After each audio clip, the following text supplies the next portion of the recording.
Solving the stupidest debates. If there's one thing people like to do on the internet, it's argue. And I personally think a lot of these debates can be looked at objectively. Now, I don't even think it's just on the internet. I think arguing in general's super fun.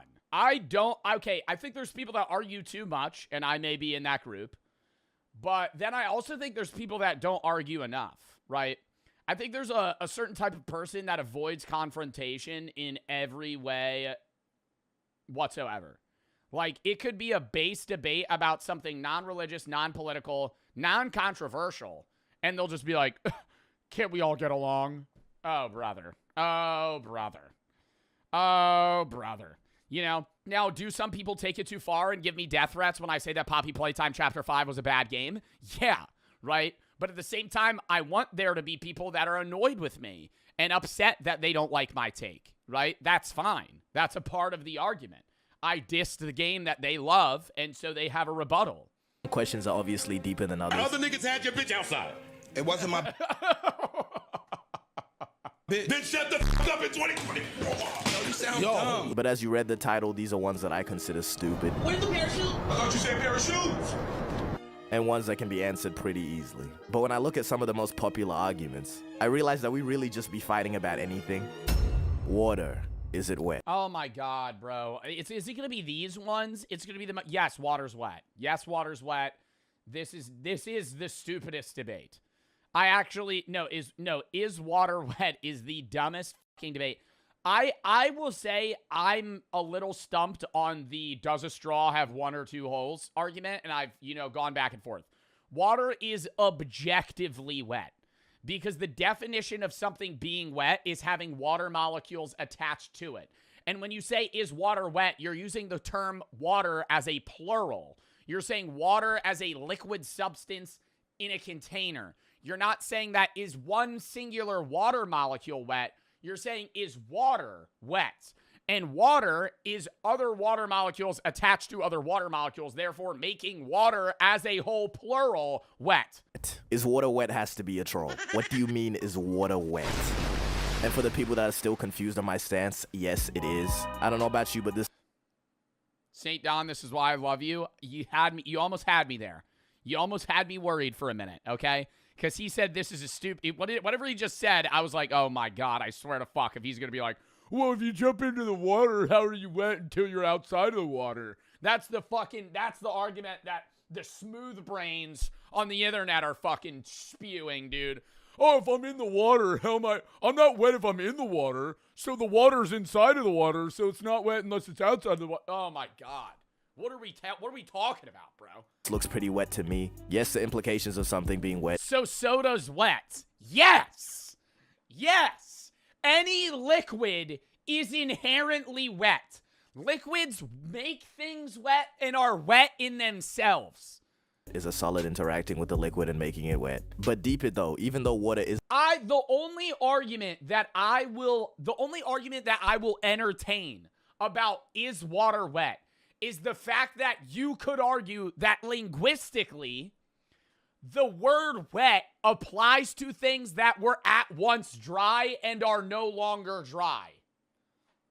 So there, I could get, but that is the only thing that I could say, yes, all right, fine.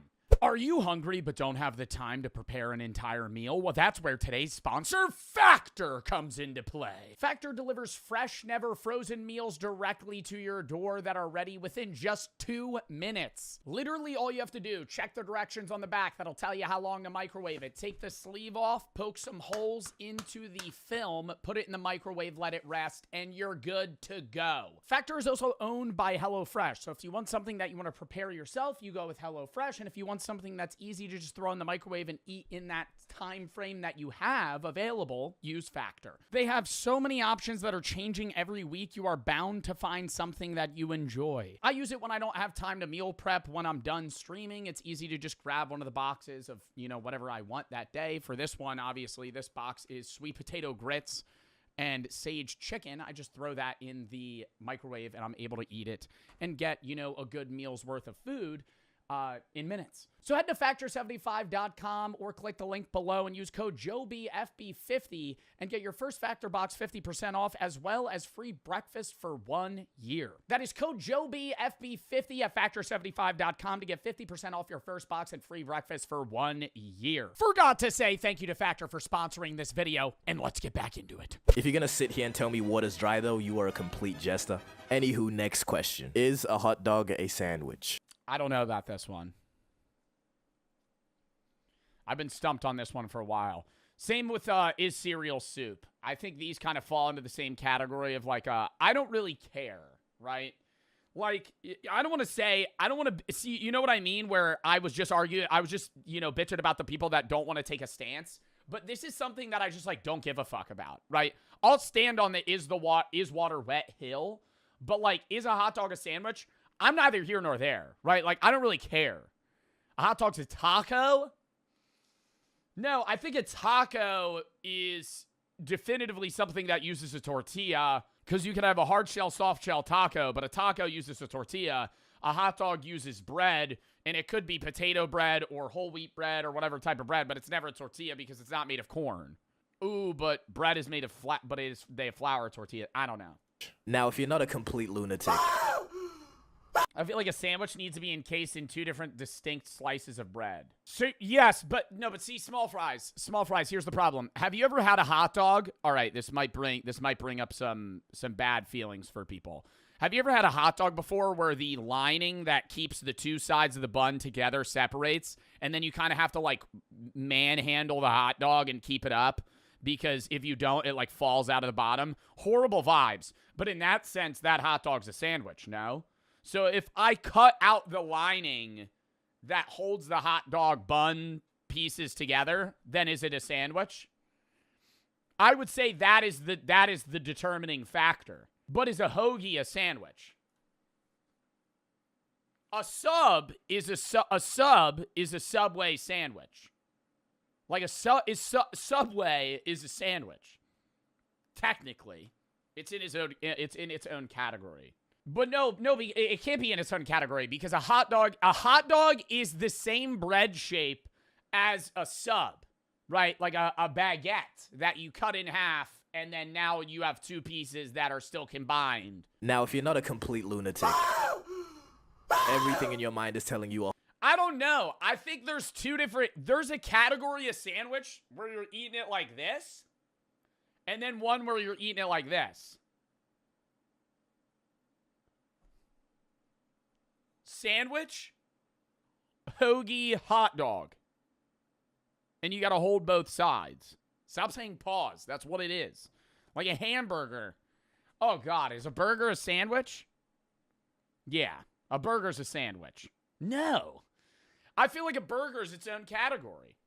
A hamburger is its own sandwich. What about a quesadilla? I don't know. Quesadilla, its own thing. hot dog is not in fact a sandwich, but it's the same sort of thing as the is water wet argument. You know, like the definition and the outline of what a sandwich is would technically make a hot dog a sandwich. That would be if a meat rocket was not its own category of food. Do not put meat missiles in the same conversation as sandwich. Yo, I also gotta say, if you unironically go to Sonic and order a foot-long chili cheese dog, you are a psychopath. Not even a sociopath, like beyond that. Like, I think if you are going to, if you're hungry and you're driving through, you know, the fucking gray nothingness that is America, and you're passing strip malls full of, you know, Taco Bell, Arby's, Burger King, Wendy's, you know, fucking Chipotle, Chick-fil-A, you know, maybe even an In-N-Out or a Five Guys. And you go, I would love a fucking water ice slushy and a fucking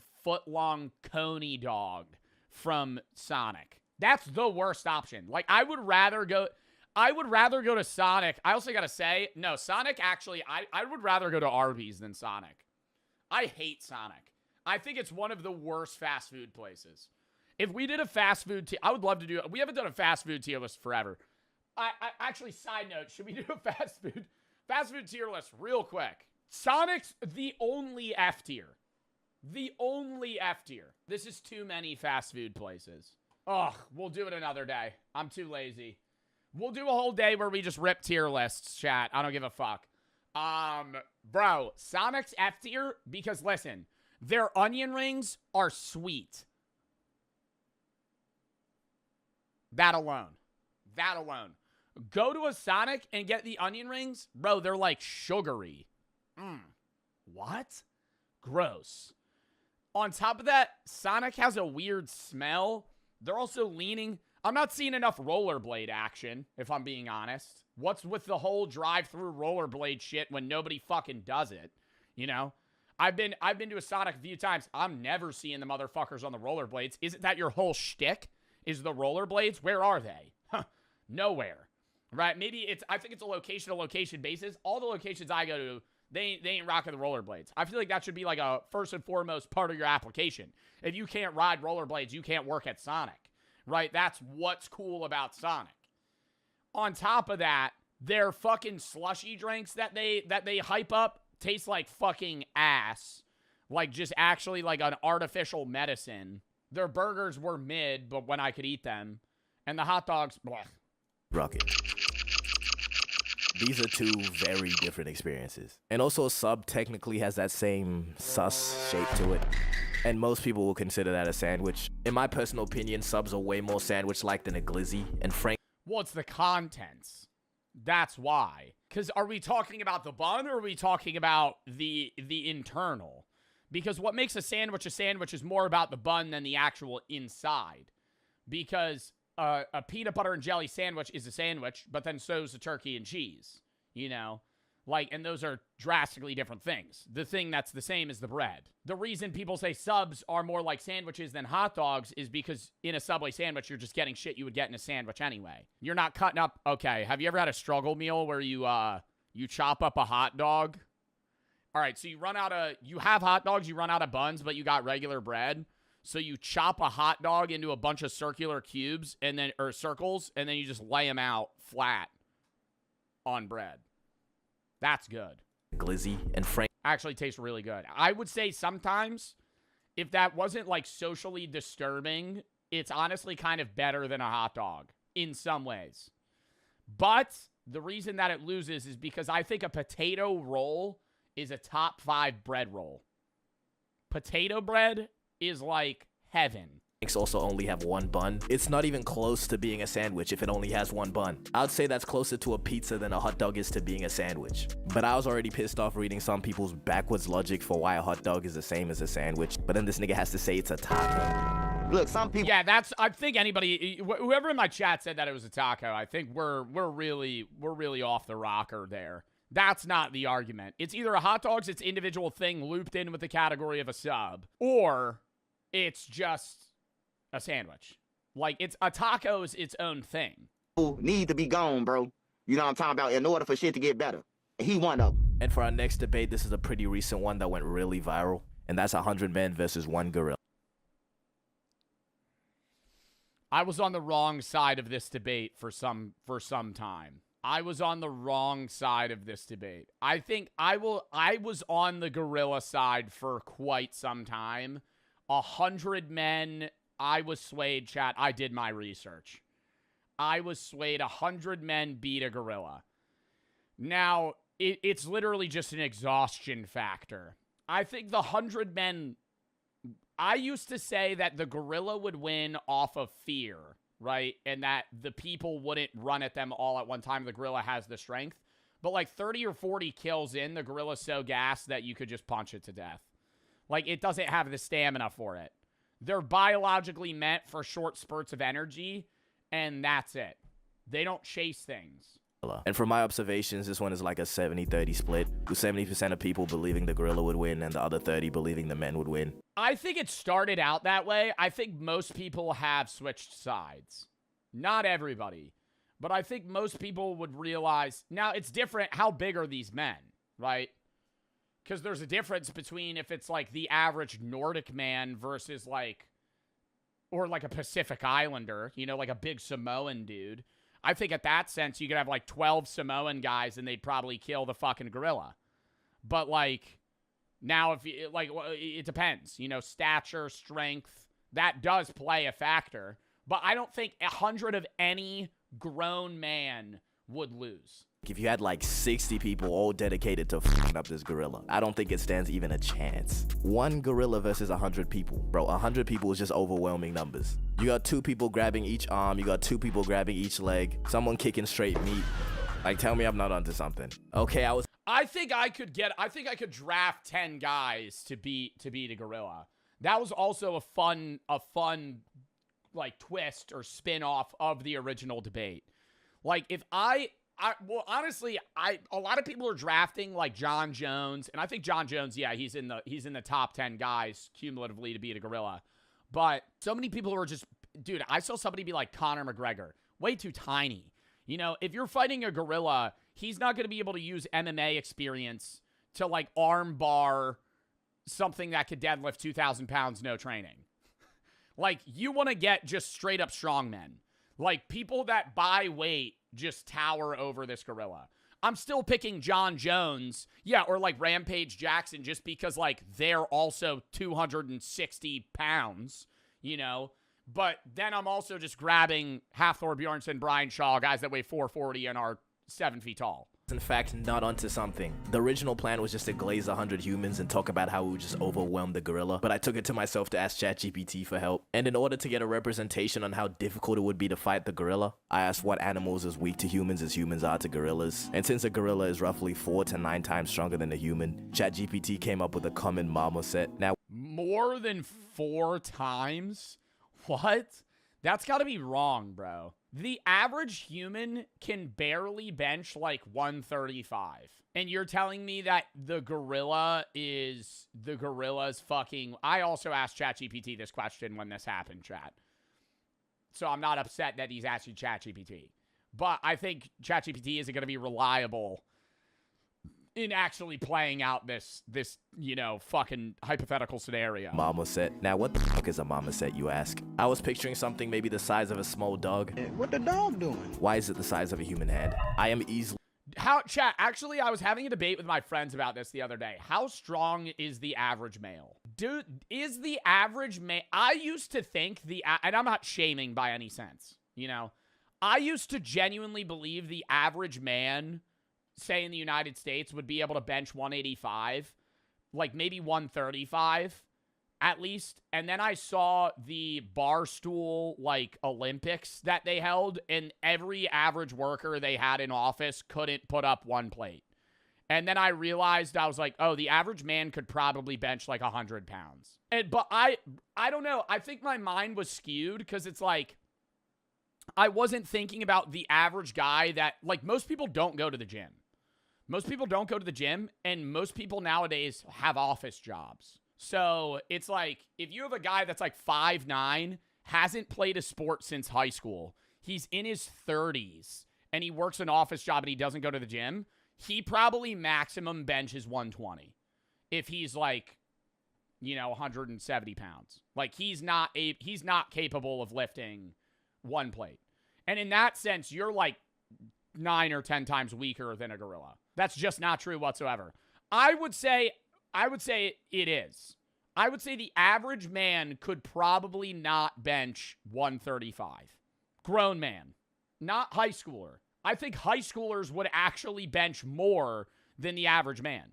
Because I think most people in their 30s, the strongest they ever were was when they were 18. What do you mean by grown man? 35. The average 35-year-old man is weaker and less athletic than the average high schooler. Average. I'm not talking about, and when I say average, it's a big skew, right? You can disagree, because there's 35-year-old men that are in the union that could fucking punch a hole through a high schooler's chest, right? But on the same side, there are 35-year-olds that don't do any physical activity and haven't for over a decade. 100 men fight a gorilla. I'm gonna just have to leave this one open. But for our next debate, I'm not gonna give it any build up. It's this fucking dress. And oh god, this is an old debate. Wow. I remember this shit was on like Ellen, bro. This was over 10 years ago. If you see black and it's blue and black. Blue, you're lying, but the dress is in fact black or blue. You know, just because one you're lying, but the dress is gonna give it 100 men fight. It's this fucking dress. And if you see black and blue, you're lying, but the What other color is it? I mean, this one, it's more of a debate than on the right. The right is clearly black and blue. but the dress is in fact black or blue. You know, just because one thing is one way doesn't mean the same thing can't be another way. What the hell are you talking about, bro? Because, yeah, the debate has been closed for a minute now. The person that took the original photo took another one and said it was black and blue. And it was, in fact, the lighting of the dress that affected how it. But I don't think that lighting makes it look white and yellow or white and gold. I could maybe see the gold on the black part of the strips, but, like, this is clearly just, like, a sun glare. Looked. And I'm not even trying to be different, all right? But I'd honestly say the dress is gold and blue. And I knew I wasn't tripping.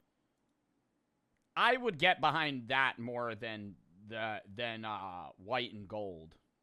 You could say a gold and blue, or like a brown. Blue. And I knew I wasn't tripping, all right? Color Select says that's the colors that are projecting into my eyes. So yeah, the real dress is black and blue, but this fucking ass photo is gold and blue. And another debate that is cereal soup. And before No, see, I just don't care, bro. I feel like soup has to be is soup always savory? I feel like cereal's sweet. And sweet things are not soup. I've never had a non-savory soup. Soup has to be hot. That's not true. I was going to say that, and then I cut myself off. You could have a cold soup. Before you even say anything, yes, I know the argument, solid food inside liquid, served in a bowl. Technically, that is soup behavior. But we just all know cereal is not soup. If somebody hands me cereal and calls it soup, I don't trust the Yeah, like if you were like, what's your soup of the day? And they said, Trix cereal. You would be, like, you would have a visceral reaction at a restaurant. Well, I don't think you should be asking soup of the day anyway, because who the fuck gets a soup of the day at a fucking restaurant? But anyways, I don't know. I think getting soup at a restaurant in general is crazy. I'm gonna have that take. You are paying to eat food prepared for you, and you're ordering something that's just like in a big bowl in the back, just warm. Like, I want something made for me. I don't know. I just think getting soup at a restaurant, it's like you could just make it yourself, and it would be almost exactly the same. Olive Garden soup and salad, that's different, though, because it's like a side dish. I'm saying people that were ordering the soup as their main meal. Like, why are we going out to a restaurant where they cook shit? Okay, on to our next debate. How many holes does this shirt have? 2. 4. It's 4. It's 4. No, it's 4. Because if you see through, look, chat, for me to have, it's 8. Oh, because the neck hole and the arm holes. Okay. Yeah. No, okay. I was more so thinking about this, like the ripped holes. It's 8 holes. There's 4, and then there's 2 in the front, because from a flat perspective, it just looks like 2 holes here, but there's 4.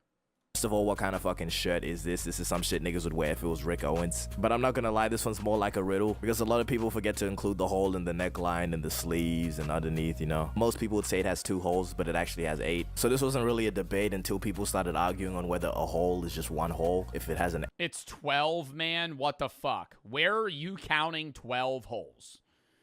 Where are you counting 12 holes? entry and an exit. Oh, God.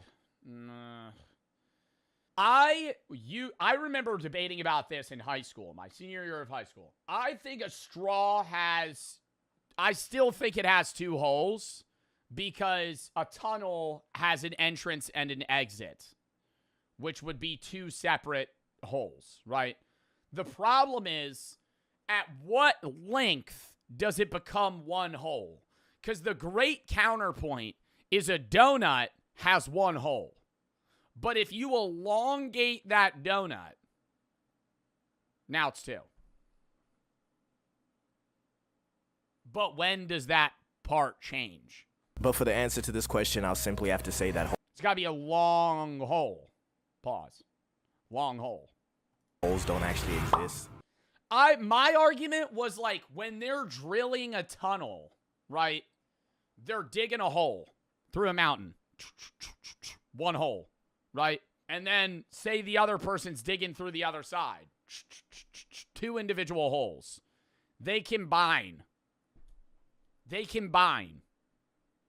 Bang, burst through. Now it's one hole.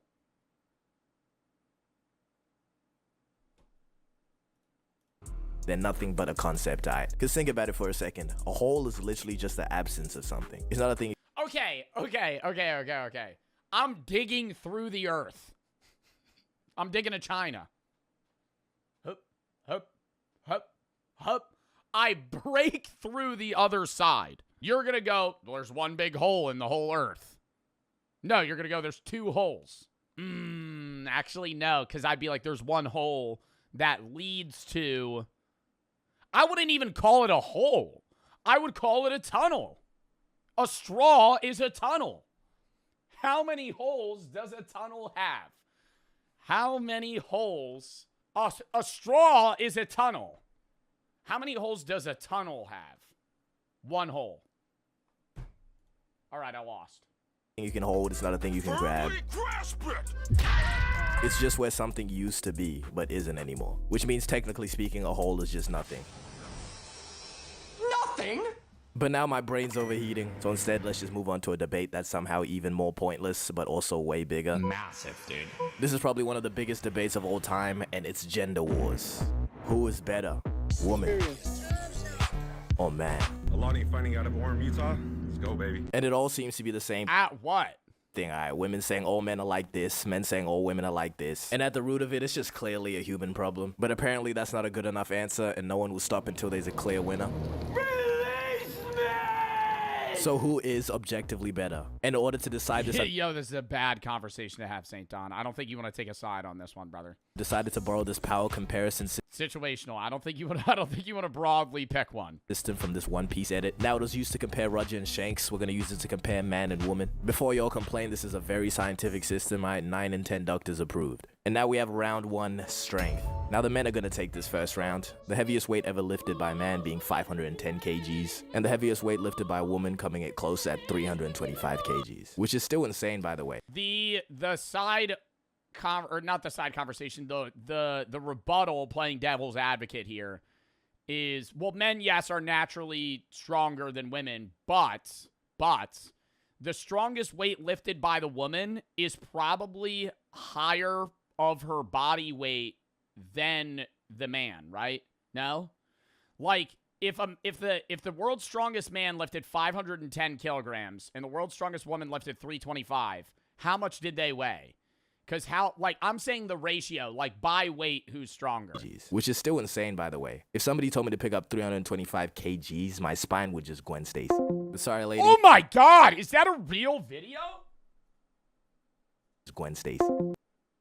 Dude, that's a trip to the hospital. Sorry, ladies. The men are gonna take this one. And for round 2, we have speed. Okay, let me just stop. Because at the end of the day, fighting about gender is so pointless. Because what is the desired outcome here? The complete annihilation of the opposite gender? Because last time I checked, the human race requires both sides of the argument to even continue existing. And what I find so stupid is these giant overgeneralized statements that would imply an entire gender is just the scum of the earth. Like saying kill all men. What I do? That would imply there's never been a good man that's ever lived ever. Just the addition of the word some does so much. But people don't do it because it doesn't rage bait hard enough. And rage baiting is the reason that 90% of people do gender wars, even if they realize it or not. Call me delusional, but I think 100 girls can easily beat that gorilla. And I've heard arguments like, it's not all men, but it's enough. Which, what is the implications there? You saying I'm one of the good ones? That's gotta be racist. There's no way. But look, even if 100 men or women did you the worst 100 times in a row, they still another 4 billion men or women. And now those 100 grimy niggas now represent the other 4 billion. And the end result of this is just 2 groups of extremely online people convincing each other that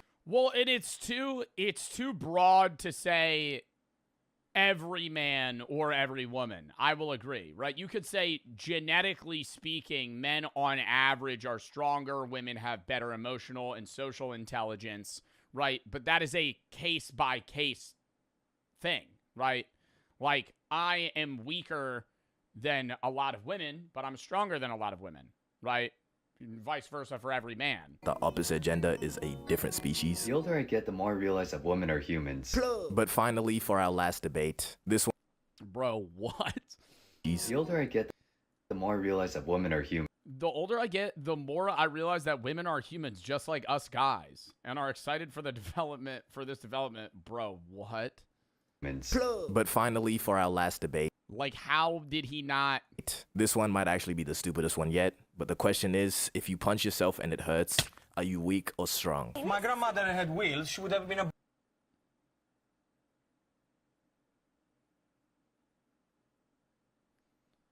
If I punch myself and it hurts, am I weak or strong? Both. Test it out.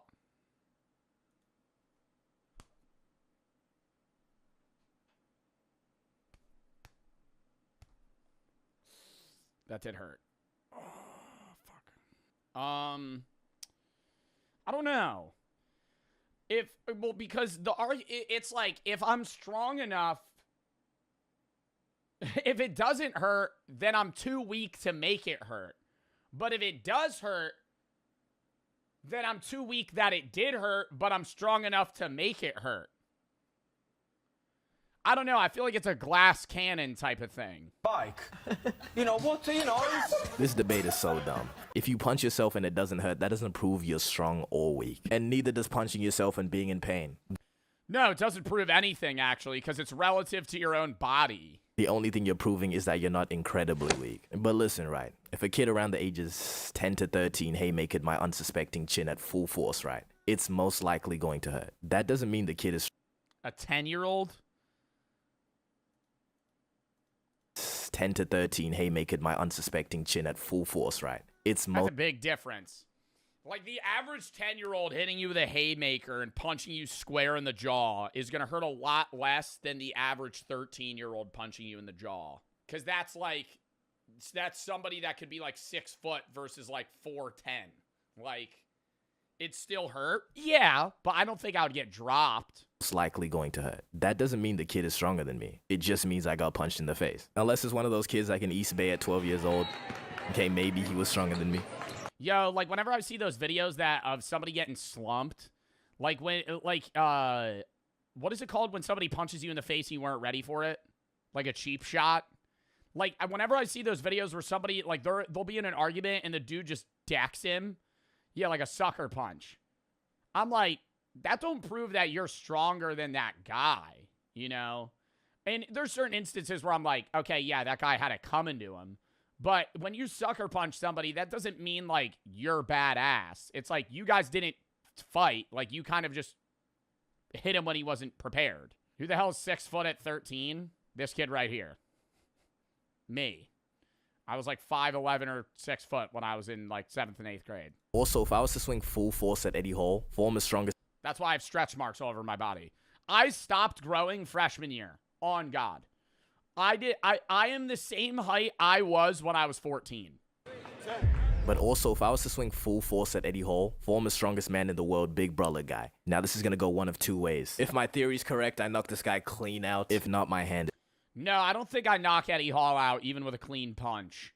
I think if Eddie Hall stood there and went, punch me, and I full force just jawed him, I don't think he would pass out. I think he might fall. But the biggest part of passing out is, like, the instability in your neck muscles. And, like, if I'm able to make him go like that, and I don't think I could make Eddie Hall, like, snap his neck, you know? Like, I think I'd just punch him, and he would eat that shit. And then and then my life would flash before my eyes. And then I would actually die. Is going this. But I've been told I end my videos too suddenly. So,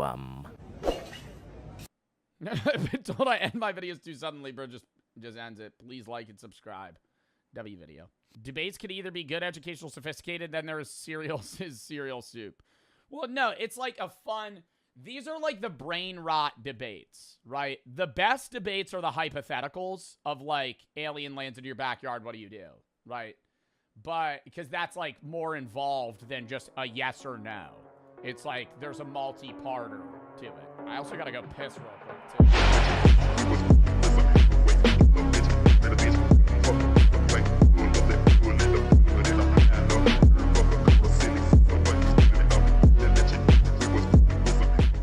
I visited the mole people underground. They live with no sun. This is about, I think, the homeless population that's kind of like made their own city under Las Vegas. Underneath Las Vegas, there is approximately 200 miles of tunnel network. These tunnels have become a secret world for the so-called mole people.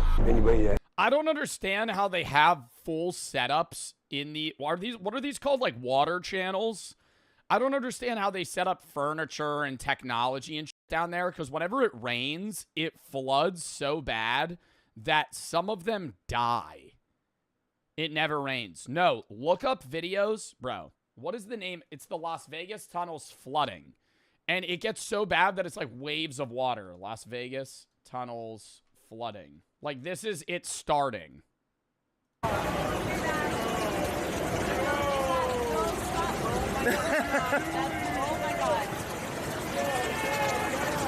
And all of that water is going to go into the ducts. So that's why it's so dangerous for them to live down there, because it wasn't meant for homeless people. It's meant for like water escape travel, because it's such a dry area that when like an inch of rain occurs, it's like a tsunami.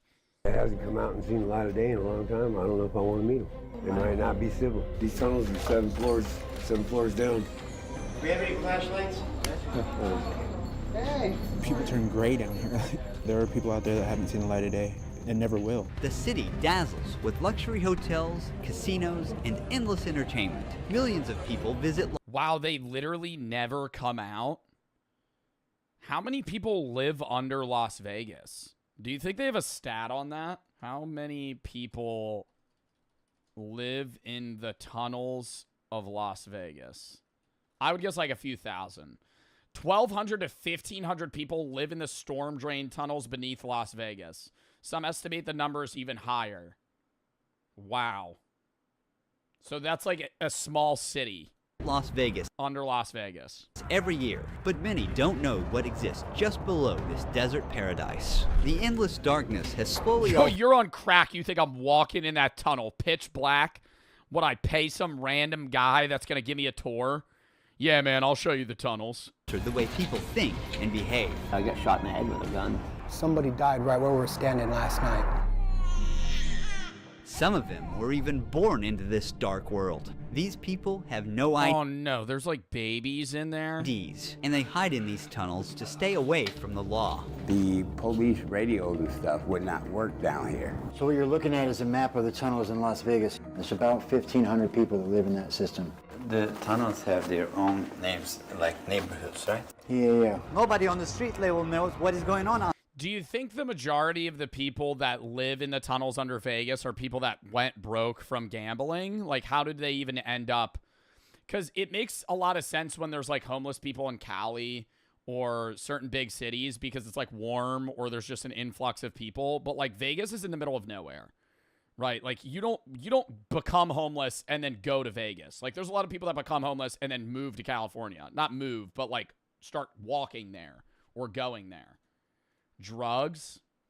Yeah, because there's also, it is a big fucking, like, gambling / illegal activity hub, I guess. Relocated for a job. Deep into the tunnels, which are connected to many other tunnels. Let's descend into darkness, where these tunnel people have built their lives. This is the Narcan, the nasal spray. So if you see somebody overdosing, you can hit them with this. It'll bring them back. You get 30 minutes. You still have to call an ambulance. Super easy. Pop it out right in the nose. We can't just walk in unless we're with Rob, who survived 5 years down here. The entrance is blocked with metal bars to stop people. Why can't they go down without Rob? Because they would get, like, attacked? Like, they know Rob? Like, Rob's their in? He's, like, the middleman connection guy? So he used to live down here, and now Rob's out, like, he's not homeless anymore. From entering, and to keep trash out during floods. What is the worst thing that happened to you in tunnels? Probably the flood that we had a few years ago when I lost 2 of my best friends. The ground is... Bro, see? Random flood, 2 of his friends died, and that's only the people that he knows. 1,500 people fucking live down here. People just drowning. Las Vegas is extremely hard, so rainwater can't soak into the soil the way it normally would, to prevent flooding on the streets. Oh, see, that's the type of video I was looking for. These tunnels were... Holy shit. Dude, literally thousands of gallons of water just... And you're, like, asleep. It's pitch black down there. You're fucking sleeping. You hear like water rushing. You don't even have time to run. Built to direct water under the city. So when it rains, the water rushes straight into the tunnels where people are living. Even on a sunny day in the city, a rainstorm 15 miles away in the mountains can send a flood rushing down these tunnels in minutes. Every time this sudden disaster hits, people in this massive underground city lose their lives to drowning. A lot of trash here. We ran into Nate first. He warned us not to enter the tunnel. Why do people go so far into the tunnel then? Like, why not hover kind of, what, because it's more safe, I guess, from, like, other people or other people that are living in the tunnel? Because, like, wouldn't you want to just live right on the outskirts of the tunnel so then you could get out? I stay away from the deep parts of the tunnel. Oh, see, that's what I'm saying. Like, this guy only hovers at the front. What's the reason for that? Just because the unknown. I don't know what's down there. It gets smaller and smaller as you get to... Okay, the curiosity would kill me, though. Like, wanting to know what's in there and what, like, people have kind of, like, brought miles into these tunnels. Like, full setups. They got a couch, TVs. You get to where you got to crawl. Like, this guy, was that a fucking engine? Crawl. From what I know, these tunnels are 7 floors down. Dead bodies? You think there's dead bodies in there? Because nobody's going in there to clean it up. So if somebody dies, they're just in there. Because they're not sending, like, firemen or people down here to come fucking collect. Imagine. There's rooms off in these tunnels, that service rooms that anybody could be in there, you know? You'd be kidnapped, killed, hostage, burnt alive, it don't matter. Whatever danger hides deep in the tunnels, Toby has faced it. I'm back here in the dark, you know what I mean? Dark. What is the worst thing that happened to you down in these tunnels? I got attacked one time, like 3 Cuban dudes. One of the guys came in my spot with the damn machete. He was one of the top dog dudes. But I handled my own, so I had a basket and I took it in there, threw it on its side, stuck poles in it, made one of them little Maltese cocktails. It's the only thing that saved me. Anyone home, guys? So he got into a fucking death fight in the middle of the tunnels when it was pitch black. Because 3 guys tried to, like, press him for his spot. Territory. Skinny Pete. Anybody home? Is that guy's name? Do we have any flashlights? I'll check and see if I got one in my bag. See, that would scare the shit out of me. I would never go down here. I would want to see what's down here, but, like, you're just walking, it's pitch black, you shine. Yeah, that's from Breaking Bad. That's one of the dealers, right? You're fucking walking, it's pitch black, you shine your flashlight, and there's just a person stoically staring off into the distance, just. And they don't even, like, they see your light, they don't even fucking look at you. Oh my god. Do we have any flashlights? That's so scary. The woman, possibly under the influence of the substance, asked for Narcan. If you actually know how to navigate, you can make it all the way underground in the tunnels without ever coming up to the surface. It can be done if you know the tunnel system well enough. That is a fucking PC. How did they get that? And why is it a mile into the fucking tunnel? That is a disassembled PC. I don't even think the CPU's still on it. The GPU's missing. So they're all basically connected. Eventually they are passageways. For the most part. Of course, the RAM's gone. Yeah, the RAM prices are crazy right now. This labyrinth may not look like a home to you, but stepping into their spots without warning could get us into serious trouble. Some of them are armed, and don't hesitate to use it. You can hear the cars. You can hear it. Oh my god. We're in the middle of the city right now, and they're literally driving over the heads of people that are living underground. One of the rarest points that we see sunlight. Here it is, the city. A life they're not part of, only able to watch from the underground. It's kind of an illusion that hides everything. Yeah, because you're kind of like stuck in. If you have no money and you're homeless in Vegas, you're not going to like leave Vegas, you know? I mean, maybe you get enough money to get like a bus ticket to go elsewhere, but it's like Vegas is in the middle of nowhere, near nothing that's like usable for homeless people. Obviously, I mean, there is probably aid for homeless people there, but like I'm wondering how they get like daily food supplies, shelter, like clothing. Because, like, a lot of Vegas, yeah, they do have shops and stuff, but I feel like it's like a gambling hub. Later, we saw the famous Caesar's Palace Hotel through the metal grate. Above, Nevada's casinos make over $15 billion a year. Below, people live in death traps of the city. So twice a day, the hotels drop their filtration systems. That's why it hasn't rained in forever, but it's still wet. Wait, what? Is the poop going down there? The smell is very bad. In certain tunnels, water flows in from the city's drainage system, and some people use it to take showers. There are minutes. Was that like a did somebody bring a hot tub down here? What is this? Somebody brought like a bath? Water flows in from the city's drainage system, and some people use it to take showers. There are many tunnels around here. Yo, I would be like so nervous somebody would just come out of the shadows and fucking shank me. Like, he's just, you can't see anything beyond this, like, graffiti right here. Without our guide, we cannot come here. One wrong turn, and you're lost. Someone left a note, rest in peace, and there's a cross here. Apparently, someone has passed on the spot. A lot of bicycles. He might build them and sell them. Oh. Because bikes are like cars out here. It's the only way of transportation. You have to have a bike to go anywhere, otherwise you have to walk all the time. It's a nightmare. Walking inside the tunnels takes a lot of time, I guess. Yes. I lived down here 2.5 years. I never used a flashlight. How did you find your ways under the tunnels without flashlight? Put my hand on the wall and your memory. Hand on the wall, memory? You don't think your eyes adjust? It's that dark that you can't fucking see anything? You know where everything is in your tunnel. It's your house. It's exactly the same thing out here.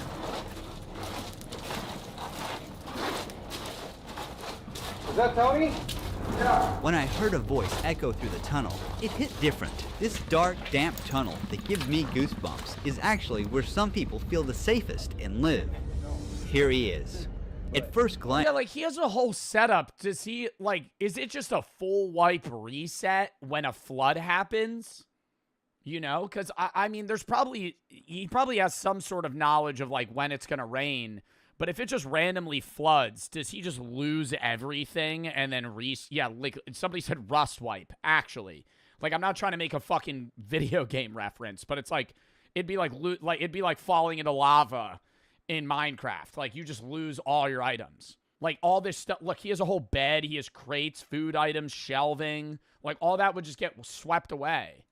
It looks like clutter, but to Tony, every single item is essential to his survival. I've been in these tunnels for 6 years, and there has been times where we've had good people here, and it was a sense of community, but now we've got some people in here that don't give a shit about nothing but themselves. You know, just, they're bullies. Some asshole over That's sad. there started a fire because he's just a mean dude. The fire didn't hurt Tony, but nearly took the life of his only companion, his cat. This one right here. Oh, yeah, I'm fucking scrapping, dude. You try to kill the cat, that's crossing a fucking line. Burnt from the tip of her nose to the tip of her tail. 5 days later, she's still hanging in there, thank God. So what is the toilet situation? Oh my God, this happened 5 days ago? Dude, that cat might die. Here. We have certain areas that we go to the bathroom, and she's usually a 5-gallon bucket. Yeah. We put a bag in it, and yeah. Where do you see yourself in 5 years? Possibly right here, but I hope not. I don't plan on being here for the rest of my life. I mean, how do you get out of that? He's been there for 6 years. He's been homeless for 6 years. How do you, like, you have to get a job and a place to live. How? In Vegas? Like, you're not getting hired. I mean, I'm 57 years old. I'm getting old. I just haven't been ready. I think the big worry is, yeah, like, if you're 57, like that one guy that was smoking a cigarette in the beginning, he looked like 60, 65. If you're that old, you have a health problem. Like, you can't go to a doctor. You can't go to a hospital. You're just, like, so you have a growth. Like, you can't even get it checked out. Like, nothing.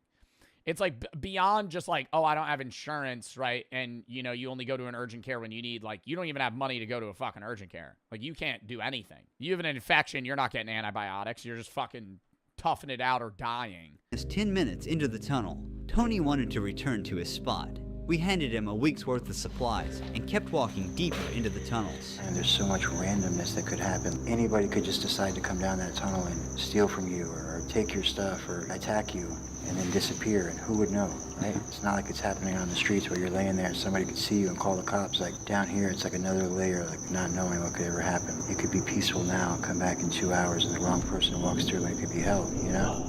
As we go deeper and deeper, the less we know about what— Yeah, because it's so private that it offers safety, but also concern in that, like, nobody's around you. So if somebody wants to, like, walk past you and kill you, nothing's going to happen to them. Like, if you're a homeless guy on the streets in public, even if it's dark and cold outside and you're in a fucking alleyway, like, there's people around you. You're literally— there's nobody within a mile radius of you here.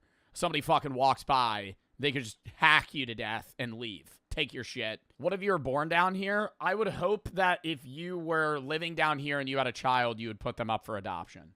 I would hope you would give them to the fire department, or, like, not anything would be better than this. Dwellers make pans out of aluminum and use hand sanitizer as a heat source to cook their meals.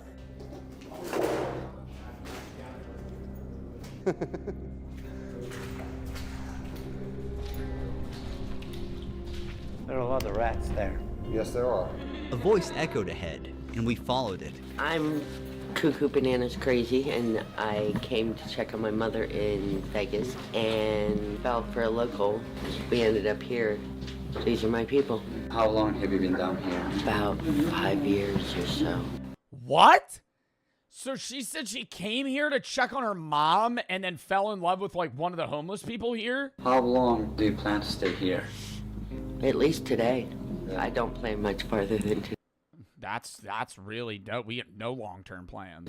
What is the worst things about tunnels? Probably the lack of plumbing. And dark is rough sometimes.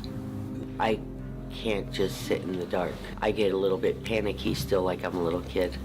Darkness is not just the absence of light. It's like I don't think that's like you're a little kid, bro. I feel like anyone in this tunnel would be terrified. That's not like, oh, I'm just a kid afraid of the dark. No, you're in a fucking tunnel with a bunch of people you don't know, and it's pitch black. Entity that covers you and erases you from the world. Tunnel people they got a truly black cherry. Usually survive through stealing and dumpstering. Some people down here do treasure. Why are we blurring that out? What is that, a joint? Some people down here do treasure hunting, such as collecting cables, coppers. Do you do things like that? I collect what the drunk tourists abandon. Oh, side story. Just remember this. I know a guy, not I have a friend. This is going to be I know a guy that, number one, the copper tubing brought it up. He had to respond to a call. He's a firefighter. He had to respond to a call of a guy that was stealing copper tubing at an abandoned house, and the electricity was still on, and it electrocuted him so fast that his body was still rigid, and it burnt the entire upper half of his body off. And I was like, damn, that's crazy. And he was like, you want to know what else is crazy? He was like, I responded to the Boeing whistleblower that died. The guy that was on the news, and he took his own life, but everybody was like, that was weird. And he was telling me about it, and he had no idea. Who's that? The Boeing whistleblower that was, like, going against, like, the Boeing company, saying that there was, like, factory problems, and they were kind of ignoring it. Shit like that. Like, I mean, that's, like, if you know about the news. If you know what I'm talking about, crazy. I was like, you responded to that? He said, yeah, he didn't even know who it was. He didn't know who it was until after the fact, and he was like, I'm not going to tell anymore. I'm not going to tell anymore. I'm not going to get into the details, but I just thought that was crazy. I was like, I've known you for so long. You didn't bring that up. He was like, well, I don't know. And they pay. I collect what the drunk tourists abandon. They go to Louis Vuitton and they pay $3,000 for a t-shirt, and then they win $100 on a slot machine, and they get so excited that they jump up and down and they leave their $3,000 purchase right there to go cash in their winnings. And they remember that they spent that money, 2 days later, because they've been day drinking in the sun, and they plan to lose $10,000 a day while they're here. What do you think of people losing thousands of dollars to machines? It's the American way. Decadence and excess and debauchery. I don't even think it's the American way. I think it is a flaw in human biology that we are incapable of recognizing. Well, actually, we are capable of recognizing the odds of wins and losses, but you are so much more enthralled by the potential to win millions that you don't care. It's a dopamine rush. That's why they're all flashy and colorful. There's no windows in casinos. They give you free drinks. They're panning into your brain's anatomy, knowing that they're basically crafting the perfect situation for you to be happy and okay with losing tons of money. This is why people come here on vacation. Then Beverly showed up in the darkness. For how long have you been down here? Probably 8 or 9 years. I've done online gambling and in-person gambling, and it depends on the person that you're saying, which is also different from sports betting. I do sports betting all the time, and that's its own conversation. But it's like online casino gambling versus in-person casino gambling. In person, I will lose 3-4 times as much as online. The dopamine from sitting in front of a slot machine, actually at a roulette wheel, playing a game while you're drinking versus like sitting and watching a screen, it's not even comparable. How is the situation here when it rains? Horrific. Very scary. I've been caught up in it twice, and one of the times I really didn't think I was going to make it out. What do you think about Las Vegas City? A lot of it's almost like wallpaper, you know, like it's just made to look good, you know. These big casinos aren't built on winners.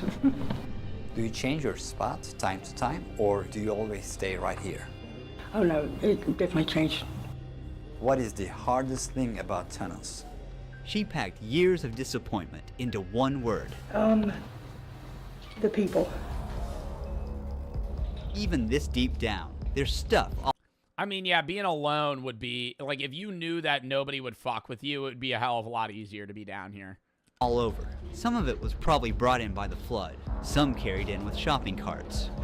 After walking for another 20 minutes, we came across an eerie shadow stretched across the wall. Don't shoot. We don't mean any harm. Before we go further in the tunnel, I want to share how my Heritage DNA kit helped me. Bruh. Hey there. How are you? Look at this trash. Yo, he's got a whole fucking survival tent. Like, where did he find that? They had to have bought that. It's like an expensive-ass tent. Hey there. How are you? Oh, I'd be so scared of that dog, bro. We first offered him some supplies, then he invited us into his tent. This is where this guy sleeps. He puts his clothes here. This is his table, kind of workstation. 6 years ago, I moved to Vegas alone, and my parents died in 2018. It's the 2 years I've been down here, if not more. So. How do you find water and food? I go turn on the fire hydrant right around the corner from here. I have my food stamp card, but if I really, really have to, I'll go steal food. How do you stay safe? Where do you steal food, though? Like buffets in Vegas? Like you're going into the casino or something and just grabbing food and dipping? In this tunnel. Like everywhere else, you just gotta watch your back. There's a scar on your forehead. What happened? I got hit in the head with a 2x4 and What the fuck? got 11 stitches. In here? Yeah. What was the reason? Over a bike. Bikes are a hot commodity in this area, and a lot of people need them, you know. Have you ever seen... It is weird how the people they're interviewing have different things. Like, he seems like he's pretty geared up comparable to a lot of the other people. Like, there was one guy that literally just had a shopping cart and a chair. That woman had a whole bed. He has a fucking tent, a whole setup, a dog, a table. Someone at the moment their life was taken. Yeah, he seems really chill. Unfortunately, yeah. I remember hearing somebody come in and 2 shots go off. He got hit in his back and in his neck. And before I knew it, he was standing right in front of me with a white t-shirt on that was turning red really fast. It was his brother who shot him. The psychology of being down here in the darkness must be He watched a guy kill his brother in front of him in the tunnels. really hard. Some people can't take it. There are people out there that haven't seen the light of day and never will. People that turn gray down here, like. Really? Yeah, I've never seen anything like it. At night. Oh my God, like vitamin D deficiency. They never leave the tunnels, constantly in the dark. And it's also like, if you're down here for such an extended period of time, the sun's probably disturbing, you know? Like you almost become nocturnal in that you don't even want to leave unless it's nighttime, because it's like leaving. Like, imagine, you know, when you go to a movie theater and you're there for 3 hours and you leave and it's so bright and it fucks you with your eyes. Like, imagine that, but like days in the dark, weeks in the dark. It sounds like there's people walking. Like you would walk outside, it'd be actually blinding. Right outside your tent. Like you wouldn't be able to see. And multiple times I've gone out there and there'd be nothing. You never know who you're gonna run into down here. That's for sure. Here in the dark, most of them lose their ID cards and never get them back. Without an ID, they can't apply for a job, rent a place, or access social services because they don't officially exist according to the system. It's a roadblock. It's not really true, though. Yes, they need those things, but if I handed out IDs today to every single one of them, they'll Yeah, they still want to go get help. still be here tomorrow. There's a lot of things happening at the same time. Traumas, mental health, all these things we need to address. I was like 2 years, 3 years homeless, walking down the street, and I saw 3 people that I knew having a sword fight in the middle of the night. I heard cling, cling, I saw blood, I looked at it, it was like nothing to me. That's what happens out here. You become traumatized and used to these situations. Phil once lived in a house with a pool. How did he get out, though? How did he get out? Like, I feel like you need somebody, you need to show willingness to leave and also have somebody to lean on to get out. Because it's not as simple as just like, oh, I'm going to get a job, because you still don't have enough money to like be presentable and go to work. I mean, it depends on the job and what you're getting, but like, how do you go from being homeless and living in the tunnels for 6 years to being able to afford an apartment and also like clean yourself up, go to work? But after retiring, life slowly pulled him underground. The police radios and stuff would not work down here. For the people that are like all on black, bro, all on black, you're like, oh, just fucking gamble it. Do you know how much money it cost? Dude, yeah, maybe you somehow scrounge up $100 as a homeless guy and you fucking run it up to $2,000. All right, you can afford the worst apartment in Vegas for 1 month. Still don't have food, can't pay electric bills, can't pay fucking water bills. You still don't have enough money to fucking survive. That lured a lot of people down here. How long have you been in the tunnels? 8 to 10 years. What was the 10 years? Oh my God. worst thing that happened to you in the tunnels? Possibly getting caught up into one of the floods that came through, because it takes about 10 minutes for the water to be about 8 feet high. We have no warning system telling us there's water coming other than to hear the water itself. There used to be signs down here that said, the current never lose, which is very true. We've lost quite a few people. The hardest things in the tunnels is losing the things you gathered over the years. Just weeks after this interview, you know what's fucked too is the people of Vegas, or the government in Vegas. In the beginning you saw them kind of climb through that caged area that might have been trying to block them off. If they really wanted to, they could make it so you couldn't enter the tunnels.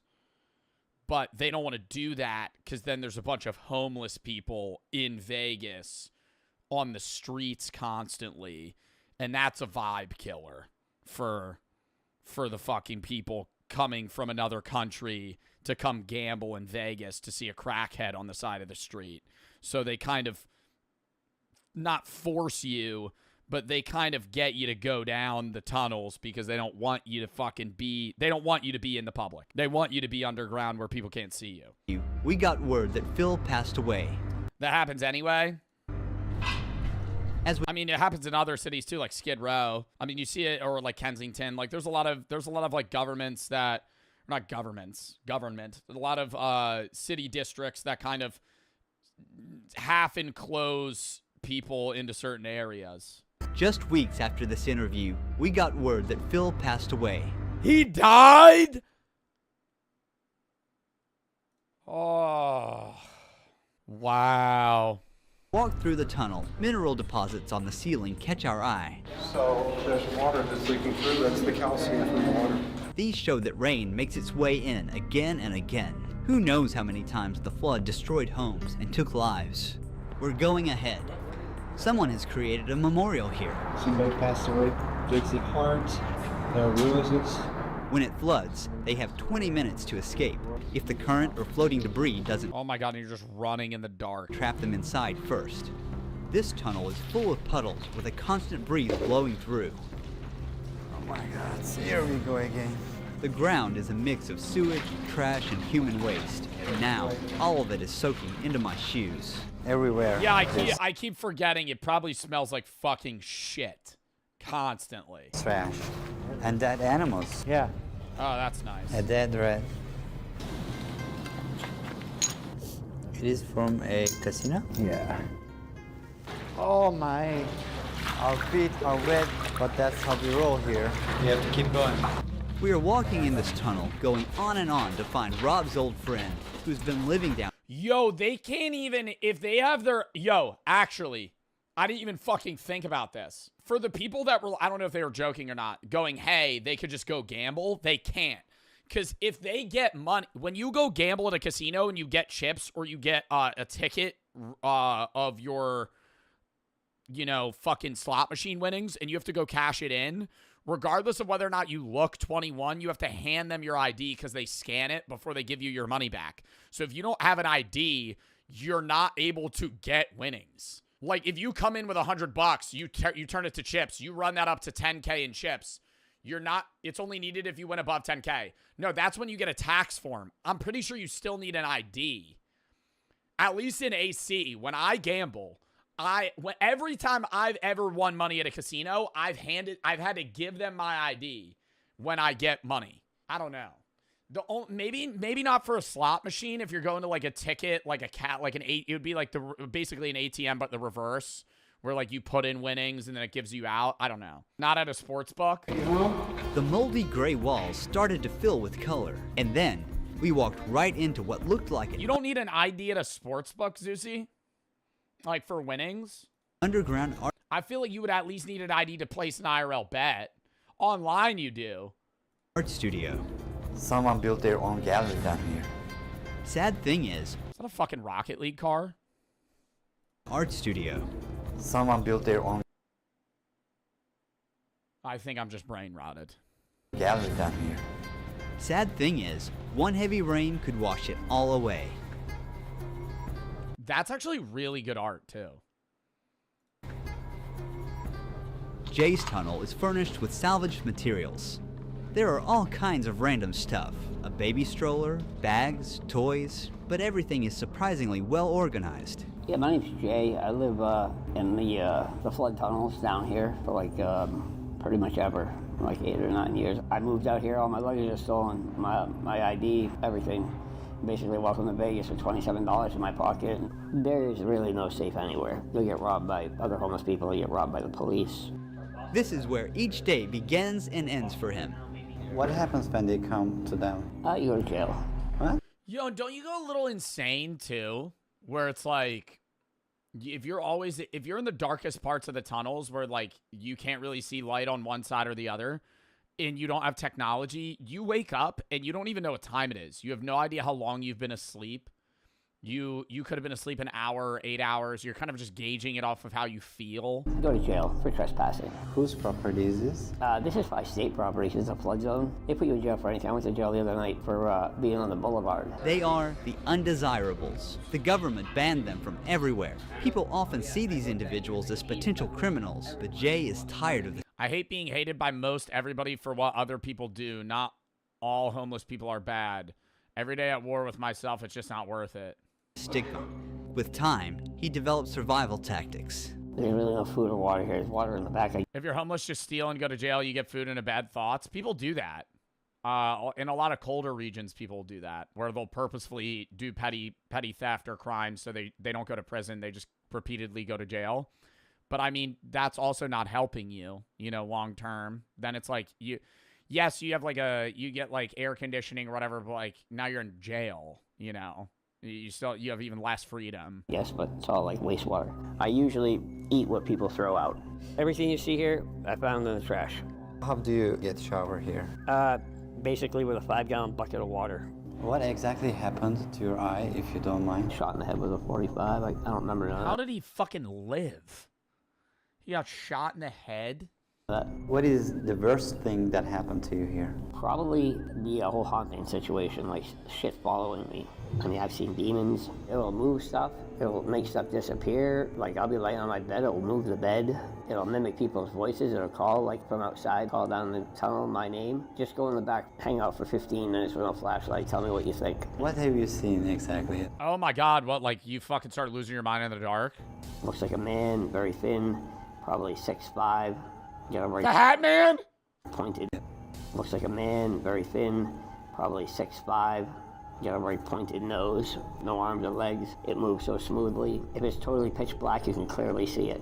It's blacker than black. That's the thing that drops the temperature. What are you planning for future? Where do you see yourself in 10 years?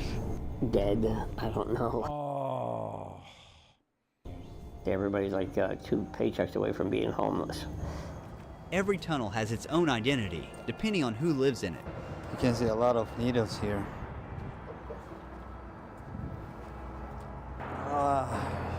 Disgusting. Where was I where I was thinking about that? I always wonder how in certain areas that have such high costs of living, how people make ends meet that have regular jobs, you know? Like being a barista in Los Angeles. Like, do you live outside of LA and then you like commute in? Like, how do you make enough money even with roommates? How do you live in like New York City as just somebody that's, you know, fucking, I guess, working 35, 40 hours a week at like a regular, you know, 9 to 5? A lot of side hustles. That's what I'm thinking. Lots of roommates, lots of side hustles. You're kind of living on the outskirts of the city. It's like, fuck, dude. Multiple jobs, good budgeting. Yeah, it has to be. That's what I'm saying. Like, that's why if you're somebody in New York City, you're living in a shoebox apartment that you're sharing with somebody with a shared bathroom. You're working a minimum wage job. You're not working 40 hours a week. You're working 70, you know, to be able to fucking make enough money. And you're never even home. That's like, we watched one video about, I mean, this is just different New York City versus Vegas. It's probably very similar in Vegas, but it's like, we watched the one video about one of the smallest apartments in New York City, and the person they were interviewing was like, I just need somewhere to crash. You know, they're never home because they're always working. If they ever have free time or money, they're not going to stay at their apartment. They're just going to go spend it elsewhere. So it's like, they're literally just paying fucking thousands of dollars a month to just fucking have somewhere to fall asleep for 8 hours and get back up. Life. Do you have contacts of your family? Somewhat. What do they think that you're doing right now? They don't ask. What did you do before you came to these tunnels? Before I was in this situation, I was a family man. 2 boys, 1 girl. They still live out here. My son just turned 17 last month. When is the last time did you see them? 10 years ago. Oh. What is the worst He hasn't seen his son since he was 7. thing that happened to you in these tunnels? Somebody died right where we were standing last night. Last night? Last night. How? OD. Life is precious and short.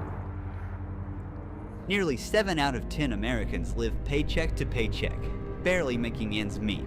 For many, it takes just one unexpected event to lose their financial stability. Oh my God. We were in the tunnels and you can see the Caesar's Palace on that side. This is a drama. If you want to shine a light into these tunnels, consider donating to the Shine a Light Foundation. Don't forget to subscribe to our YouTube channel for more documentaries like this. Huge thanks to MyHeritage for sponsoring. Oh my gosh, man. That was a sad fucking video, bro. Dystopian, really scary. This is the society we live in. Yeah, bro. But let's give tax breaks to people that make fucking $100 million a year. What a fucking great idea that is. Oh, 7 out of 10 Americans live paycheck to paycheck. Why don't we vote for people that fucking, sorry, I'm not trying to make it political. It's just fucking insane, man. Like CEOs. And this is coming from somebody, I make good money, right? Like I should get taxed more. I should get taxed more. I'm not going to sit here and argue that I need to make more money. Is it annoying that I have to fucking pay a lot in taxes? Yeah, but it's like, I'm the guy to pay it. Why the fuck are we sitting here going, oh yeah, actually, why don't we give more people, why don't we make Elon Musk a trillionaire? What a great idea. That'll solve society. The trickle-down effect.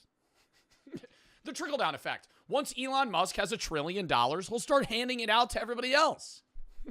We'll start handing it out. Eventually, yeah, that's what's gonna fix it. Once he gets $1,000 billion, then that money will start getting redistributed to the average American. Fucking hell, man. Like, there are billionaires that do donate a shitload of money. I'm pretty sure Jeff Bezos' wife gave billions of dollars away. I know the Bill Gates family, or the Gates family, does a lot of stuff. But, like, fuck, man. Only political take for today. I believe no one should be a billionaire. I think that you could reach $999 million, and after that, it is a hard cap. You've won at life. You should not. You can work. You can't own a business anymore. Shit's got. Maybe you could be like a supervisor. You should not be able to get more money. Your net worth should be capped at $999 million. And that's a lot of fucking money. Next video.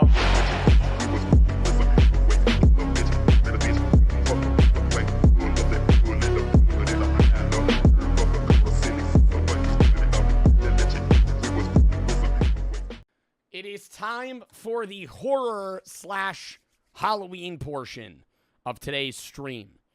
We're going to be watching a bunch of short horror films and one Chilling Scares story video. We have 5 short horror films we're going to watch and a Chilling Scares video. I'm very excited. So I would fucking lock in if I were you. We're probably going to turn the lights off. It's going to get real scary, spooky. Do I look like a possum, chat? Be real. I feel like I look like a clown. Does that help? If I had the hood up, but I can't wear the hood with the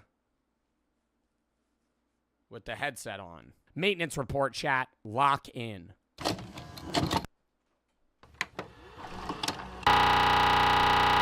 Ah, damn.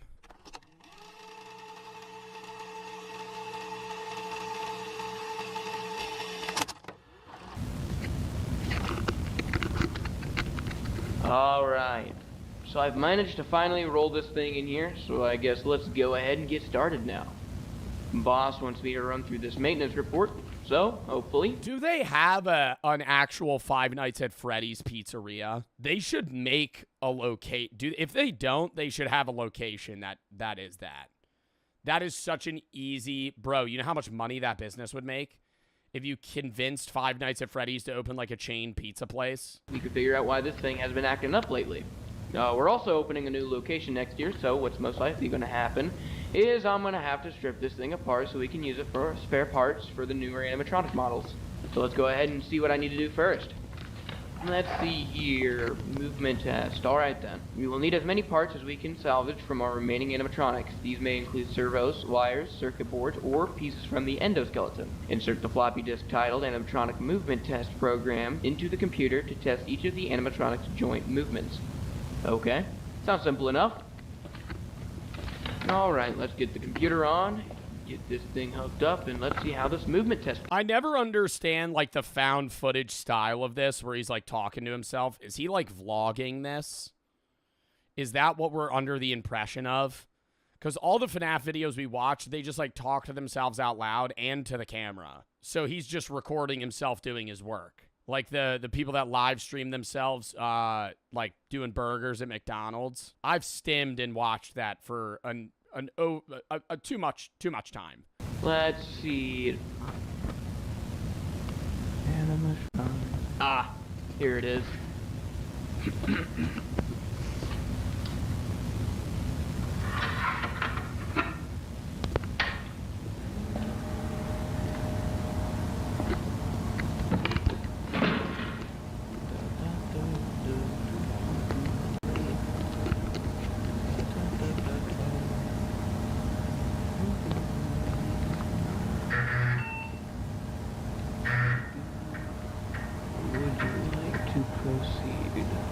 Yes.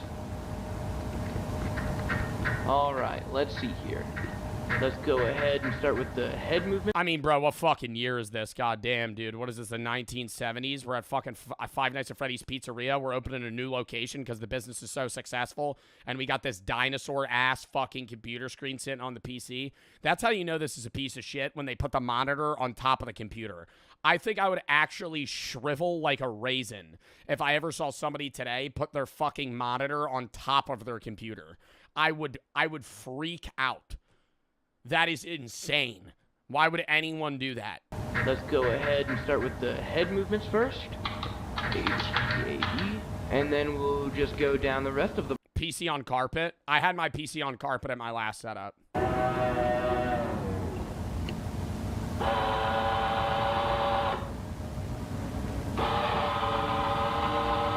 Okay, well then. Looks like the neck and jaw joints are functioning normally. So I'm gonna put this camera down real quick so I can. Huh. That's strange. I guess there's some kind... You're not scared. I would be scared of that even if I had no idea what Five Nights at Freddy's was. Like, if I'm in the room with an animatronic and I'm trying to fucking test if it's working and it's just... I'm in a silent, half dimly lit room and just go... and then it stares at me and opens its mouth.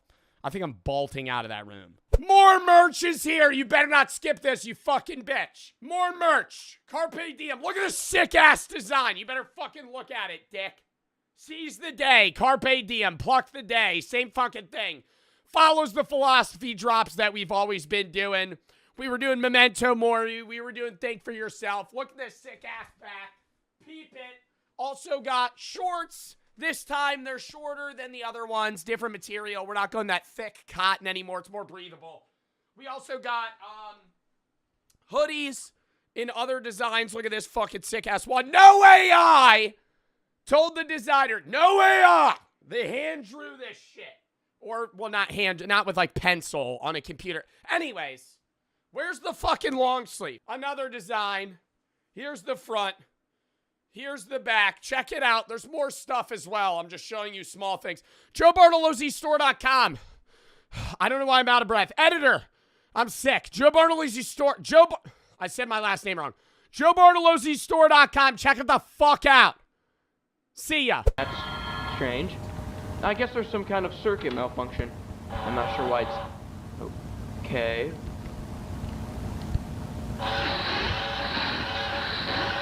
What will happen if...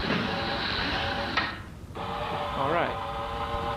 Okay, so let me just go ahead and make sure everything is connected right, get it all rebooted, and then we'll pick up where we left off. Okay, so just checking the circuits now on the back of the head here. They might be shorted. These control the neck and jaw servos, and yeah, they seem to have been shorted. So that means the head won't move unless all of the electronics are completely gutted and replaced. Thanks. I hate this guy. I kind of hope that Bonnie fucking kills him, bro. This guy's talking. Yeah, so this servo's fried, which means that the servos are fried. He can't move. And obviously we need to fix that by... Yo, dickhead, you had to read 3 pages of instructions to understand what the fuck you're doing. And now you're trying to explain this to the camera as if you've known this all along and you got a fucking master's degree in fucking Five Nights at Freddy's animatronic support. So obviously these servos are fried, which means the servos are fried. So I guess I'll just leave everything how it is and move on to the next one.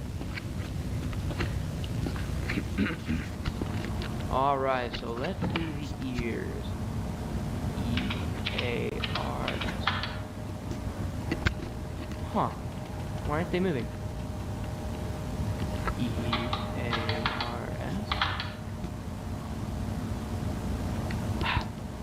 Alright, so if the ears aren't moving, that means the shortage affected just about everything connected to the head. So I guess the ears don't work either. Alright, let's try the arms instead, I guess.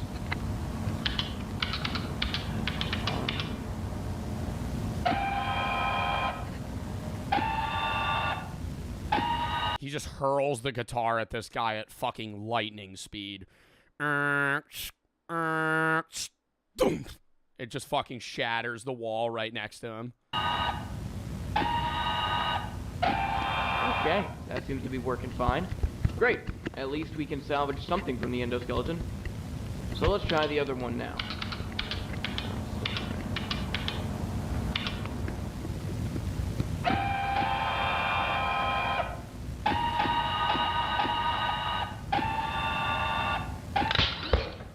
Jesus Christ. Did it just fucking snap? Jesus Christ. Like the entire animatronic just broke.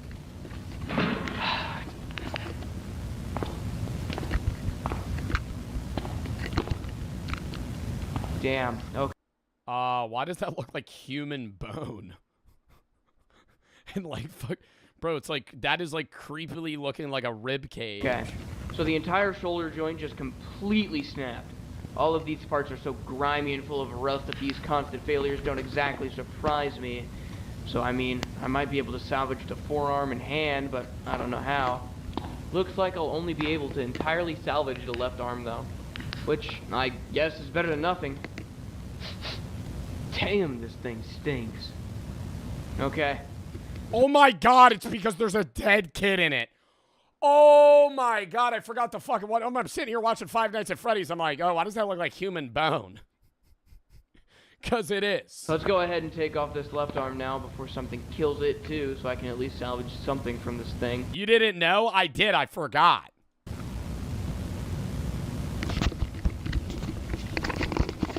Alright, so as you can see here, I managed to get the left arm taken off. I mean, you would think he would see a rotting corpse. Took a bit of force and of course some know-how, but here it is. And as you and it took some knowledge about intricate computer parts. You know, actually, when I was in the 3rd grade, I found out how to use a servo for the first time, and I assembled my own light show and Arduino kit in 4th grade. cut, but still intact enough to be rewired to anything else. So hopefully I'll be able to salvage everything that I haven't tested already. But seeing how easily that right shoulder joint just snapped, I highly doubt it'll be that easy. Alright, let's move on to the hips now.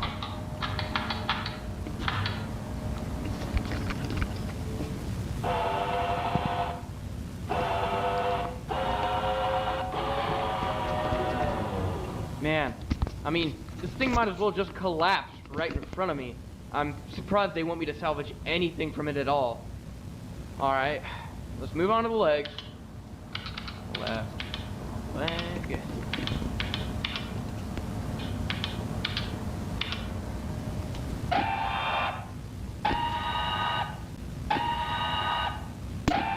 Alright, both legs seem to be working fine.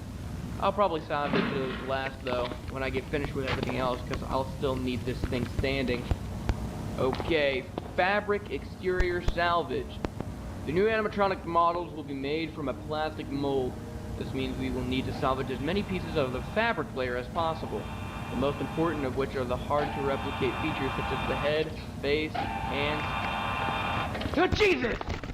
Oh my god, it got fucking closer to him. Oh, you can hear it moving right now. Which are the hard to replicate features such as the head, face, hands. Oh, Jesus! Bro, like, I'm leaving the room there, and then it just starts walking towards you. Why is... Oh. Ooh, the robot's playing all nonchalant right now, acting like it was programmed to just move forward by accident. Right. Forgot to turn the computer off. Whew. Okay, so, anyways, it sounds like I'm just...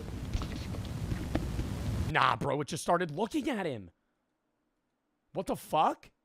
Whew. Okay, so, anyways, it sounds like I'm just salvaging the exterior layer now. So let me go ahead and take the other end up parts alongside the fabric piece that I actually need.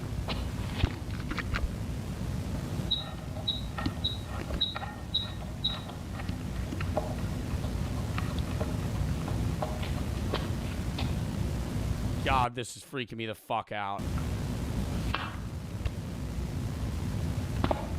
Alright, with that should be everything. Okay, so as you can see, I've gone ahead and taken the eyes out since they seem to be working just fine. In addition to that, I also went ahead and took off a foot and the right hand since they were pretty much the only remaining exterior pieces that weren't torn up and ruined.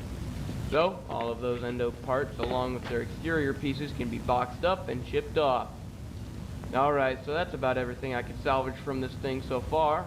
The only thing that could also go, but it's giving me a hard time right now, is the head plate here. For some reason, it won't budge, and I have no idea why. I've checked for anything that could... I don't know. I feel like even if Bonnie started running at him right now, like, it's missing an arm, one of its feet, and both of its eyes. And one arm's broken. I feel like it wouldn't be able to hurt you. And so far I've found nothing. However, I do remember the report naming the headpiece specifically, so that means it's one of the main pieces they want. So I don't know. I guess let me keep cracking at it until something gives. Then I'll restart the recording and let you know what I find out. Alright, after a bit of force and a few extra cuts, I managed to tear the face off, as you can see down there. Oh my god, it just clamped. Do you think it's gonna clamp down on his fucking hand? So I figured out that the headpiece still wouldn't budge because it's completely glued to the back of the head, which is very unusual. So if I were to try and force it off, it'll most likely tear in unpredictable directions and make the entire thing unsalvageable.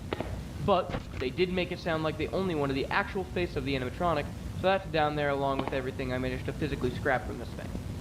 So we are done with that then. Okay, let's see. Odor report. Oh my god, he actually has to do a it's moving. It's moving. Okay then. We've recently been receiving complaints about smells and unpleasant odors emitting from the animatronic. Yeah, no kidding. These odors have been described as rotten. Yep, decomposed, like something died inside it. We suspect that perhaps a rodent or animal had accidentally found its way into the animatronic and became trapped within its chest.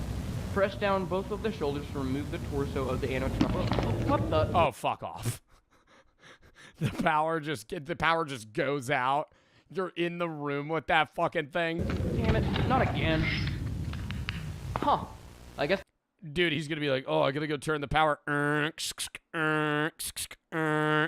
Oh, I wonder what that noise is. Him having worked with this shit for the last 8 hours. The power went out. Yeah, I might have tripped a breaker or something with all that computer Tripped a breaker with the fucking, oh yeah, with all that computer power. On that fucking, 400 GPU. Fucking 4090 my ass. Dude, yeah, we might have tripped the power with that fucking crazy ass beefy computer we had. That is an entire building. Motion. Alright, let's go turn the power back on and hopefully finish up.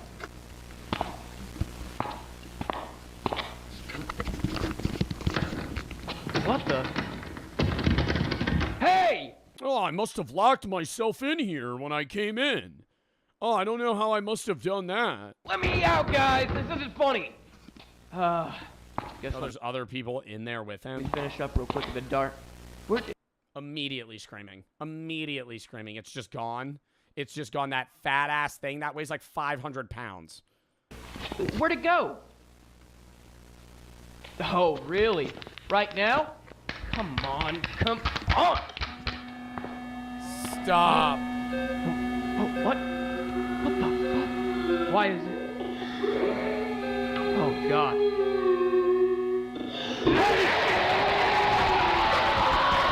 What the fuck? What the fuck? What? Jesus Christ. Not dead? What was that? Oh, and then he died right there. Damn. Yeah, I remember when I started streaming on YouTube and we would watch these, or not streaming on YouTube, streaming on Twitch and we would watch short horror films. These used to scare the fuck out of me. That was a fun video, but that shit was not scary. I used to be sitting there like, what's gonna happen? I feel like you get numb to that shit, no? Not numb. I still get scared as fuck in the horror games we play, but I think I'm not as, like, it needs to be a good scary horror game to make me like jump. Like when we were playing Silent Still, that shit made me freak out. But like when I was playing like Knock on the Window and I'm just like crawling around through a vent, it's just like a good horror game. All right. It wasn't there before. The door.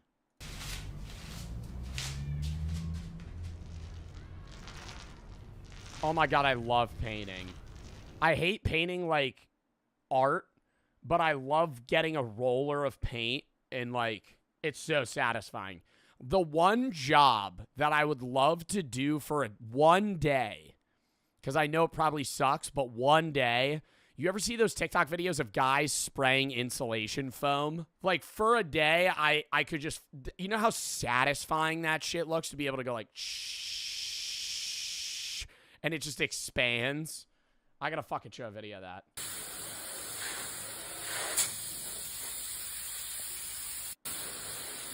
Like, Does that not look fun as fuck? At least for, like, a day.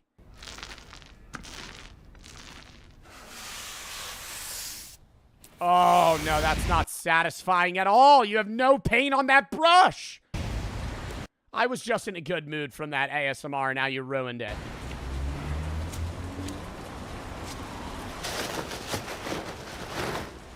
Oh my God, is their kid dead? Because she was painting over the height, like the markings. And now she's throwing away their stuff. Ellie. Could never leave a trash can like that. That'd freak me out. You gotta wedge that foot in. You better not walk away. My God.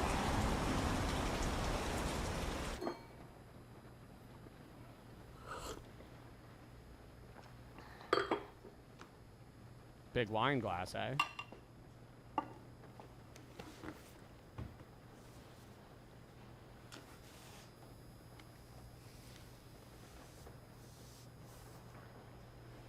I can already tell this is going to be peak because their acting's on par just on facial expression.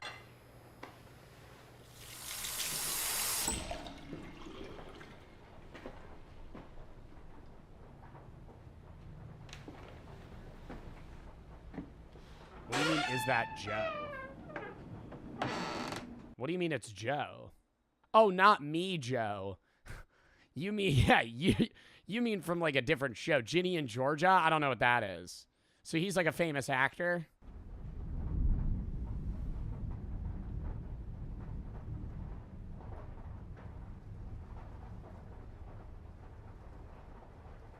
Oh, he's staring at her room. Wait, you're leaving? Yeah, I shouldn't have come. I just thought we should be together. So stay. We can finish dinner, we can talk. Yeah, she was my daughter too.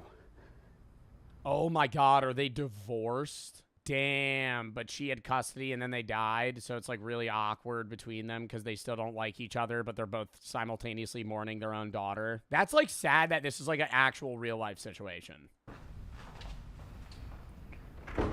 Those are the best horror movies. Can I say that?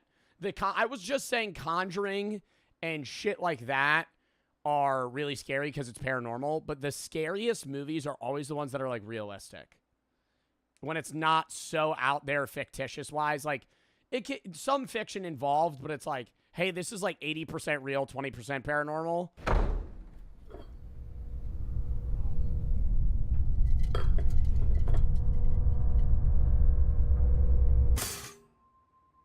That looks like some good-ass bread.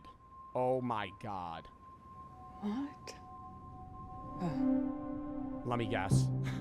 It's going to be a door that wasn't there before. What? Y'all going in there? Immediately. Immediately. My dumbass isn't even calling somebody and being like, there's a door that just appeared. I would instantly open that door. Unless it was nighttime. You pre-watched? It's the title, chat.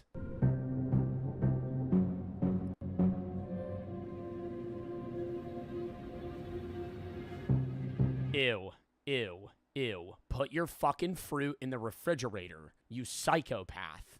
If you eat a warm citrus or fruit, yuck. When you have the potential, I understand eating a warm apple or something when you're on the go, but if I'm able to put it in the fridge, I would much rather have cold fruit than warm fruit.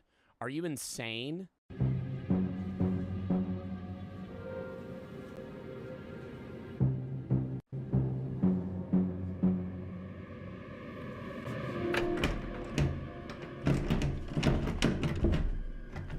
I'm going to bet that the husband has the key. She is the door. The husband's going to come back like the same day and go, dude, I just like found this key in my house.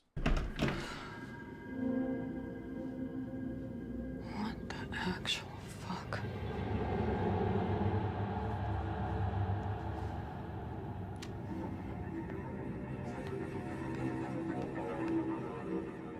Oh my God, it's literally a photo of that exact wall. I don't know, man. You would need to check a picture to double check. Wouldn't you think you would know that, like, a house you've been living in or an apartment you've been in for, like, 5 years, you would know if there was a door there? Yeah, it's just, he said, I feel like I know my walls. Yeah. Maybe, like, a weird, like, crawl door in a basement, I'd get you being like, I need to look at a photo. But a door in your kitchen, you've been living there for over 1,000 days, you know, 1,000 breakfasts, 1,000 lunch, 1,000 dinners. Never once you were like, I actually never noticed the door was there.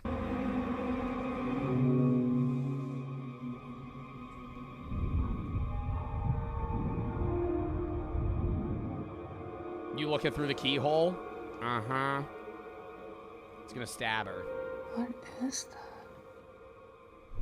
Ah! Oh my God, stop. No, this is scary. I hate this.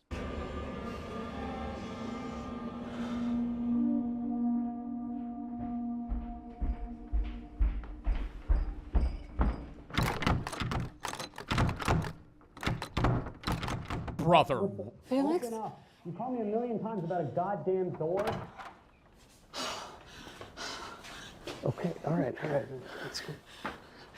I saw. Oh, I thought it was a ghost. I thought it was the ghost. I was like, she ain't call anybody. Someone in the house. Okay, did you call the police? They wouldn't come. They didn't believe me. Jesus, Car, this isn't healthy, okay? I swear it wasn't there before. I was looking through it. And All right. Are you guys calling the police about that? I'm calling 3 people. I'm calling 3 of my boys. And we're going to fucking kick that door in and go. I'd get my one friend that has a license to carry, not just a home defense gun. I'd be like, bring your pistol. Bring your shotgun. We're going to fucking kick this goddamn door down. And we're going to fucking see what's in this room. I saw. Okay, hey, I understand that this. Ghostbusters, I'd bring a can of Morton's salt. I'd bring a can of Morton's salt. And maybe some, like, I don't know, some sort of thing. I'm not religious, but in that instance, I might bring a cross or a rosary beads. I'd freak out a little bit. Yeah, maybe call a priest.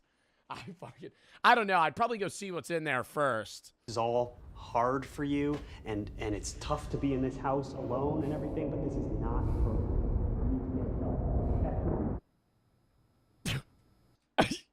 All that for her to just be like, here's the door.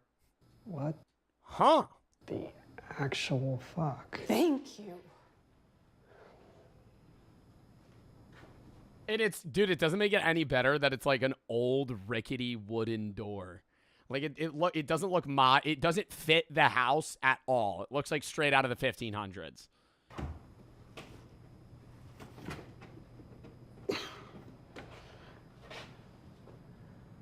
Okay, well maybe it's like one of those things where you see it so often you don't even notice it anymore. Right. Okay, all right.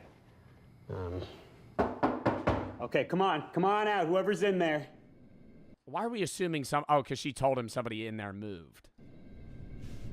I have a gun. I have a big. I think we got to be more firm. I have a gun. Like he's not even sure if he has a gun. I have a big, scary gun. Listen to me, I'll load the gun. I'm ready to come in at any second now. I'll fire a warning shot. Fuck off, gun. So you come out of there fast and we'll let you live, okay? I'm gonna give you 5 seconds before I start shooting. 5, 4. I mean, what's the strategy here? 3, 2, 1. All right, you stumped me. All right, you called my bluff. Dude, throwing the fucking iPhone flashlight through that Hello? shit. Anything? No, nothing. It's gonna be like just a pantry or something. Wait, where are you going? It's just a normal wall. Nothing could fit back there. What do you mean nothing could fit back there? Yo, yeah, actually, why are they breaking in through the door? Why don't they just fucking smash the drywall? Oh, to keep it good. It's probably shut? just a built-in door. Problem is that's not keeping the door shut if it pulls open. The chair method works for push doors. But if that door opens from the inside, it's a pull, not a push. That chair's doing about fuck all. I think it's a pull. I would bet that it's a push. I'd bet that it's a push from this side, which means that if they want to open the door, they just pull it open. Appear out of nowhere. Okay, what do you want me to do? You want me to get an axe and break the thing down? I want you to believe me.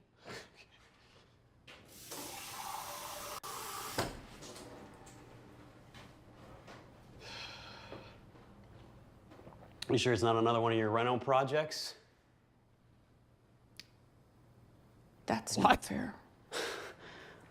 Okay, fine. We'll get someone to... Hey, you want a warm apple? Hey, are you hungry? Do you want a warm gala apple? Oh, yeah, what about a warm Granny Smith? Ugh. Not fair. Ugh. Oh, yeah, why don't I just vomit in my own fucking sink? Okay, fine. We'll get someone to look at it in the morning, right? But I saw something behind it. It's like you're trying to ignore me. Wow. Really? Ignore you like you've been ignoring me for the past year? I'm trying, okay? And I'm tired. I'm fucking tired of trying, and you're gonna say that I'm blaming you. I'm not trying to blame you. I'm just telling you how I There was no door there. Jesus, Kara! You're obsessing about this fucking door. Can you hear yourself? I'm trying to tell you something. Do you remember a door being there? No, I don't remember the fucking door either. But I don't remember half the shit that's happened here in the past year because none of it fucking matters. Because she's gone. And she's not coming back, and you left me alone.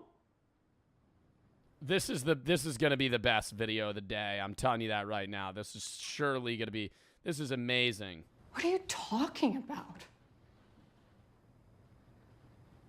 Her room, Kara.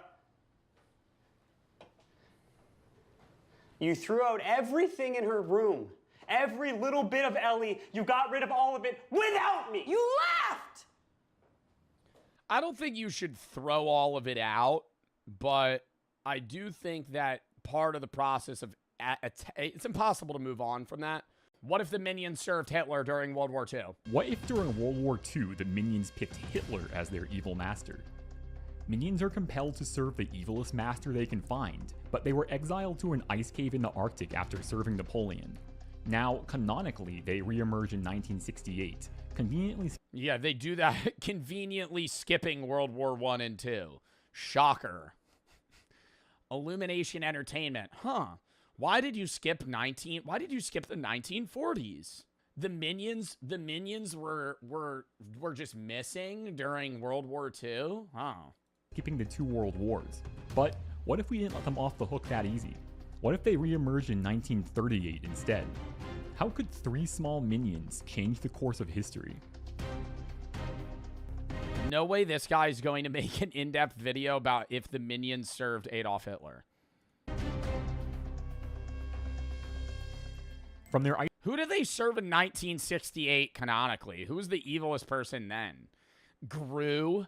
I gotta say that as well. We gotta take everything with a grain of salt. We're gonna lean into the fucking actual historical accuracy of canonical minions. Because, yeah, Pol Pot, Fidel Castro, the minions resurfaced in 1968, served a few people, and then went, hey, we're gonna go with Gru. In modern day, but they live on Earth. And they have history. Gru's the most evil guy. Who's the most evil person alive right now? Dude, they'd be serving Kim Jong-un. They'd be serving some fucking dictator that's fucking starving their people. Get out of here. They're going to be serving Gru. I'm going to steal the moon. I'm going to steal the moon. Oh, really? That guy's chopping kids' heads off. Stealing the moon, chopping kids' heads off. What? What?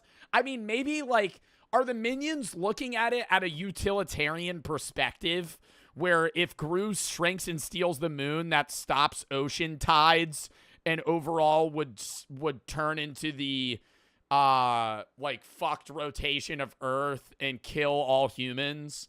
Like, is he thinking, are the minions going like in depth right now to like, hey, if Gru steals the moon, the adverse effects of stealing the moon would result in the death of all humans? I feel like that would be like maybe where they're going. Ice cave in the Arctic, the minions trekked south into Soviet territory. Wait, what?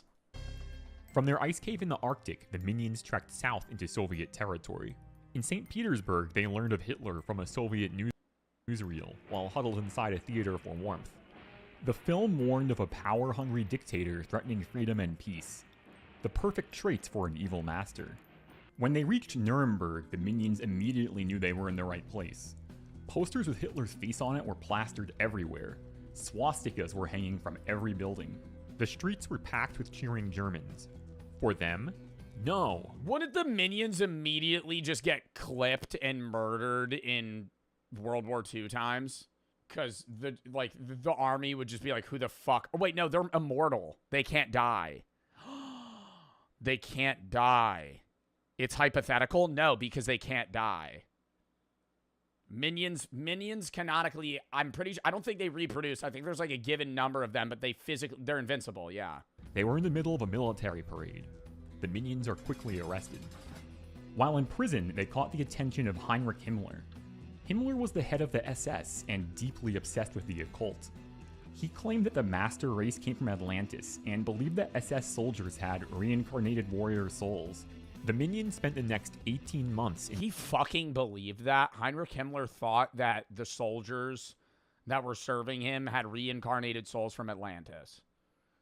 Like, I don't know which part of this is historical and which is like, you know, panning into, we're talking about the minions here. During Nazi experimentation and torture.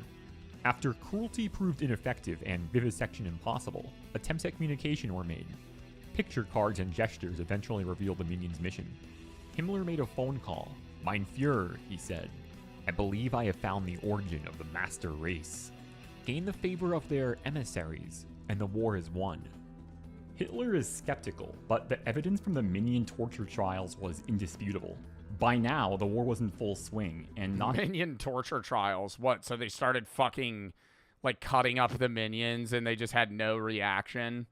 I always assumed a minion would be like elastic. Like, you could kind of punch a you could grab a minion and squeeze it to like a compressed cube and let go, and it would just like right back to what it looked like prior.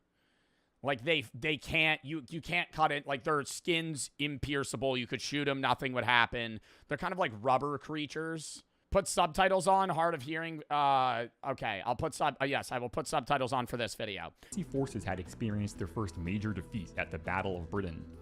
They had to exploit any possible advantage. And so, the minions became Hitler's constant companions. While living at Hitler's residence— I mean, honestly, if we're really going into like the canonical abilities of minions, if you have the minions on your side, you physically can't lose. Like, you can't stop them. You couldn't stop a minion. Residents, the minions were subjected to a constant stream of Nazi wartime propaganda, which they understood as movie nights. They'd get fitted for tiny uniforms, and soon literally be marching in lockstep. They deliver speeches at rallies and feel the rush of the loyal, ecstatic crowd's adoration. I'm gonna say, though, like, aren't the minions more serving of evil masterminds that kind of have, like, idiotic ideas? Like, I'm going to destroy the sun! Not, I want to eradicate an ethnic group of people. You know? Like, I don't think the minions would really get behind the vibe of Adolf Hitler. Just off of my watching of, you know, Despicable Me 1, 2, 3. I don't think that I think they would see what's going on and then go, ugh. I don't know. They toured the country, accompanying Hitler to demonstrations of the latest— Stealing the moon was idiotic. Yes. That's like a kid's idea of something that's evil. Like, that's the minions serve childish evil ideas. Like, if you asked a 5-year-old, Like, what's something really evil? They'd be like, I'm going to eliminate soda, which would actually probably benefit society, you know? Like, they would say something stupid like that because it's a kid's movie and the minions are dumb, right? The 5-year-old isn't going to be like, well, I would get rid of this group of people. Wunderwaffen, like Heavy Gustav, the largest gun ever fired, even to this day. They served Napoleon, true. It shot shells the weight of 2 pickup trucks at targets over 20 miles away. It was pure catnip for the minions, who were seeing a fully mechanized superweapon for the first time. That night, the minions came to a consensus. They would contact their people and introduce them to their Fuhrer. It was during a demonstration of a futuristic jet fighter that Stuart's eye began to open. Bored with the technical details, he wandered off, away from the spotless showroom full of sycophantic Nazi scientists. He opened a door to the production line and was hit with a wave of hot, acrid air. Rows of haunted eyes looked up at him from dirty, gaunt faces. They were forced laborers, brought in from occupied territory. Stuart's heart plummeted. Was this the fate that awaited his kin? These men weren't minions, they were slaves. German guards descended on them with their cudgels, and Stuart could bear no more. He looked away. The other minions were reluctant to believe what Stuart had seen. Worse, Bob began to defend Hitler's actions. He was young, impressionable, his head full of ideas like patriotism and loyalty. Stuart begged the others to flee with him, but Bob refused, and Kevin wouldn't leave him behind. During a state dinner, Stuart slipped away and hid inside a shipping crate destined for Poland. I can't believe I'm actually watching this right now. Like, can I say, this is like, I'm trying to get it. I'm really trying to like get my head into this verse right now. But it's like, he's sitting there going, Bob's trying to defend Hitler's ideologies, but Stuart, on the other hand, really just wants him to be a part of the team. The next few days moved quickly. Kevin and Bob spent their days in Hitler's war room. The Nazis were planning a surprise invasion of the Soviet Union, with a secondary goal of making contact with the minions still waiting in the ice cave. They'd follow German troops as far north as Leningrad, then travel with a specialized detachment equipped to traverse the Arctic expanse. All that was needed was for Kevin to point out the ice cave on the map. He hesitated, just for a moment, but Hitler noticed. Back at Hitler's home, he invited Kevin into his study.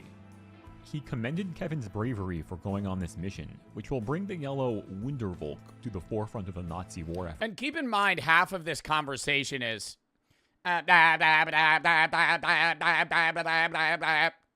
right? You have Hitler trying to communicate with a fucking minion right now, and he's just going banana as a response. Unfortunately, he says with sudden menace, Bob will not be joining you. He'll stay here, right by my side. Do you understand? Kevin understood. Bob would serve as collateral to make sure Kevin completed the mission. Collateral for what? You can't kill Bob. They're invincible. They're like rubber. They have the gum power. You can't fucking hurt them. You can't threaten. What do you mean? What? So he's saying, oh, I'm gonna if you don't complete this mission, Bob's gonna get it. Bob's gonna get what? Meanwhile, Stuart came out of his crate and into a nightmare. The Warsaw Ghetto saw nearly 500,000 Jews crammed into an area hardly bigger than 1 square mile. Nazis distributed less than 200 calories per day, with the intention of creating mass starvation. Most of the food was smuggled, and this was how Stuart proved his loyalty to the Jewish resistance. When the true purpose of the Nazi resettlement program became clear, the resistance prepared for battle. Soon, Stuart was smuggling more than food. Weapons, fuel, anything that could help the resistance. He became known as the Yellow Golem, after the tireless servant. He could just kill Hitler! What the fuck are we talking about? This guy made an entire fucking movie. Bro, he's literally right next to him at all times. He could just fucking shoot him. What do you mean? He's like inadvertently he's doing like all smuggling and helping people. Bro, just fucking kill him. When SS forces entered the ghetto, they were prepared. Victory was impossible, but at least this way they could go out on their own terms. In the ensuing uprising, Stuart led an effort that smuggled dozens of civilians to safety, then threw himself into battle. He burned out a German tank with just gasoline and a cigar. But in the end, the Nazis razed the ghetto to the ground. Stewart was ready to die with his fellow partisans, but at the last possible moment he was smuggled out and into the hands of American intelligence. Now at Leningrad, long-range air... the American intelligence chloroformed fucking Stewart. What, and brought him to Alamo to help build the nuclear bomb? Where is this story going? Where's this story going? He's gonna go meet Oppenheimer? Craft with skis were prepared for their one-way mission. Kevin noticed weapons being loaded and explosives. It was only then that he began to realize the true extent of his collaboration, and his people, his innocent, naive kin, would pay the price. He thought of Bob and felt a welling of Kin? They're their kids? How do they fuck? How does a minion reproduce? It's budding. We had a whole conversation about this the other day. It has to be like budding. How does a minion reproduce? Minions don't reproduce in a normal way. They're essentially immortal beings that evolved from single-cell organisms at the dawn of time, with their numbers remaining relatively consistent through history, though some theories move and movie moments like Stewart turning into a chicken and laying an egg suggest unusual asexual methods of just poofing them into existence. They don't reproduce sexually or asexually. Their numbers don't grow or shrink significantly. Well, they wouldn't grow or shrink at all. They're all male. Well, they don't have penises. Why? If they can't reproduce sexually or asexually, what is the point of them having a sex? They're just minions. They flew until the plane's tanks were run dry. When they landed, the commandos began to cannibalize the aircraft. How do they pee? I don't know if they eat, dude. I've only ever seen them eat bananas. I've only ever seen them eat bananas. I don't even know if they eat the bananas. I feel like they just like bananas because they're yellow. I don't like where. I don't know. I need more info about minions before we go further. The mood was grim. They had no means of return or resupply. They had to rely on the word of a minion that there would be anything at all at the location. Worse yet, a strong headwind meant they landed short. They estimated a 2 weeks trek to the cave. Kevin led them there, hating himself the whole time. He ate his last banana and thought of the absurdity They eat bananas. of a tropical fruit in the frozen Arctic. It took even longer than anticipated. Kevin was pondering the absurdity of a tropical fruit in an Arctic area. Really? Almost 4 weeks in the end. When they arrived, the commandos were half-starved. They were ready to descend on the minion village and loot it for anything edible, even minion flesh. In order to prevent mutiny, the commando leader held a gun to his second-in-command and executed him in cold blood. Kevin is sent into the ice cave alone.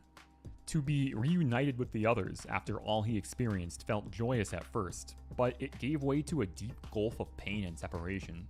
The past few years left him utterly changed compared to the naive minion he was nearly 4 years ago.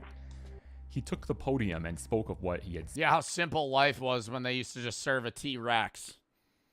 Seen and done. He warned against blind devotion to a charismatic leader, the end result of hate. And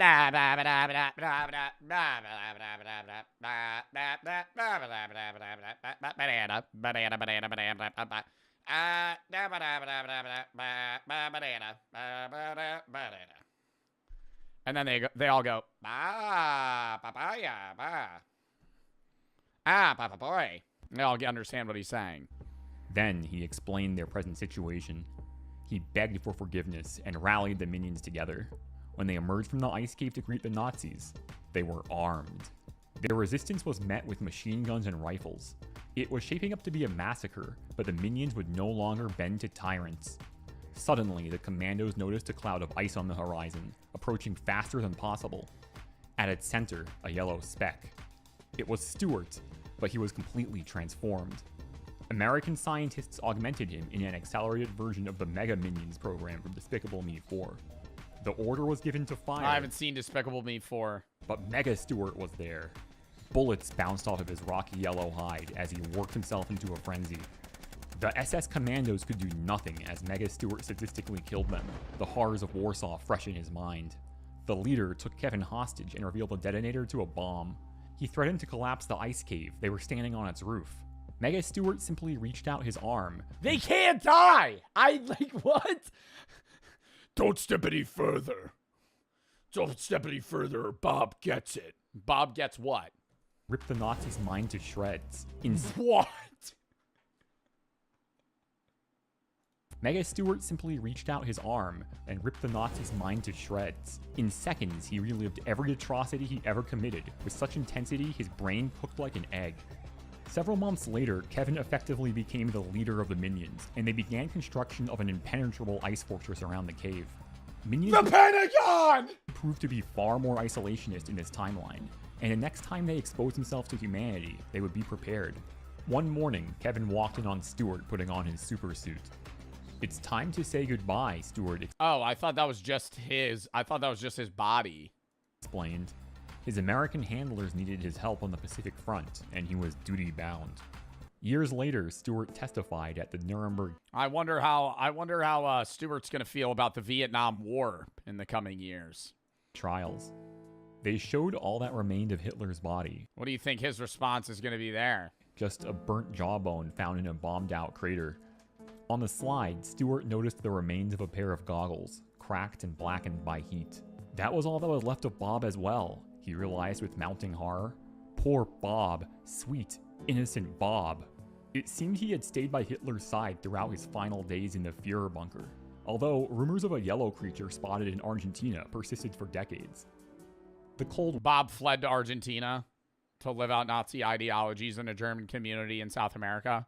War began. Stewart played an instrumental role for American intelligence.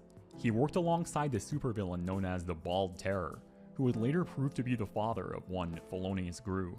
Spy satellites revealed plutonium production complex at the Minion Autonomous Oblast. But all that happened in Minions 2, Cold War. While researching this video, I was actually able to find Bob's goggles on eBay. I bought them, I couldn't resist, and I went and put them on my shelf. I can't wait to see what else goes up here.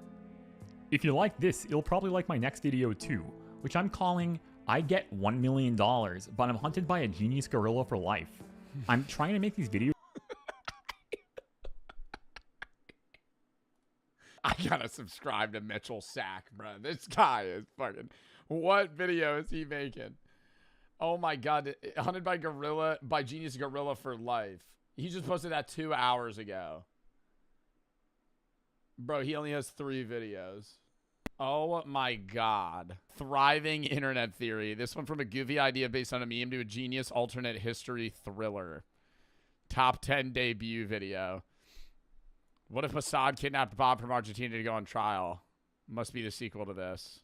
The Minions served Pharaoh, Dracula, Napoleon, 3 figures responsible for innumerable deaths and enslavement.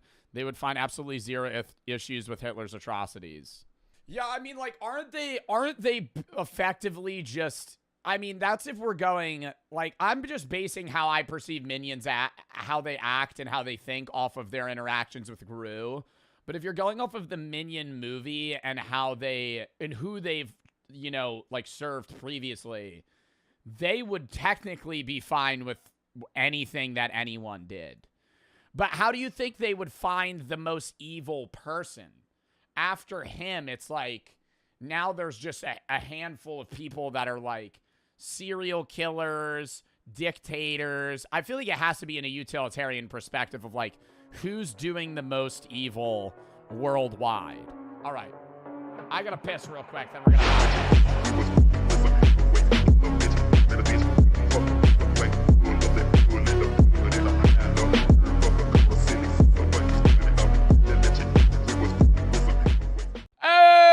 Hello, everybody, bloody good. How's everybody doing on this fantastic fucking Friday, everybody? Chat. I have a whole presentation that I made for if I was the Hunger Games game maker. We're starting out stream with a fucking presentation. We haven't done one of these since the Disney Sniffer, okay? If you don't remember that, I made a conspiracy theory that I think was pretty foundational and potentially believable, that the Mickey Mouse figure in Disney's lore actually exists, and he lives in a cage underground beneath the Orlando Disney World facility, in which he sniffs the employee underwear to make sure that they are wearing it. Now, we're not going to be getting more into that theory today. We're going to be doing something entirely different. We're going to be doing a presentation on what my Hunger Games would look like if I were a game maker, okay? If I were a game maker, what would the Joe Bart Hunger Games look like? I have 2 fleshed out ideas, 4 honorable mentions, and a questions period in which chat can ask questions. Prior to, fucking listen to my goddamn mentality, okay? I thought of these ideas. Some of them may have been thought of before. I'm not going to sit here and claim that I'm some original ass guy, but I did not use outside resources for this. I used it straight off the fucking dome and potentially talked to my friend at 3 in the morning on a Discord call. But outside of that, all these thoughts are my own. It is time for my... Fuck, my face cam's going to be in front of all the pictures. Where do I put my... Chat, I planned this whole presentation out. Where do I put my fucking face cam? Bottom? I don't know. Bottom left? Bottom right? We're going to put chat in the top. No, we're going to put chat up here. If I were the game maker, this would be my Hunger Games. I also want to say that I own these ideas, and if they're ever used, I shall receive $1 trillion from Lionsgate or any company that uses them for a Hunger Games-based movie, theatrical, play, whatever it may be. If there's any monetary gain off of this, it is all directed towards me because I came up with these ideas. Thank you. Okay, anyways, starting it out. If you also, I didn't really, if you've never seen the Hunger Games, this is going to make no sense to you.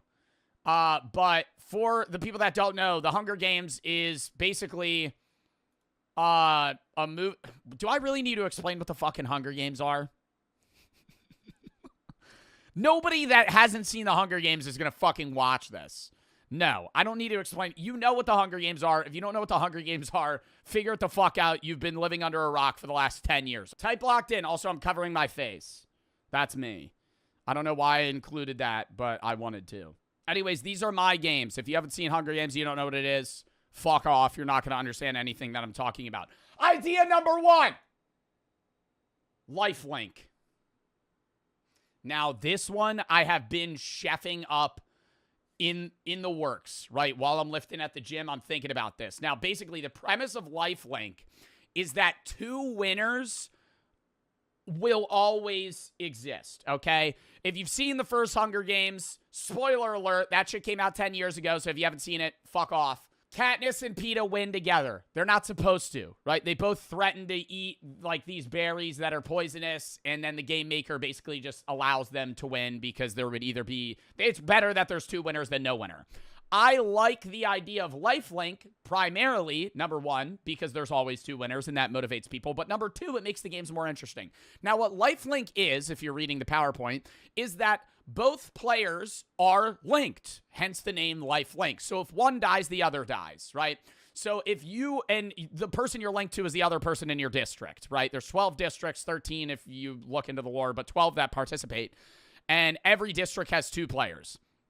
So if you're in District 2 and you are, I guess, chosen, the person that you are playing with will also have a device that is basically implanted and attached to their heart or aortic valve, whatever it may be. And if they die and it recognizes that they don't have a heartbeat anymore, then you instantly die, right? So it kind of forces you to have a teammate, but also gives you a teammate, right? It's a positive and a negative depending on how you're seeing it.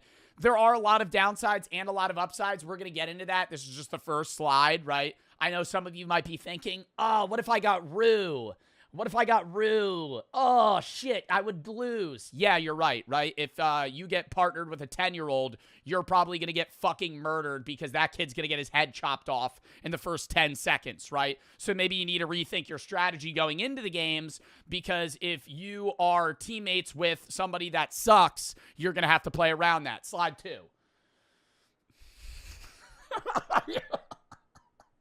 The holidays are meant for giving. It's a time of year where people spend more money than they do the rest of the year. And giving is great, but so is getting something back too. And that's what the Upside app is for, the sponsor of today's video. With the Upside app, you can get cash back on everyday purchases to places that you go very often to. There are over 100,000 different gas stations, grocery stores, and restaurants that are on the Upside app, and cashback is always around the corner. People can earn 3 times more cashback with Upside than any other product, and the app is free. The Upside app has helped users earn over $1 billion in cashback all time and helps users earn over $1 million each week. I travel a lot for content. I use Upside mainly at gas stations because I'm on the go all the time, but I also use it for restaurants when I'm out and about because I'm not going to be meal prepping and planning out grocery shopping as I normally would when I'm home. Upside helps me earn that cash back at any qualifying business that I go to. Upside has given back over $1 billion to its users. To find out what you could earn, download the free Upside app and use promo code JOEB to get an extra 25 cents back on every gallon of your first tank of gas. That is an extra 25 cents back on every gallon on your first tank of gas using promo code JOEB. Thank you to Upside for sponsoring this video, and let's get back into it. I liked this image. I tried to find something where there were people that were combative with each other, and I couldn't really think anything outside of 21 Jump Street with Channing Tatum and Jonah Hill, so that's what we went with. Why this would be very cool, right? Higher motivation and morale, right? Similarly to the first games, right? It feels a lot better when you're not the only one making it out of it. You have a little more motivation to survive, not only for yourself, but for somebody else, right? And it breeds new attack and defense strategies, okay? And it also, this is another point that I wanted to make. If you look at the third bullet point, it reduces the loser-ass fucks that play for the games for their entire life, right? Kato, or what was his name in the first one? Kano, what was his name? The blonde guy in the first one.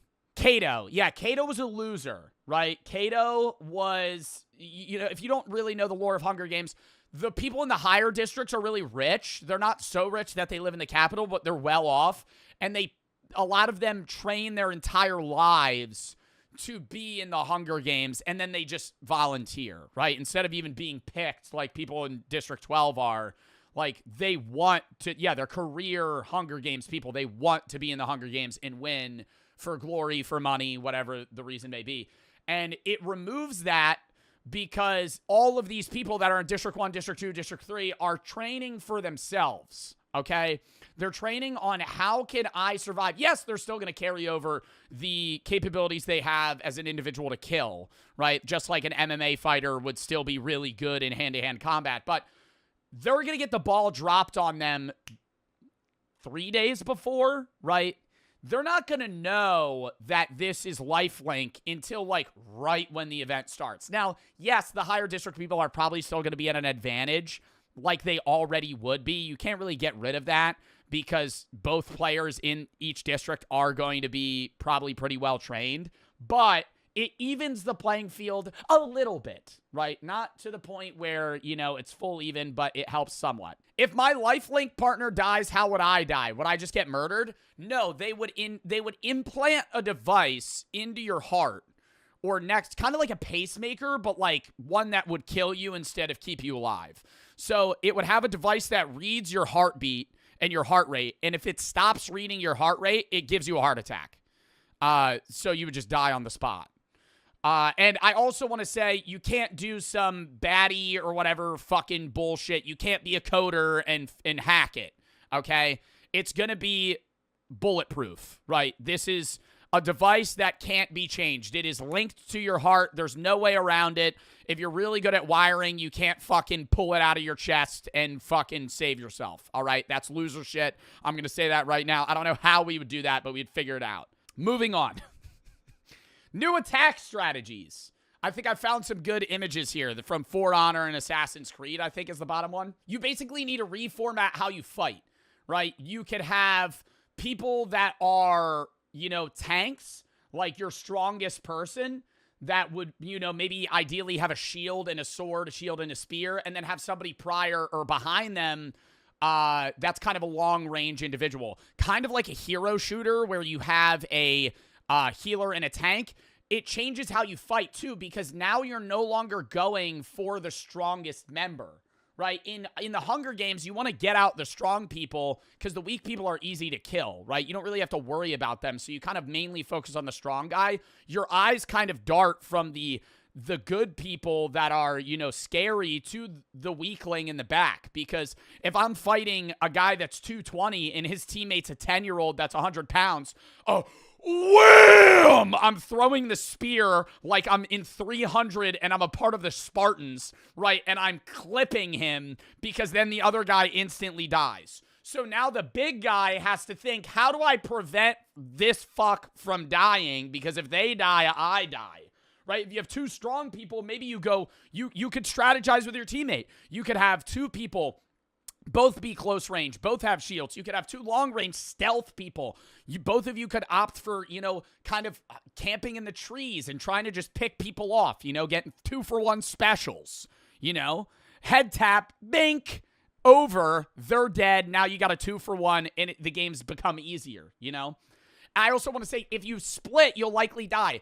In this scenario, I'm not saying that there's gonna be people that disagree with each other, right? Especially in the higher districts or the lower ones where people don't see eye to eye. You know, you're gonna have District 3s that refuse to fight together and they split on their own way. You better just hope that motherfucker doesn't die because randomly you might have a heart attack and, you know, you're done. You're dead.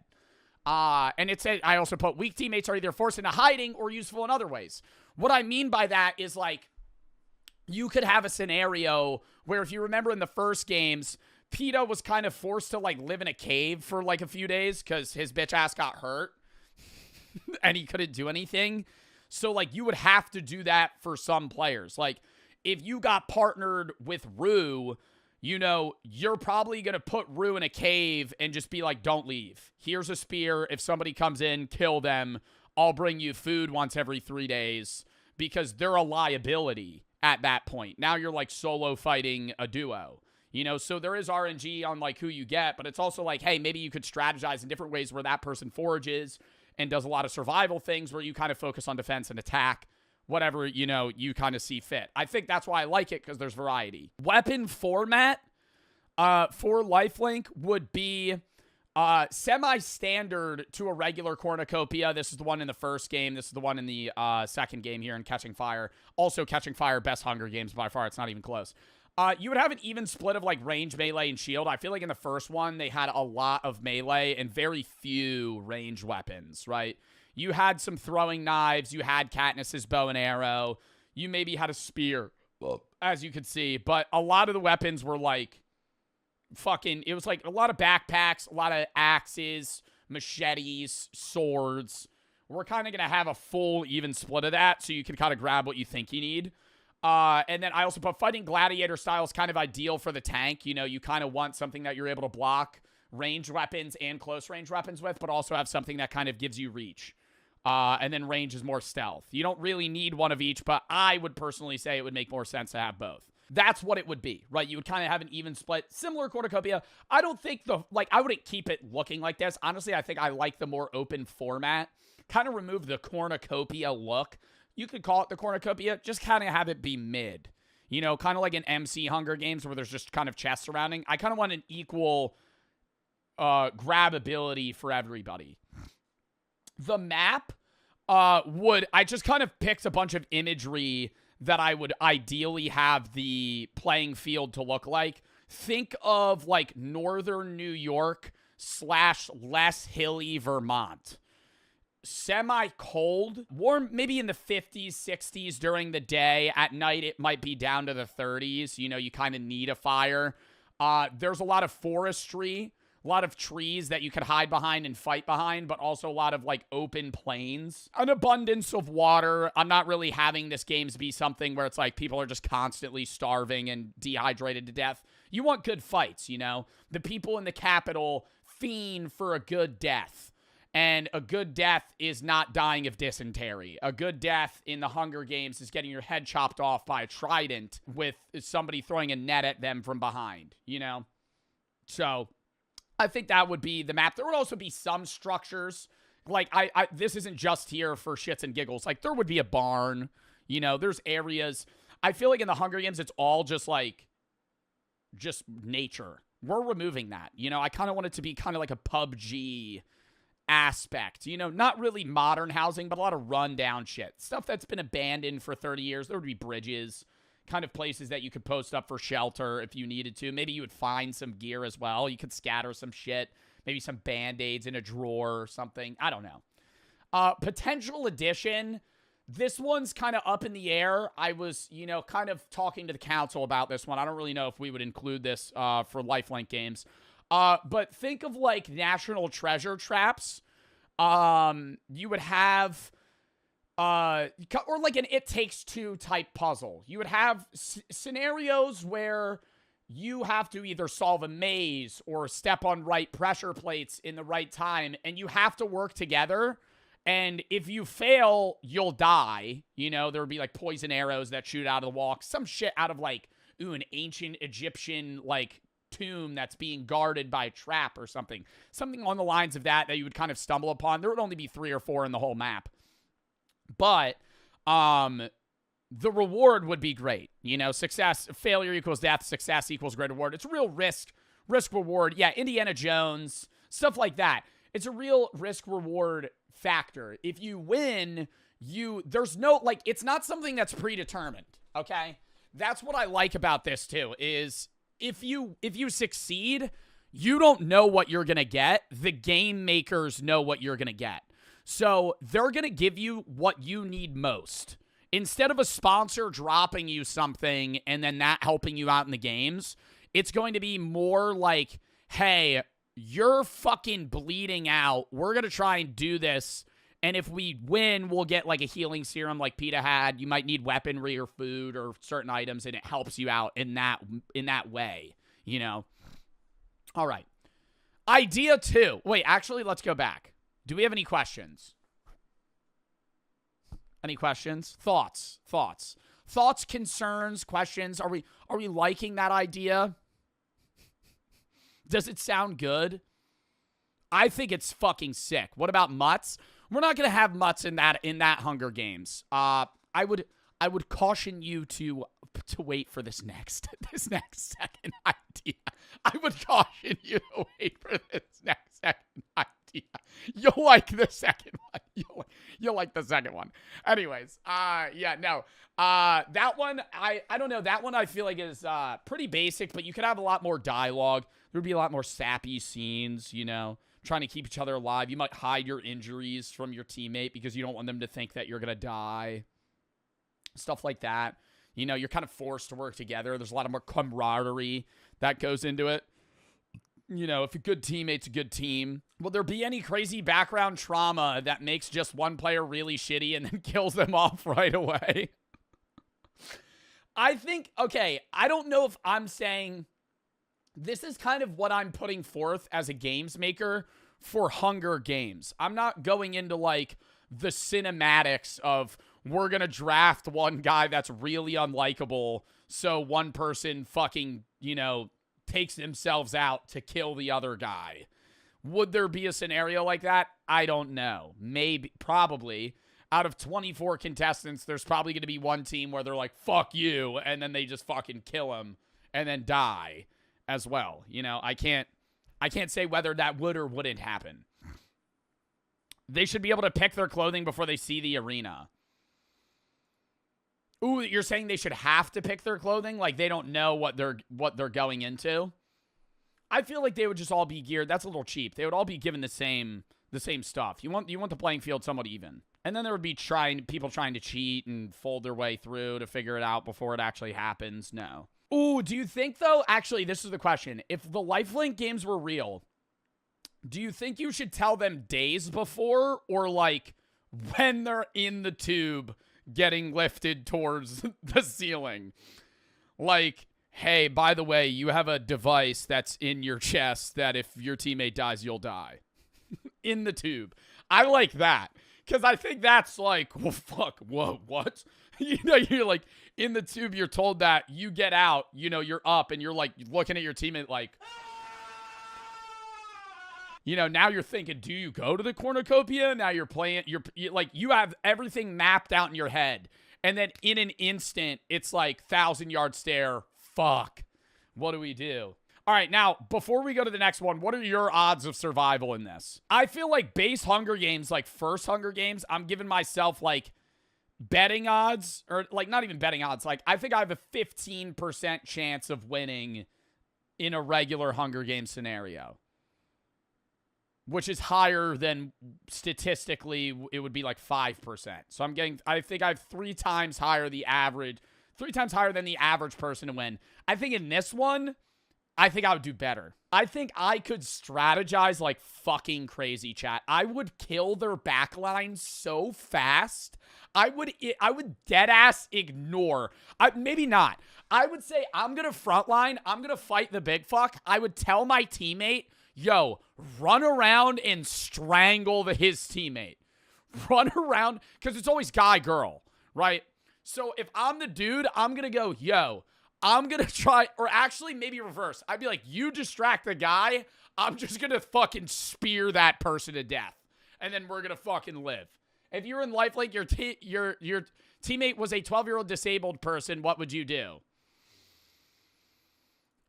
I mean, bro, they're not going to draft somebody that's physically incapable of fighting. You can't put me in that scenario. I'm not doing that. They would? They wouldn't. They wouldn't. Oh, they did. Oh, they did, though. Oh, my God, they did, though. No, they did do that, though. Oh, shit. You're cooked in that scenario. See, that's fucked, though. That's fucked, though. What if they're autistic? I'm not thinking that. I'm thinking, like, physically disabled to where, like, my teammate has one arm and one leg. And now, like, they're not going to do that. I feel like there would be rules. Okay, then I don't know. Why are you trying to pick apart? Why are you ruining my idea? Fuck. Why are you ruining my idea? They would just die, but then you're dead too. That's the point they're making, which is true. Like, if you're with somebody that's, like, fucked, like, they're not, like, it's just like, oh, you're cooked, you know? Like, now, like, it's over. Honestly, bro, I feel like that's a scenario where you literally have to go, like, put them in a cave and be like, don't leave. I'm going to win this games for us. Like, I'll bring you food so you don't die. Just say you wouldn't draft them if this is your games. Yeah, but the game maker doesn't choose who does and doesn't get drafted. All right, I would give somebody, like, in that scenario, I'm giving the other player, like, some crazy perk or some shit. Like Katniss and PETA. I gotta say, side rant, PETA's presentation to the rich people that are determining whether or not he's gonna get, like, fucking sponsors for the games was so stupid, and they made it seem cool, and it was so lame. Like, if you remember, they all had to, like, portray their own abilities and what makes them, like, good, I guess, opponents. And, like, Katniss is, like, headshotting stuff, or, like, well, actually, she might have, like, painted something. But, like, a lot of people are throwing knives, and they're, like, slashing. They're showing their fighting skills. Bro, PETA just goes, thum, thum, thum, thum, thum, thum, throws a weight. And all of them go, wow. Wow. And they act impressed. Like 5 Hunger Games ago, there wasn't a girl that graded her teeth to look like shark teeth with the fighting capabilities of fucking somebody that spent 10 years in fucking Dagestan learning MMA maneuvers. Like, get the fuck out of here. Yeah, Enobaria or whatever. Get the fuck out of here. Oh, you know, PETA throwing a fucking 40-pound potato sack was impressive. Next games. I think you guys will like this one more. This one's titled The Fallout Games because of how similar... I was going to title this one The Nocturnal Games, but I'm titling it The Fallout Games because I think the map would be the most memorable. The climate would be similar to Fallout 4 or the show The Fallout. We would remove radiation. I think I say that in another slide, but you're not worrying about, I'm going to say that off rep, you're not worrying about, like, dying of radiation and stepping into a room that's going to fucking kill you, okay? The problem in the worry about this game is that it is unbearably bright and hot during the day. It is cold and pitch black at night and bright and hot in the day. The UV level during the day is 10 plus, and it's over 100 degrees from 9 a.m. to 7 p.m. You're in the desert, okay? You're spawning in the Sahara. Not really, because there's going to be water sources, but it's going to feel like you're in the desert constantly. Everything's going to be run down and look like it was in a post-nuclear blast. There would be less buildings than this. You know, I don't want there to be, like, huge cities. Honestly, I think there would be buildings scattered kind of like in this bit, but it would be more like deserted. Map-focused games through and through. There's caverns and broken structures that you're able to sleep in that would kind of look like this. A lot of the games would be played during the night. You know, there's going to be benefits of going out during the day, but for the first few days, it's like if you stay outside during the day, you're dead. Water's readily available, yet largely unusable, like this picture here. You know, think still water, water that has so much bacteria in it that unless it's like fully boiled and filtered and you know a lot about survival filtration, like you're fucked. You know, there's going to be instances where you do find like water bottles and there's going to be clean water sources, very far and few between. Most of the water that you'll see is unusable and or deadly. Post-nuclear fallout years after is what I'm saying. That's why there wouldn't be radiation, because that's kind of cringe if, like, all the people died from, like, radiation poisoning. But, yeah, I also included this image here where my fucking face cam is of Fallout, but it wouldn't be a city like that. I'm just more saying, like, the ruins. You know, it wouldn't be like you're in modern-day New York. It's not going to be that vast where you're able to, like, climb 80-story buildings. Like, the tallest building would be, like, 3 stories. The twist, this is where we get into this chatter's request here about the mutts. Nocturnal radiation mutated carnivores.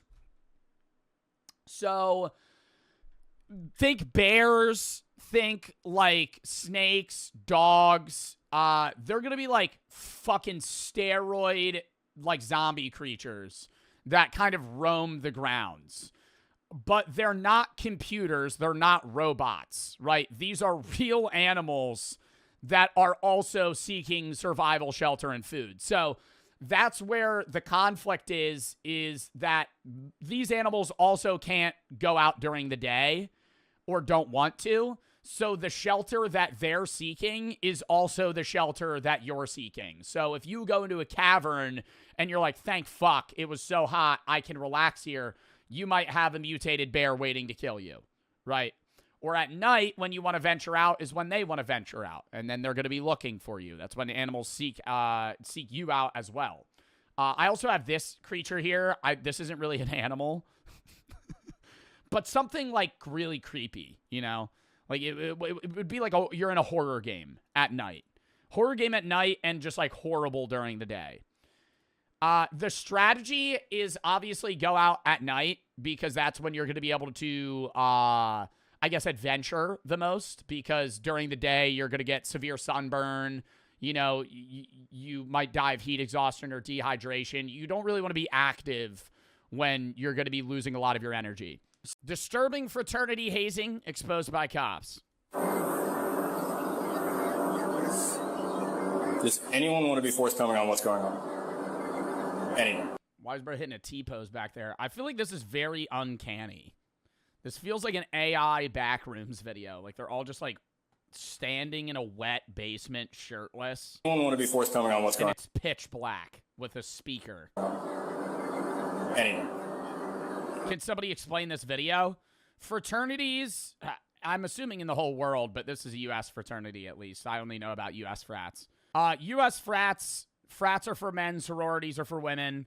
Frats haze their pledges. Pledges are people that have dedicated their choice to the frat, but they're no longer a member. They're not a member of the frat yet, right? So if you pledge to a frat, you're like Teak. You're basically saying, I am choosing to be a part of this frat. I want to join. And then you're going through like a hazing process because you're rushing this frat. And it's basically where the people that are, older in the frat that are, initiated members and have been past the initiation or the hazing are now doing that on you. Sometimes it's very simple things like, making fun of you. Bullying, effectively. Sometimes it's like bullying you. Sometimes it's making you drink a lot. Sometimes it's making you do drugs. Sometimes it's making you strip naked and walk in a circle while you hold the guy's dick in front of you and walk in a circle. There have been people that have died from hazing, and so the U.S. has a much more strict rule set for frats. Frats have gotten kicked off campuses for doing crazy things where they've, killed people within their frat. There was a recent case, I think it was in Pennsylvania, where they made a guy drink like a fifth of vodka or something, and he was unconscious on the couch for like hours. Nobody helped him, and then he died. It can get pretty bad. Most frats are not taking it to that extent. Like that, I don't want you to think that the average fraternity is doing that to its pledges. But this is one where they're probably right now. I don't know what they're doing. They look wet and shirtless. I don't know what was next. I don't know what they were doing. Were you in a frat? I was never in a frat. I had gone to frat parties, but I never joined one. Did you ever want to join one? Hell no. Because of this. Because it's like you pay to be in a frat, and they bully you before you're their friends. There is valid things, like frats do a lot of charitable stuff as well. Like there's a lot of good fraternities. Like I'm not knocking on the entirety of a frat as a whole, right? Like fraternities can do a lot of good. They can breed a lot of connections for people within college for when they're out of college. They do provide some sort of benefit, right? But they also have a lot of downsides. Police and firefighters responded to the Alpha Delta Phi fraternity house after a fire alarm went off. You got it. Fire alarm went off. They didn't call and say that it wasn't an emergency. Oh, so this is just like a coincidence that they're going to stumble in here? Pretty good. How are you? Good. Joe, they are all thinking, do not go in the basement. Do not go in the basement. Guaranteed right now. This guy with the backwards hat is like, how do we keep them out of opening the basement door?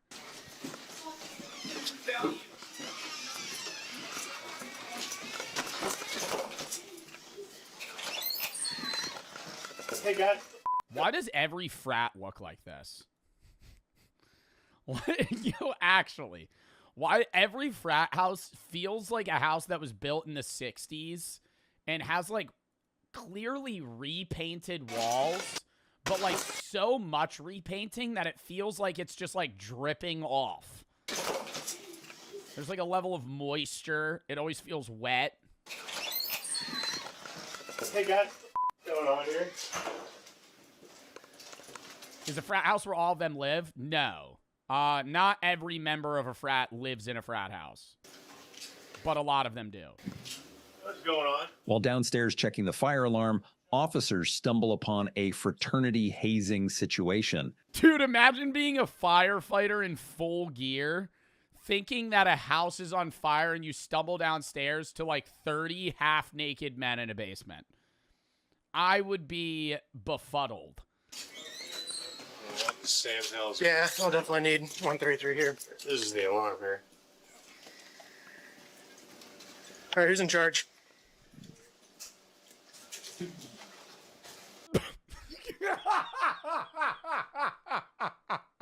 They have a fraternity president. They're just, I feel like it's him. Like there's no way. For him to go, it's gotta be him. Looks like we have quite a bit of hazing. What level is hazing illegal as a whole? I don't actually know what. I'm going to Google that. Is hazing illegal? Hazing's illegal in 44 states. Wow. But I know frats still have, but it's like, what constitutes as hazing? That's what's like very confusing to me. Somebody said, can you say no to hazing? Yes, you could say no to hazing. Yeah, no shit, you could say no to hazing, but it's like a level of peer pressure, and then you're also just not going to be in the frat if you don't get hazed. They'll just kick you out. So it's like a social pressure. So I'm asking you. Is there a hierarchy? Yeah, you have a frat president. You have a leader. Who's in charge? We can talk upstairs. No, we're gonna talk right here. Who's in charge?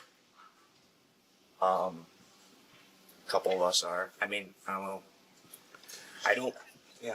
I don't see a point in why he wouldn't just tell them, because frat presidents are it's public info. Even if they were like, I don't know who's in charge here. Like at some point they'd be like, this is the president of this frat. I don't have to tell you. Okay, well, we need to find someone who's in charge, because this is ridiculous. Hey, this stops here, guys. Oh my God, they're blindfolded. This is a police department. And they're covered in like mud. What the fuck? This stops here. Who's in charge? They're upstairs. I just, the problem with that I've always had is like, if you were hazed, say, because when you get hazed, they can be like really fucking mean to you. Why would I want to then be that guy's friend? You know? Because once you're past the hazing and the initiation, now you're a part of the frat. So like now you're boys. And so I'm supposed to be like, dude, you didn't make me like do all that for like what the fuck? But it's like a constant, it's like it's an initiation, but it's they did it to me, so now I have to do it to them. You know what I mean? Not a tradition, because when you say tradition, it makes it sound good. What would that be called? Like, is there a word for that? Where it's like, they bullied me. Yeah, it's like a cycle, not a tradition. Because a tradition makes it seem like there's like culture a part of it. It's not even a rite of passage. It's rite of passage is even, I feel like that's making it seem better. Because it's like, they're bullying me, they're hazing me, so now I have to do it to the people that are behind me. And the fucking weirdest thing is you could get hazed by a frat member that's younger than you. The majority of people that are hazed are like freshmen or sophomores that are joining a frat and they're getting hazed by juniors or seniors. But you could be a junior rushing a frat late and get hazed by a kid that's 2 years younger than you.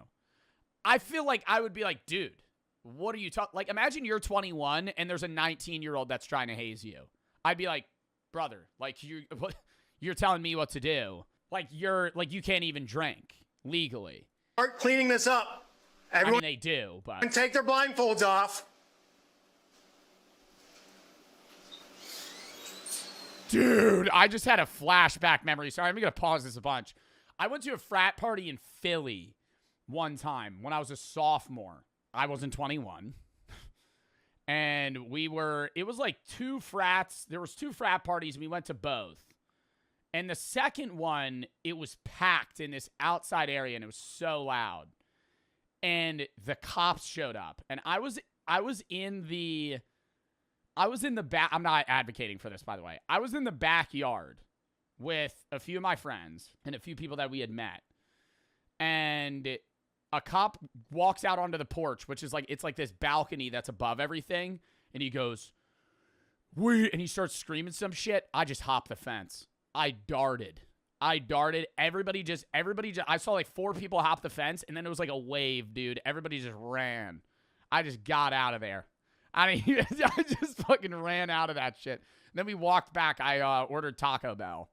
And then I passed out. That was bad too. There was a few frat parties I'd gone to. The last frat party I went to was my junior year. I didn't go to any my senior year. I went to a frat party my junior year, and this guy recognized me, and he was on like 3 different drugs at once. And he was like handing me these open drinks, and I just took them. And in hindsight, I was like, wow, that was like so stupid. Because he could have put anything in there. Anybody could have put anything in there. It was like an open beer that they would be like, dude, Joe Bart, here's a beer. And I'd be like, oh, thanks, man. Fucking just drink that shit. They could have just drugged me. Never got drugged at a frat party, though. But then I did get drugged at Barstool in Philly. So. Commands to clear the room and get out of here. Fuck that place. Never go there. But no one's moving. Apparently they're taking us pretty serious. I guess. You in charge? You said. Still haven't found out who's in charge? Might want to ask our house dad. Where's Oh he? my God, is that it? Dude, he can't even fucking speak. Might want to ask our house dad. Where's he at? Summit. Working at Summit.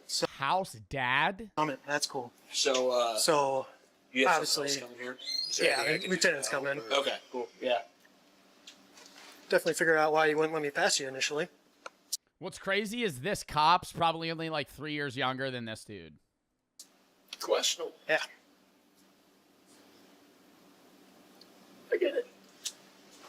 I would probably be calling your house dad or whoever to get him here, since ultimately Wish I could. he's probably in charge, right? Unless someone else is in charge. I don't have his numbers. Yeah. Which Russia is. You don't have your frat leader's number? Yeah. Do you guys know how the fire alarm got set off? Or just from? It's manual. Goes off. So it's this one in the hallway here. How it got set off, I'm not sure. Yeah, like the cops can't just walk out. There's 40 naked guys in the basement. They're just supposed to be like, all right, well, there's no fire. I don't think it was down here. It's upstairs. I can tell you it was this one. It was really? Yeah. I don't know where they're supposed to stay.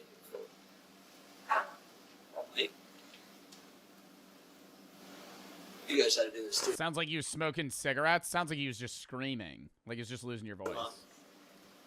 Yeah. I don't know what this is. I mean, it's not like you guys didn't know there was 15, 20 people down in your basement. Come on. It's not that dumb. It's fine. I'm getting a little frustrated. Dude, it's like this weird, awkward silence because nobody knows what to do next. That no one's telling me who's in charge of what's going on. I mean, can we get the fucking half-naked guys that are covered in mud and piss with blindfolds on to walk out? Like, they're just standing there while everybody talks. I'd be like, hey, can we, like, go upstairs or outside? Like, why are we just, like, sitting here having a chat? The frat can't be mad at you if a cop tells you to leave. That's the line, man. I understand it's like you gotta listen to like your frat leader, but I'm like, dude, if a cop's telling me to fuck off, like, you leave. I can help you out, but I'm not in charge. Literally, I'd like to help you, but I'm not in charge. Yeah, I mean, we asked you to call your house dad, and you said, I don't have his number. Like, I mean, How do you not? He's your house dad. How do you not have his number? I don't live here. Okay, and what are you doing here? He's a live-in. He lives upstairs. Oh, so you do live here? No, I don't live here.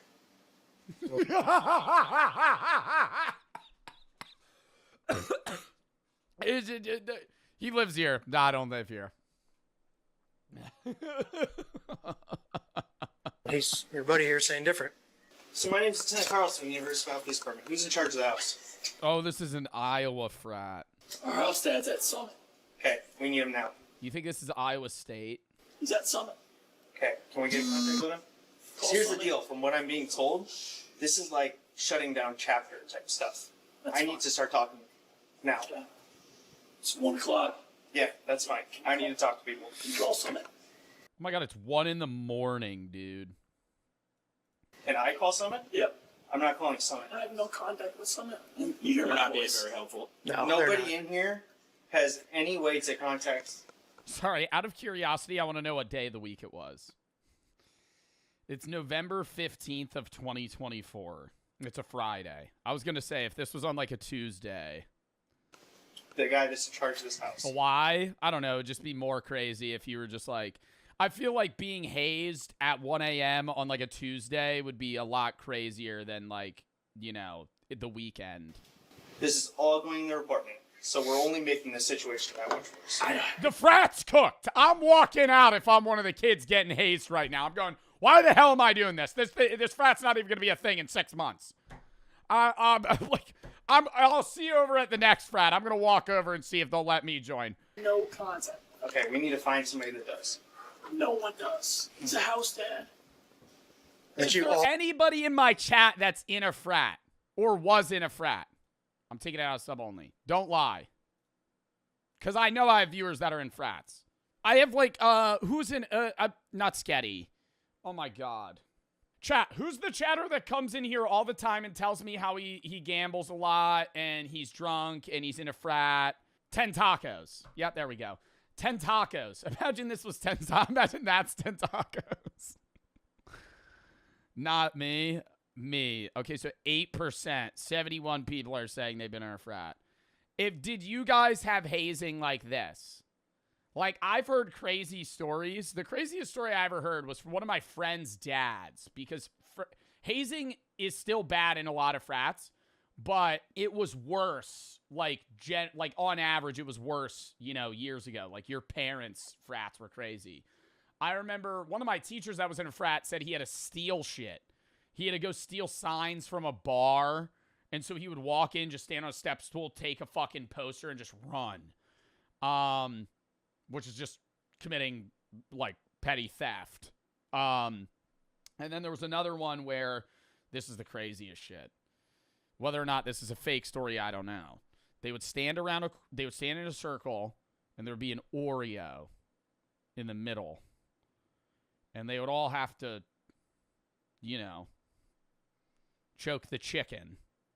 And whoever, you know, went last had to eat it. Soggy biscuit.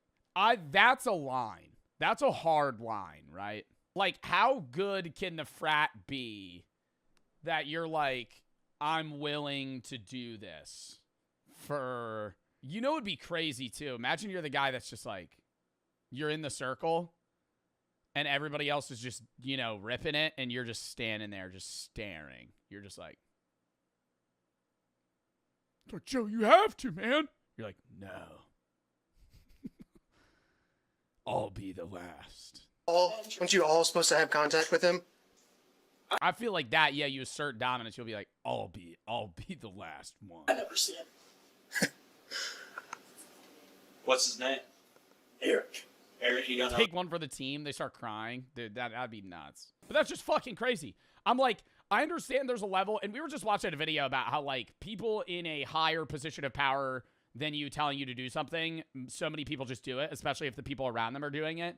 But I'm like, this is hazing, but like, I get the kids going, yeah, I'll stand shirtless, covered in mud in a basement with a blindfold on, right? Like, they're not hurting me, but it's still fucked, right? But the second they're like, all right, you guys got to walk in a circle and grab each other's dicks, I'm like, no. No. Sororities would do crazy shit too. I heard about one called Coker Blow, or Blower Blow. One was cocaine, the other one was something else. No, no. You're just blocking the door so we can't see you live here. How does nobody live here then? Just hanging out. Frats notoriously are talked about in the hazing sense the most, but sororities also haze their members. No, you tell me. No, you tell me. I don't know. You go to University of Iowa? Yeah. You do? What's your major? Business. Business? What's your name? Why? Just wondering what your name is. Jose. Jose? Jose, what's your last name? Why? Just wondering who I'm talking to. I want to tell you that. I don't want to tell you that. Okay. How old are you? 21. What? He's actively drinking alcohol. Oh my god, he's drinking a Bush Peach. All right. What's my ID? Yeah, you got an ID or anything to prove?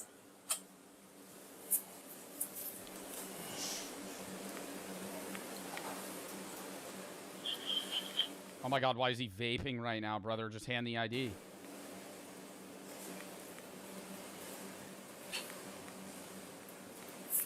I think it's fake. Huh? I think it's fake. You think it's fake? You think it's fake or you know it's fake? There's two different things. Is he trolling the cop right now? I think this guy's rage baiting a police officer. Campus 142. Yeah, I think it's fake. I would check it if I were you. One by deal number at Iowa when you're ready. It's definitely not Jose. I go by Jose. I need to talk to these people here. I need to step over here. I'll step inside. Okay. Oh, did they clear all the guys? Oh, nope. Is anyone in here that needs medical attention? Is anyone here that is against their will? Is there anyone here who is not participating in this? I.e. a leader? Is there anyone with any sort of physical injury? Oh my God, you're one of the leaders? Bro, that's a crazy tactic I didn't even think about. You're one of the leaders in the basement actively hazing the guys, and then you hear the cops and you take your shirt off, cover yourself in water and mud, and put a blindfold on? Just stand there? Just act like you're a part of it? Holy shit. No. I won't listen. Huh? It's almost like you listen about her. I guess with the guy standing here.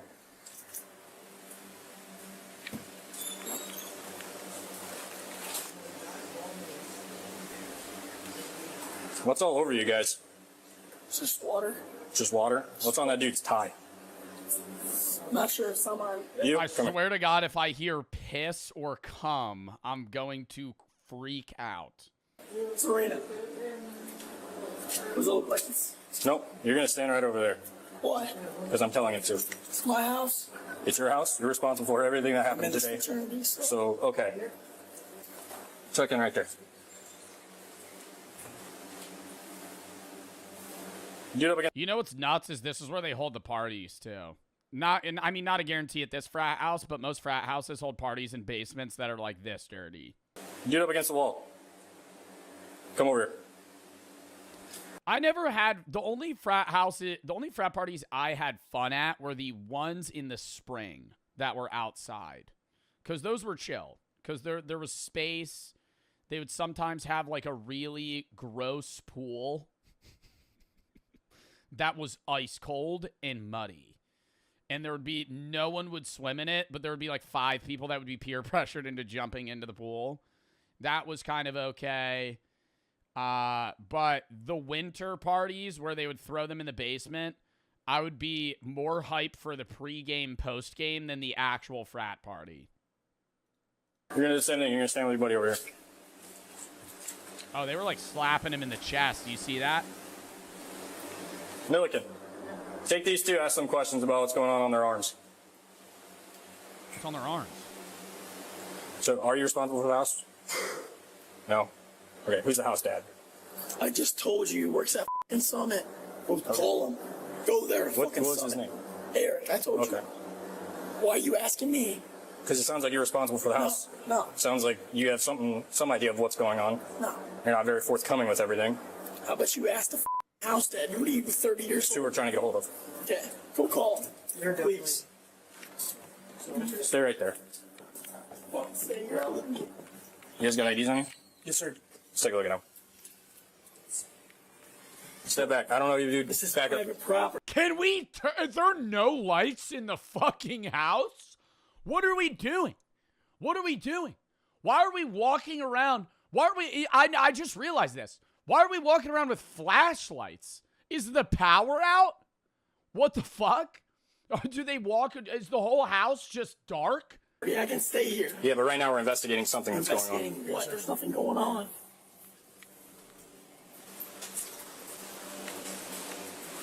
Dude, they were definitely playing like Crazy Frog on that shit. Full blast, too. Does anyone want to be forthcoming on what's going on? Anyone? Because you got to see it from my perspective. What the did I just walk into? Celebration Nobody? Celebration of what? of life. Okay, sweet. Yo, that's making it sound so much more like a cult. Oh my God. A celebration of life? They were blindfolded wet in a dark basement.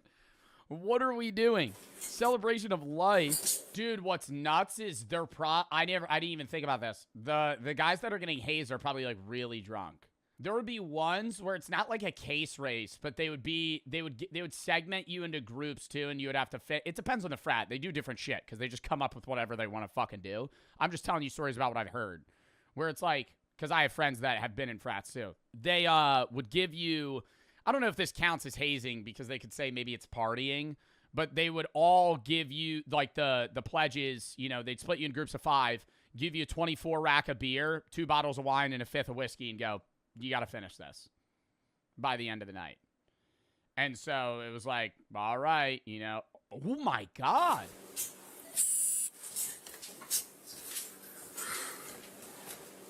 He has like bite marks on his arms. Okay, you too. The reason I pulled you guys aside. We're here for public That's safety. 100% hazing? No, I know it's hazing, but I'm saying it's like, obviously hazing's illegal in 44 states. I'm saying what they count as hazing is like a weird gray area. Okay, at this point, what's on your arms? Oh.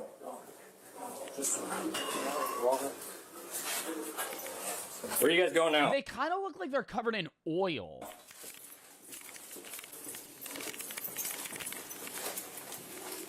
$127. Can I get you back down here? What's on your neck? I don't know. I can't see. What is that? What is that? What is that dried stuff on his fucking neck? That looks like blood, is it? Shining your light. Is it blood? That's what I'm asking. Want to taste it? No. Okay. Do you see why we're here? Why we're asking questions? I don't know. You got the wrong guy. I mean, bro, we're not getting kudos points right now for nodding along with this.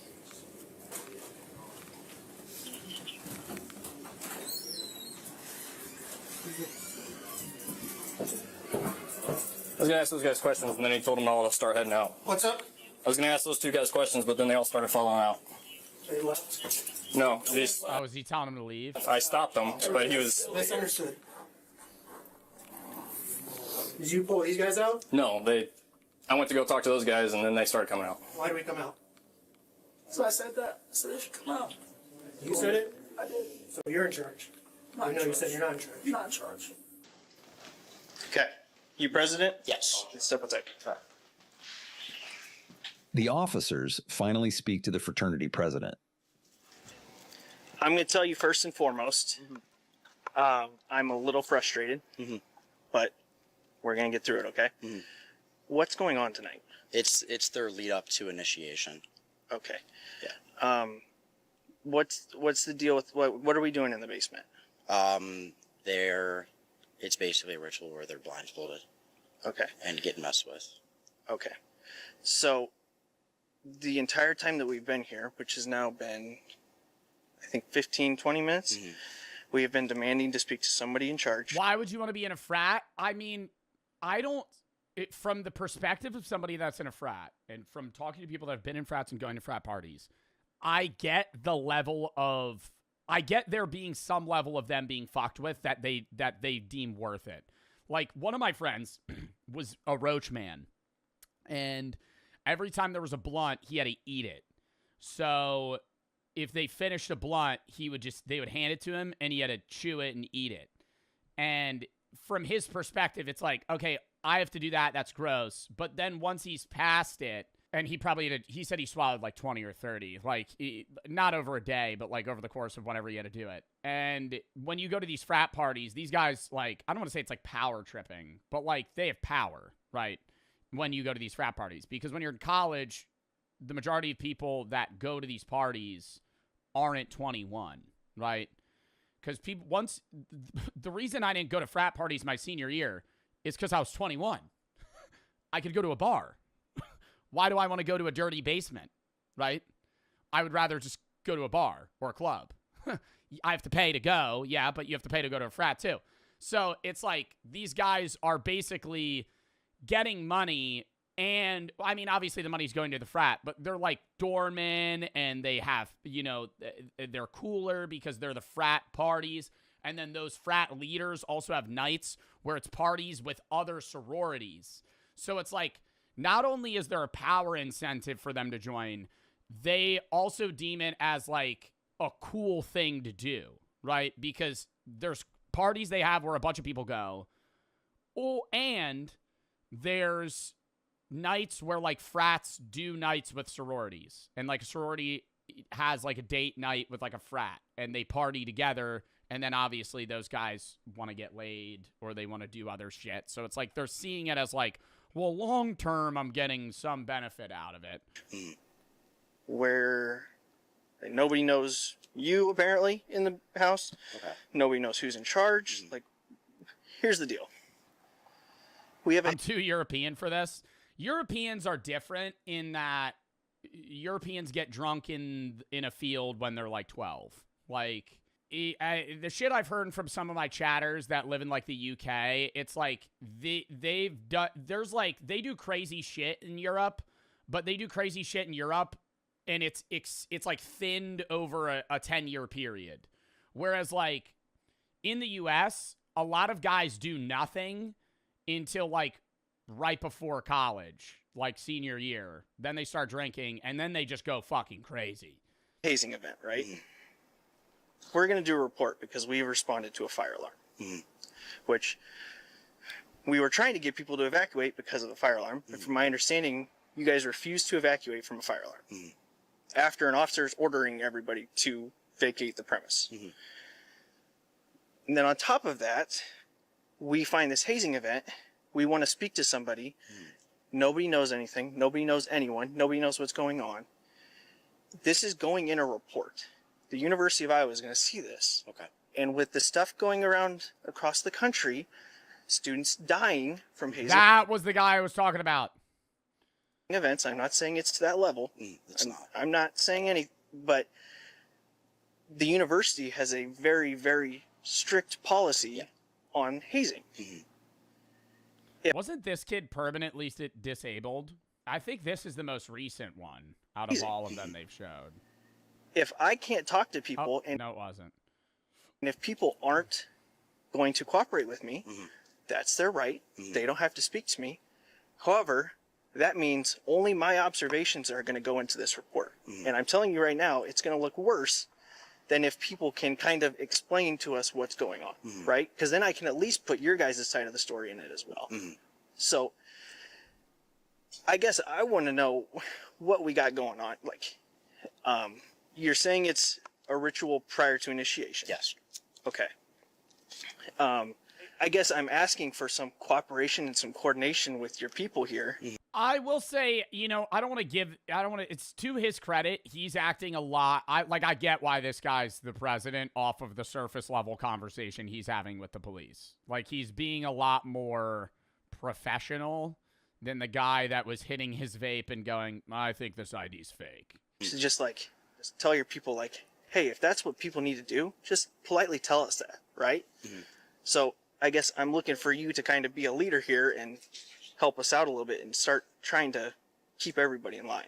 Okay? I apologize. Okay, let's go back inside. I just want to, if we can get that guy out of there, I just want to coordinate some way to make sure that there's no injuries, there's nothing. Where did They're downstairs. Which guy was it? Yeah.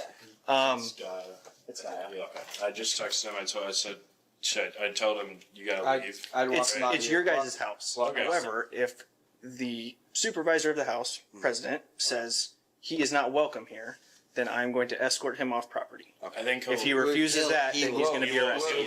We'll walk him out. Yep. Okay. Who? The guy with the Iowa shirt? I would take care of that because the longer he stays here, I mean, he's getting close to being arrested. Oh, the guy that was hitting his vape. The next day, police Jose. pay a visit to Joseph's apartment after he was very uncooperative the day before. After 10 minutes of talking, he again proved to be uncooperative and difficult to deal with. So you interjecting yourself into that conversation, what good does that? They don't need to talk to the cops. I don't even. Why are you deciding who they need to talk to, though? I'm just saying, they're my buddies. They're my friends. Right. The police are doing an investigation. About what? They're trying to figure out what's going on in that room. What was going on in the room? What have you heard? So they're doing an investigation. Yep. You don't dictate. I don't know, man. Like, why? Like, it's just making it worse to just because they already saw what. Like, just explain it, right? Just be like, hey, they had to stand in a room and you would cover them with like ketchup and mayo and shit. Because that might have been what it was. The one kid looked like he had mustard on his tie. They might just be dousing him with water and shit. And that might not, I don't know the legality on that, right? I don't think it was cum, McChunky. I think that'd be crazy. Take the investigation, right? Yeah, that's for the police, that's for us to investigate, right? Yeah, I get right. You understand that? Yeah. So why are you dictating who the police can talk to and can't talk to? I'm just telling my buddies not to talk to them. That's it. Okay. So you're interfering with the police officers' Not at all. job. Not at all. He never said, "Oh, if you don't get away, you're getting arrested." He never said that once. He did tell you to step away. He I told you stepped to there walk for away. and then he said it again. I walked away. No, you didn't. Okay. So he asked you I to would, walk I would away. like to end this conversation right now, please. Okay. I would like to have a word here. Okay. And if there's anything actually happening, you can call me again. But it's been a pleasure. Thanks, fellas. So I didn't catch your name. So this is Lieutenant Travis Tyrell. Travis. 122, we'll take you. What'd you say your name was? Joseph. All right, Joseph.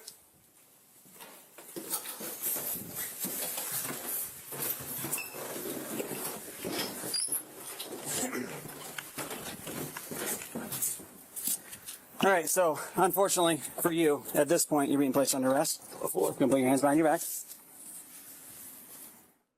Joseph was arrested for interference with official acts in connection with the hazing incident. Those charges would be dropped a year later.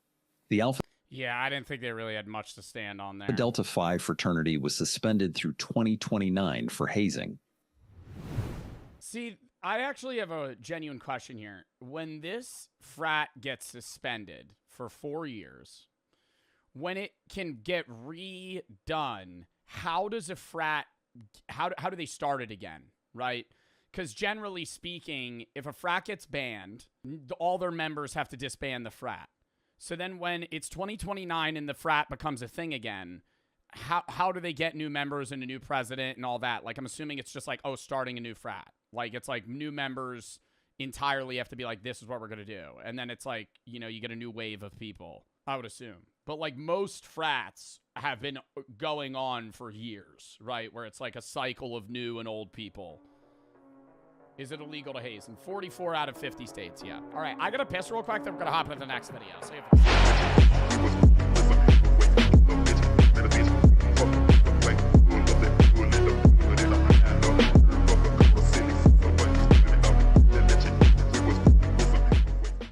But part of the process of like actually being able to continue living as a parent with a kid that died is effectively having to transform that space in some light. Like when a lot of the time there's parents that'll leave their kid's room exactly as it was. And I feel like the mourning never ends, but like it's always going to be harsh. The harshest it could be if like you just keep it the same forever. Because you didn't want me here. You didn't have any space for me. You went into yourself, and what am I gonna do? I can't crawl in there with you. Well, I mean, now there's a bit more square footage in this house, seeing that there's a door on the other.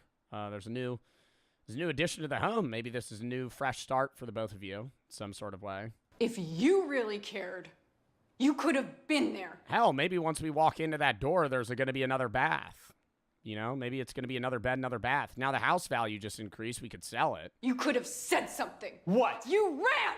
What am I gonna Second say? you could. What am I gonna say? Stop? Hey, Kara, stop! Don't paint her room. Don't paint her room. That doesn't fix the aching in my goddamn chest. What do you want? You want to erase her? You want to pretend that this didn't happen?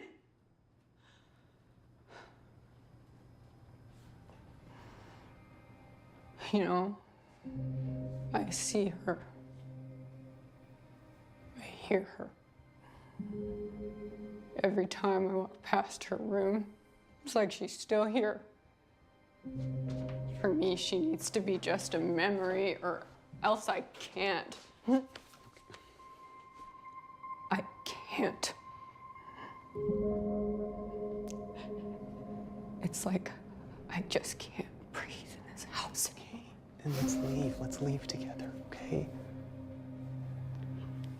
I can't understand their marital. Like, were they together? The kid died, then he moved out. Because it seems like they're not like divorced. It seems like they're kind of just like separated. I can't leave. Yes, you can. I can't leave.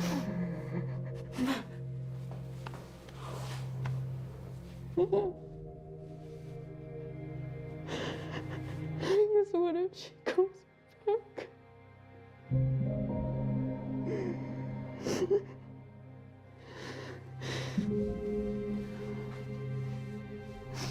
When was the last time you slept? Okay. I'm gonna stay here tonight, okay? And I'm gonna keep watch of this door. If that'll make you feel better, okay? And we're gonna call someone in to look at it tomorrow. They're gonna take it off the hinges and you're gonna see it's nothing. Okay, please just trust me for once and go get some sleep. And tomorrow we're gonna take care of this. I feel like you could call a motherfucker anytime, any day for enough money to pull that door hinge right off. I think it could be 3 in the goddamn morning and you could find a fucking carpenter or some sort of electrical guy that would be like a handyman that'd just be like, I'll give you $500 if you fucking show up right now. If you come, bring a sledgehammer. Together, okay?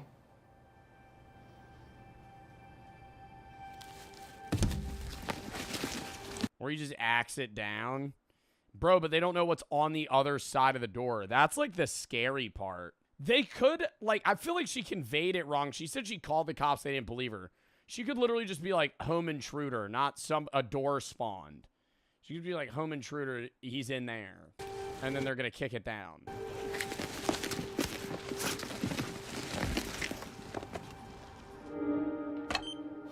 Oh my God, a fucking baby monitor.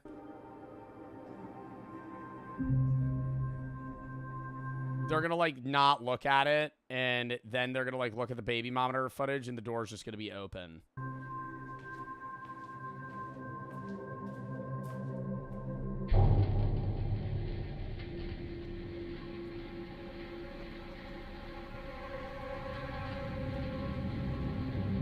Get the fuck out of here. You're not getting tired that night. I hate that part of short horror movies in general.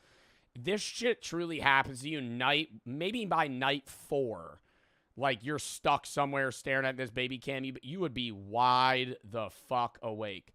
You would not even, no part of you would be able to fall asleep. You're not sleeping. You would just stare right at the door for 8 hours straight, no problem. It would go by, it might take a while, but you would fucking get it done.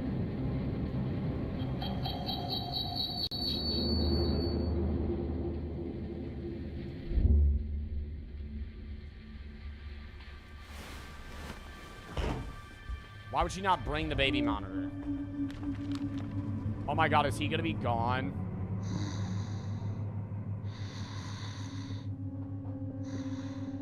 Why would she not wake him the fuck up? I would wake him the fuck up and I would say, dude, you're supposed to be watching the fucking door. Where's she going?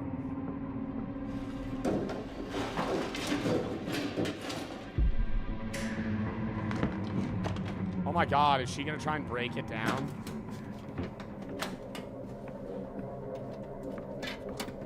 That's not her? No, I think it is. I think she's just walking weird.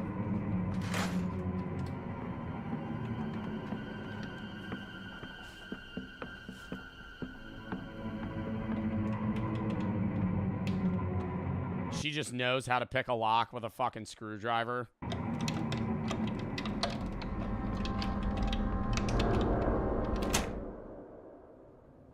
If she doesn't wake him up and she dies, that's just like a natural selection. I'm not saying it's not. If she wants to go in there, that's fine. I understand the investigative part. But if she doesn't wake him up and just like walks in alone.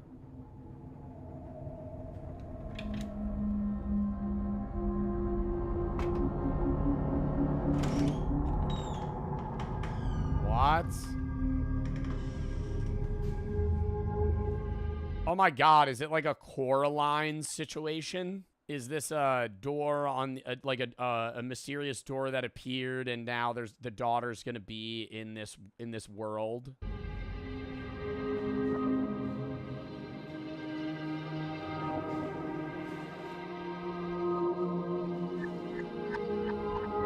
Oh, I thought he was a zombie for a second, bro, the way he was staring. You see that shit?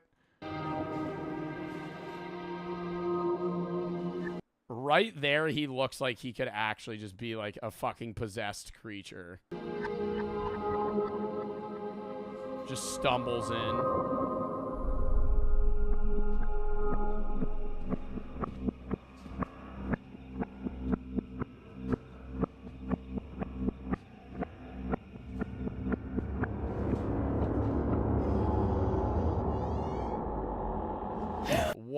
What the fuck? It is like a Coraline situation.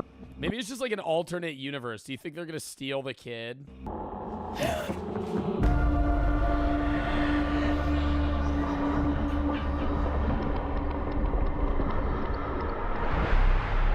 That's so fucking weird if they steal the kid, though.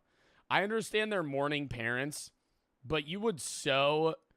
Bro, all of that would be fully clouded by the fact that you just entered a fucking alternate dimension. Like, if they're like, we gotta take Ellie. We gotta... It's our kid. I'd be like, bro, those are duplicates of you. I feel like let's wake them up and maybe be like, hey, we're the same person. Isn't that a little weird? Why don't we talk about that, you know? Oh, you think it's a time loop? How are you saying it's a fucking loop? But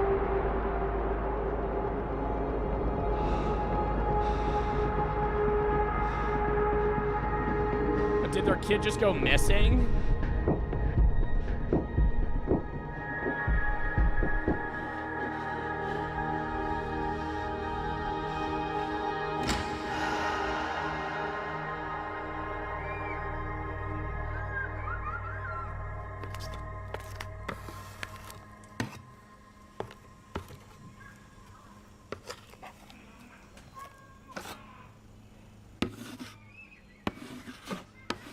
The door's still fucking there.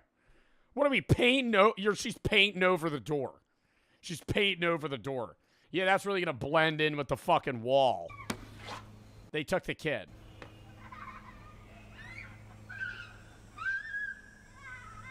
But you wouldn't, that's not your kid.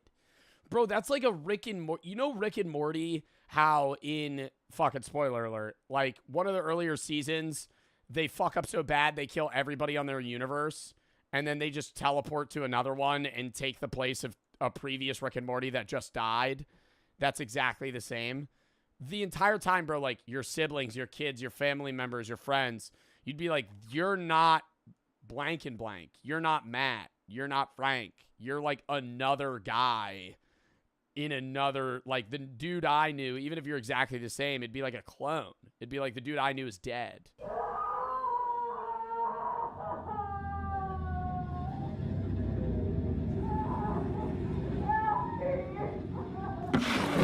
Damn, so then they're gonna find the same shit and they're just gonna like infinitely steal a kid from, or do you think they're gonna take it back? do you think that it's a loop where it's like, okay, so there's a few options.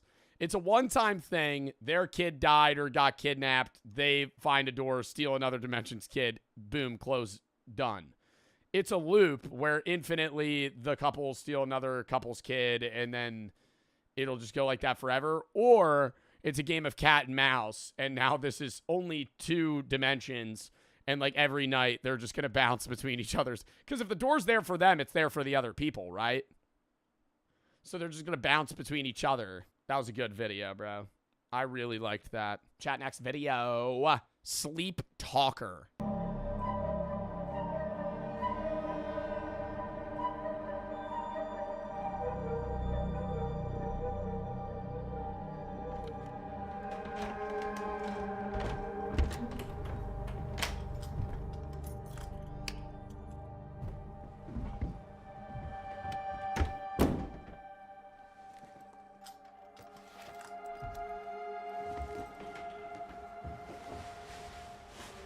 Ooh, she's a nurse.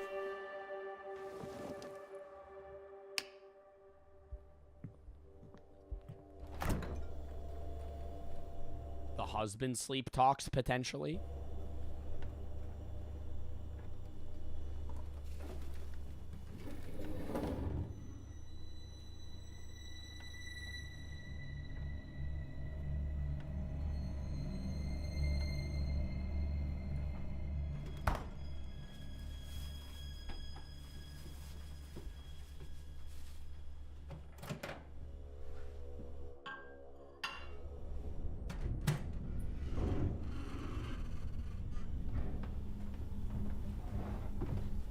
I mean, I kind of think like one creek and I would have investigated that shit. I hate the house is settling answer to weird noises. Oh, it's just the house. What? What? Was it just built? One Creek and I would have left. One Creek, I'm investigating that shit. The fuck? What? What was that weird noise? Oh, it was just the house.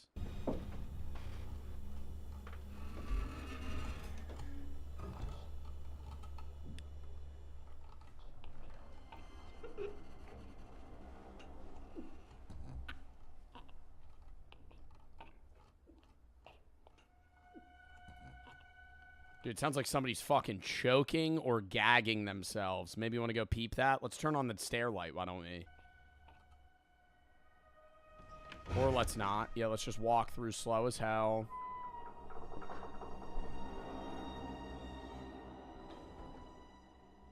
Oh, fuck off. Hey, babe. Is everything okay? You gotta wake his ass up. The fuck you just talking to him? He's asleep. I'm jolting his ass awake. The fuck? I'm gonna go roll him immediately. Wake up! Everything's okay.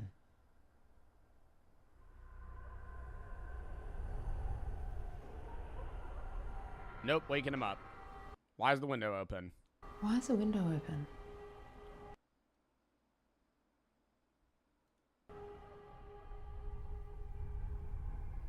I needed to get in. Needed to get in. You crawled through the fucking window? Okay.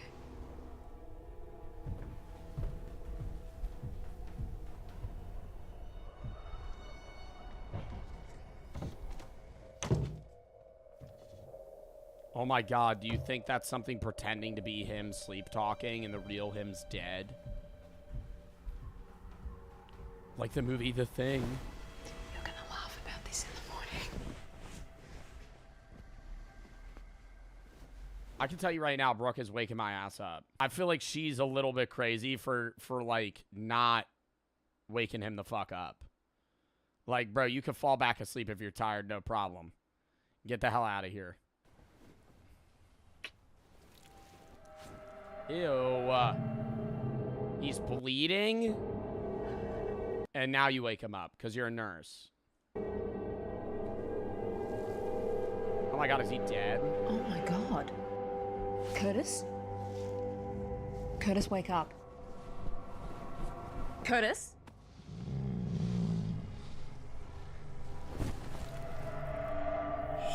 Normal nurse, probably calling an ambulance right about now, but no. Don't touch us. Ew. What?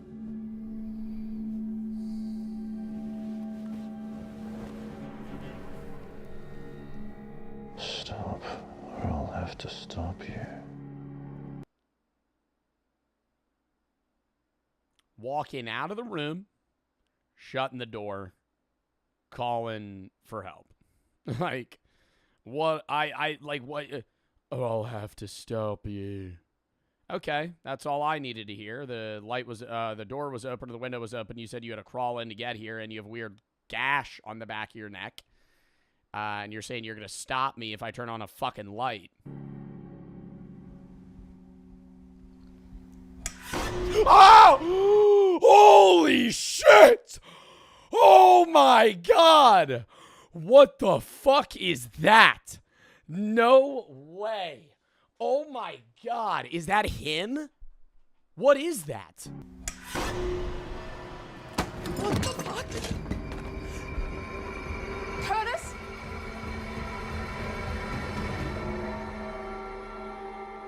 Oh my god, it's alive. It's moving. I thought it was like a wax figure.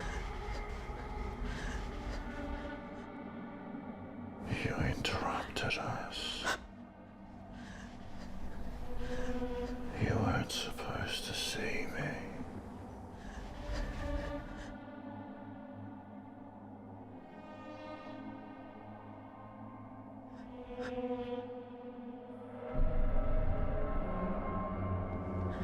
What, was he gonna kill and replace him?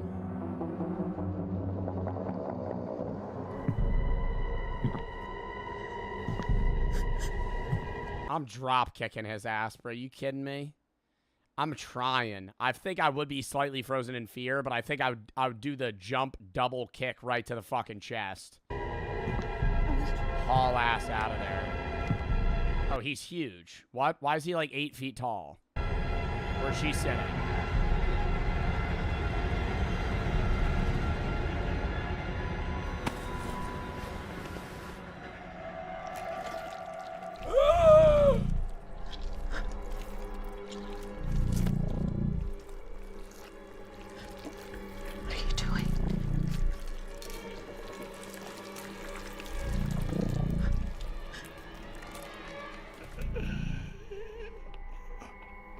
Before we make contact, we needed to know that we can talk. Oh, is he like puppeteering him? What is that?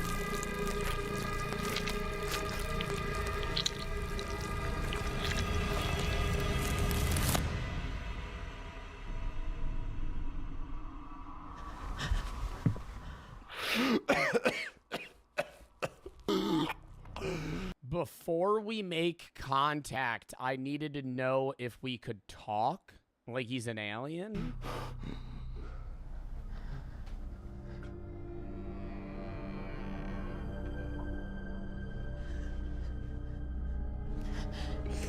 Curtis, can you hear me?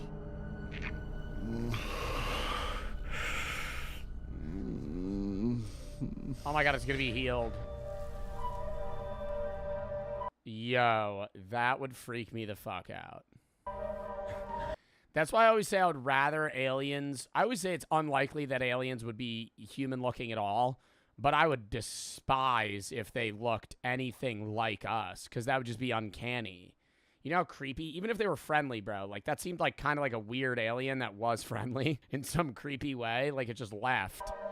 But it looked so fucking weird.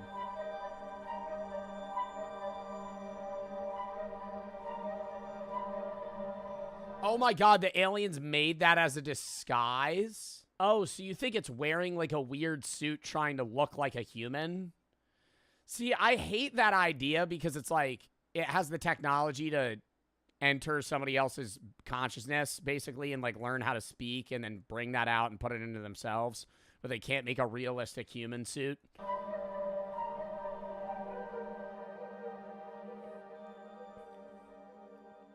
I loved that video. That one was also good. I thought all of these had a potential of being duds. That was a fucking... that got a jump scare out of me, bro. That was fucking weird. The Lookout. Horror short film.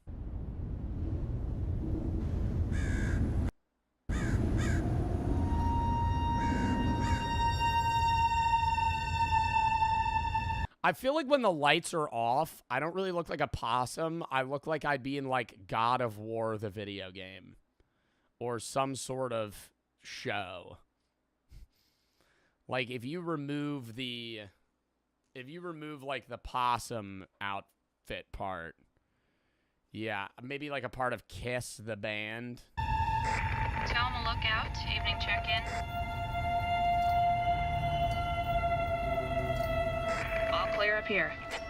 Oh my god, is this gonna be like Firewatch or like Iron Bark Lookout, the Fears to Fathom game? Copy that, Toma. Sweet dreams.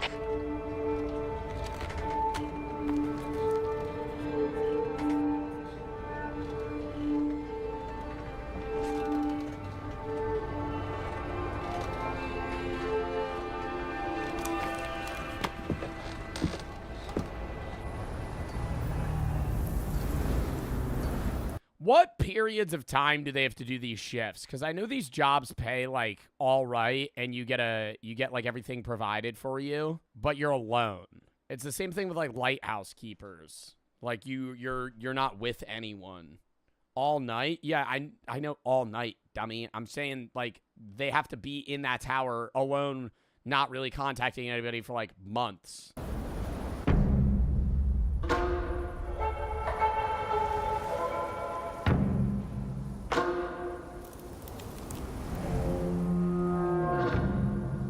That is fucking scary. You're all out there alone, though. You're in the middle of nowhere, so you're probably not really going to interact with people outside of other, like, Firewatch guys or, like, people on FaceTime or some shit. But, like, you're literally just in a box floating in the sky, and you're tens or hundreds of miles away from people.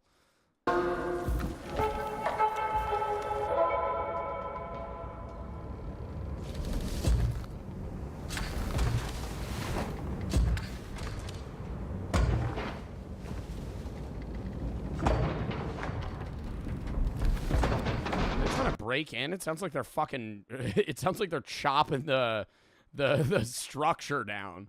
Like she's just gonna fucking topple over in the lookout. There's beavers eating the fucking wood posts.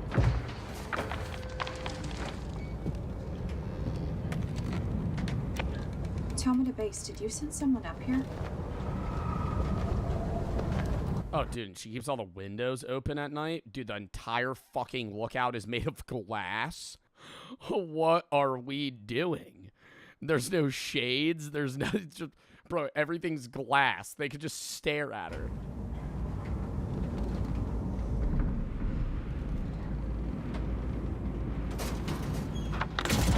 Oh, my God. Oh! Oh, stop. Oh, fuck. Oh, my God. Why did I get scared of her?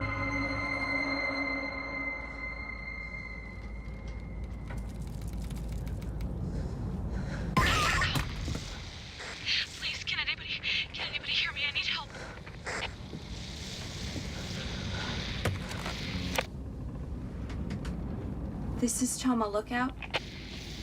I'm lost. I can't. I think there's something out here. Hello? Can you hear me?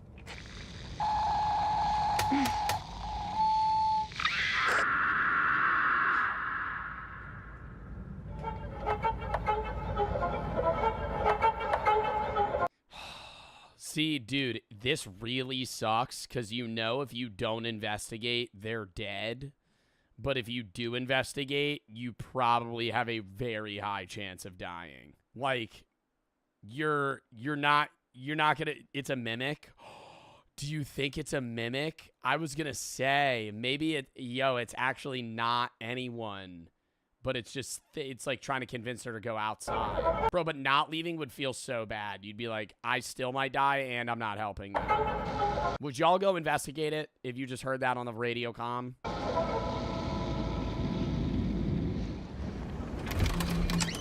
No? Dude, it's pitch black. What is she looking at? Stop. What the fuck? What, did one of the panels break? Oh no, it's just a staircase.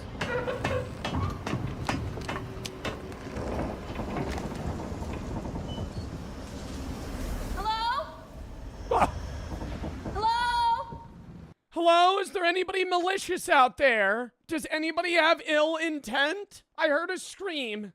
Somebody calling for help. Are you out there? Let me just scream out exactly where I am right now. Is anybody out there? I have a gun?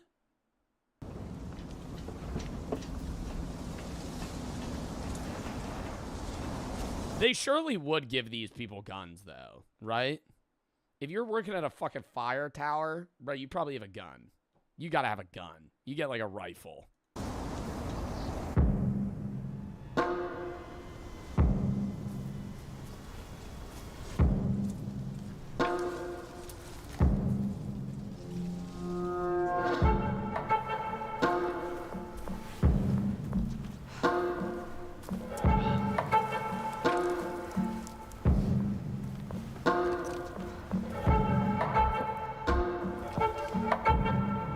You aren't very intellectual, Joe. Brother, your name is Fent Fairy.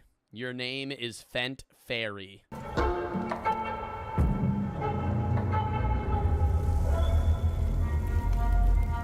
Yeah, it's gonna be so lame if it's a spider. It better be a skinwalker.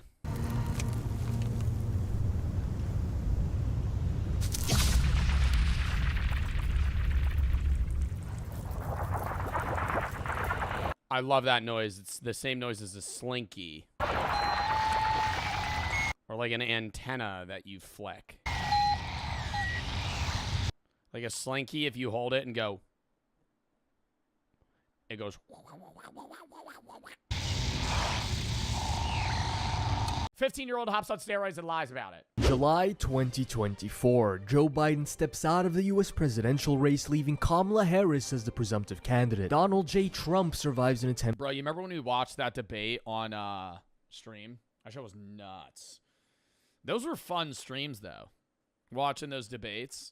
Oh, my God.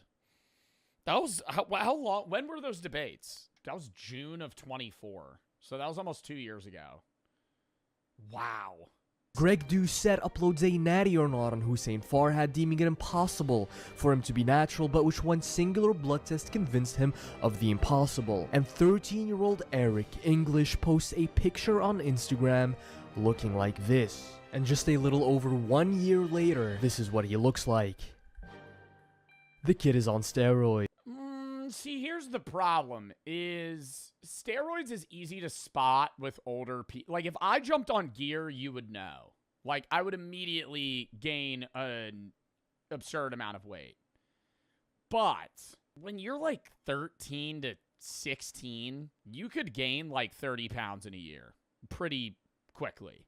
Like, when I was a freshman, I started the year at like 125, 130, ended the year at like 165. Like, you can gain weight quick. He benches 405. Okay, he's on steroids. Never mind.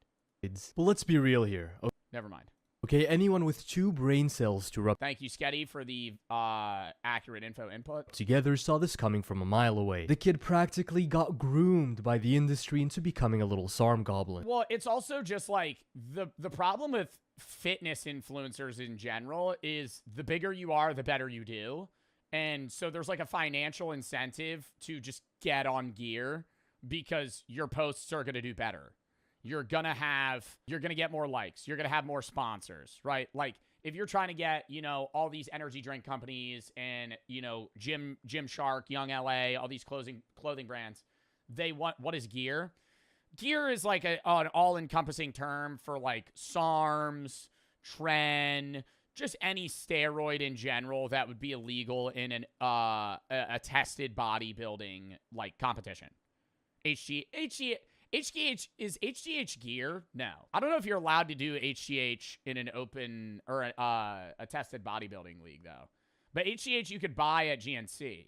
I don't know. I don't know the rules on that. But nobody would really say you're on gear if you're on HGH. Somebody's saying you're on gear if you're on like SARMs or more. Between Larry Wheels asking Eric when he plans on hopping on steroids as if that's a normal question to ask a 14-year-old. I did become enhanced at 17. Is that something that you're willing to do in the future? Oh, yeah. Yeah, whatever it Gotta do takes? whatever it takes. Whatever it takes. That's the mindset I had.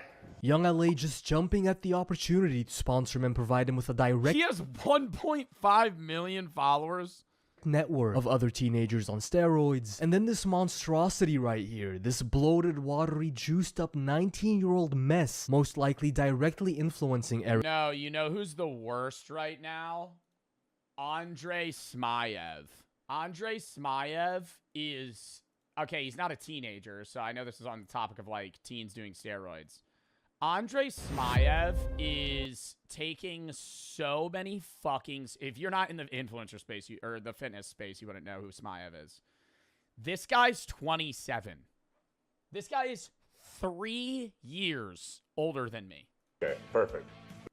Look at him.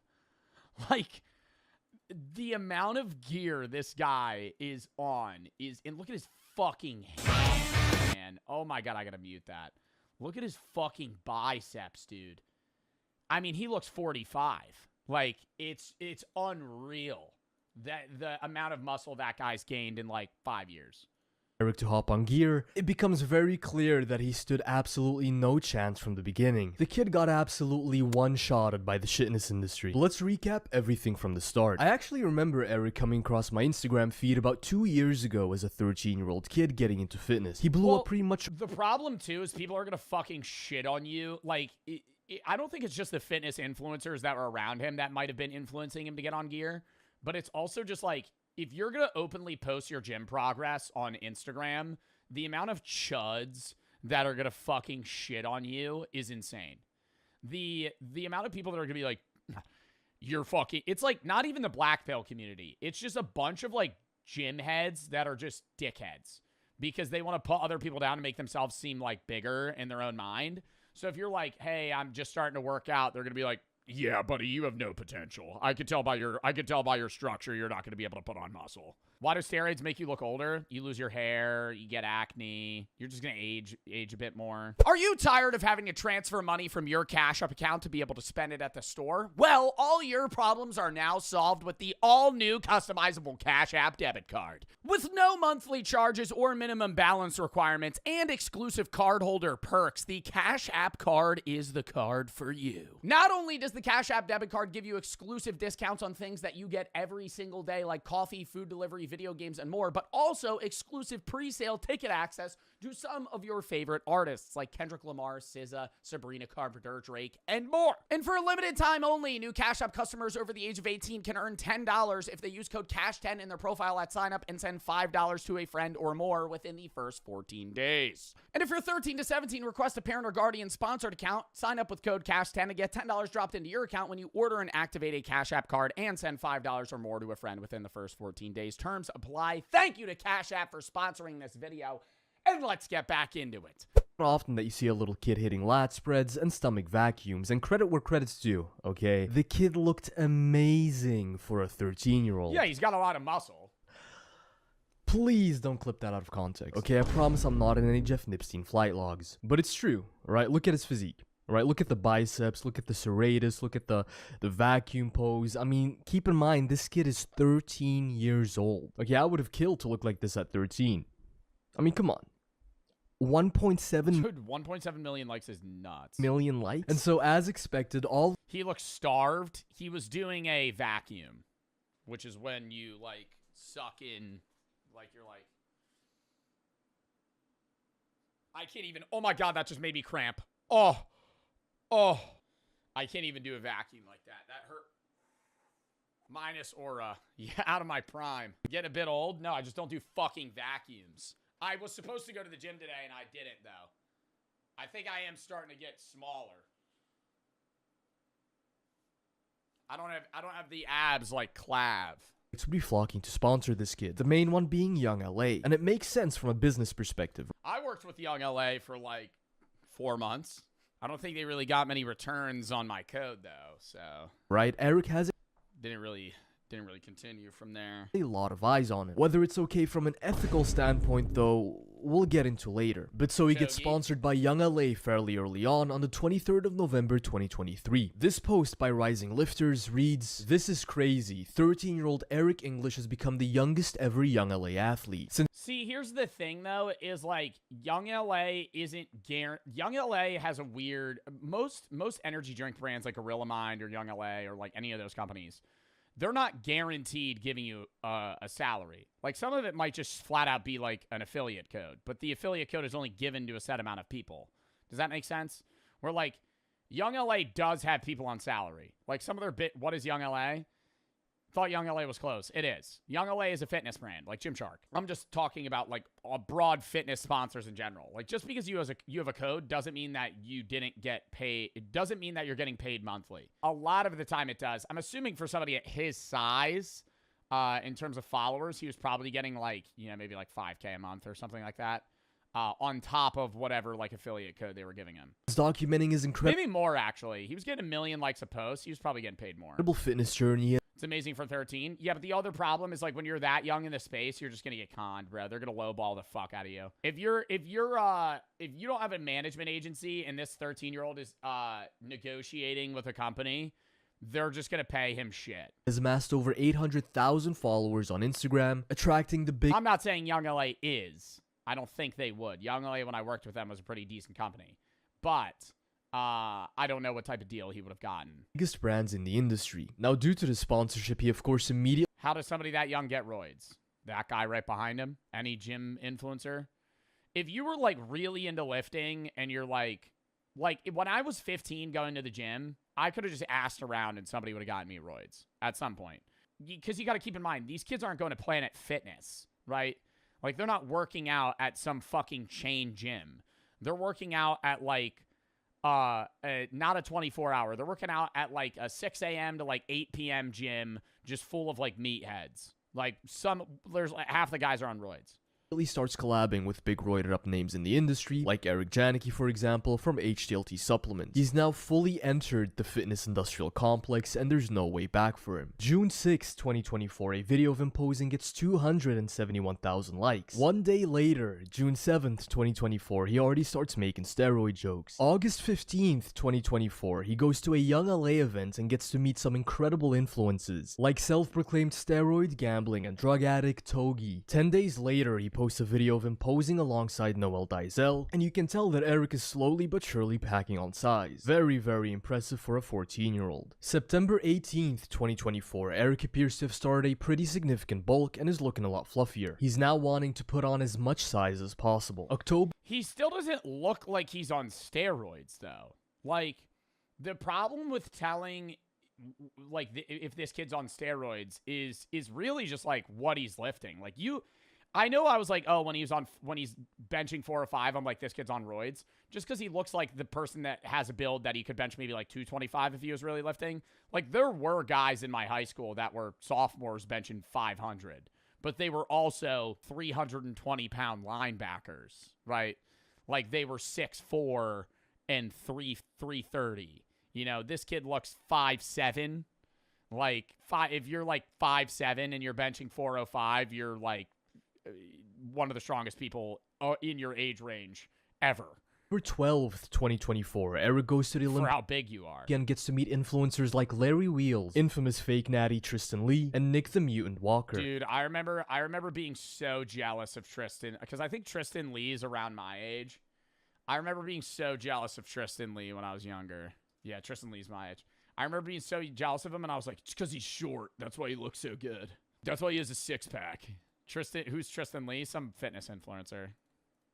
2nd of January 2025, his infamous collab with Larry Wheels. We'll circle back to this in a bit. So at this point, start of 2025, this is what Eric now looks like. Very impressive physique. He actually has a good amount of muscle on his frame. He also still appears to be natural here. His progress up until this point seems to be indicative of a young kid that has just recently started puberty and has a passion for working out. But only 6 months later, his comment section on Instagram would blow up with people spamming needle emojis and accusing him of being on steroids. And once you see his 8-month transformation, it all starts to make sense why. 6 months? I mean, come on. It looks I don't know, bro. There were guys in my high school that were that big. There were, like, I mean, some of my chatters, I know the transformation's nuts, but, like, he's not shredded like that. Like, this guy probably is, like, 18% body fat. Like, that's not that unreasonable. You're going through puberty, you're lifting all the time, and he's probably eating a shitload, and he's hanging out with influencers, and he has a reason to just constantly lift. I don't want to be, like, playing devil's advocate here, but I used to watch Do Sets Natty or Not videos. I used to watch, like, all the shit about David Lade. And, like, a lot of those guys, yeah, were on fucking roids. But, like, some of the time, it would just be like, yeah, he's on roids, look at him. I'm like, you can't just say, look at him, he's on roids. Like, yeah, a big thing that people point towards steroids is, like, your shoulders, because your shoulders gain a lot of muscles when you're on steroids because there's some, like, receptors there or some shit. I don't know the science about it. His shoulders aren't that big. Like the guy on the left ate the guy on the right. You know how people usually tell you to trust the process when it comes to working out? This kid has skipped the process entirely. This is an insane 6-month transformation. I mean, Eric practically had the entire fitness industry shocked. And understandably so, right? One moment he looks like a freshman, 6 months later he looks like he's repeating senior year for the 5th time. I mean, he must have somehow been able to get his hands on Hussein Farhat's elusive broomstick and ladder workout routine. It's the only way I can make sense of this insane transformation. Genuinely, this is, Shout out to this girl, by the way. Let me just make sure my ass cheeks are front and center while I take a picture with a 15-year-old. Who is this girl? What a surprise. An entire page full of Jim Selguner bait. If you actively consume this type of content, you're what's wrong with the fitness industry, okay? Just fully contributing towards the degeneration of this industry. Some of you need to be ashamed of yourselves, okay? Genuinely, do better. 1 million likes on this reel. The top comment has over 120,000 likes. I missed a couple chapters. Cut's going to be crazy. a couple of chapters. Look, let's click on a random post, right? This one is from April. Yo, somebody said song name. On God, though. Side note, that's facts.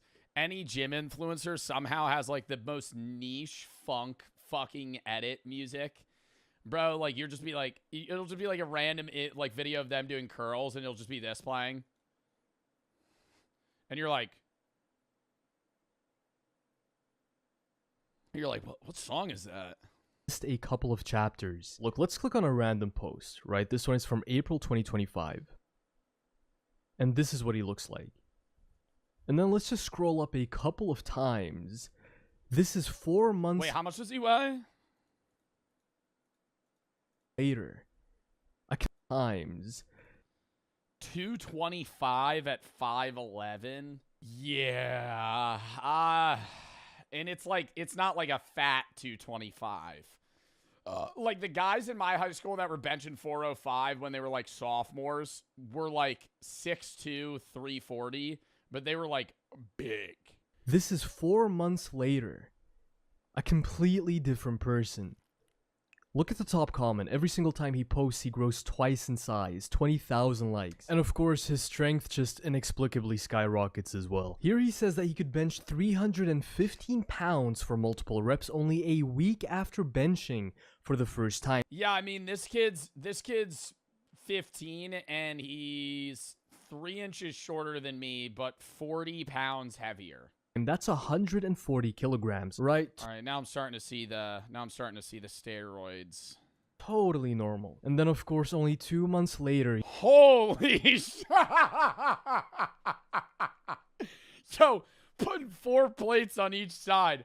My God. He's hitting 405 pounds on the bench press. That's 180 kilograms.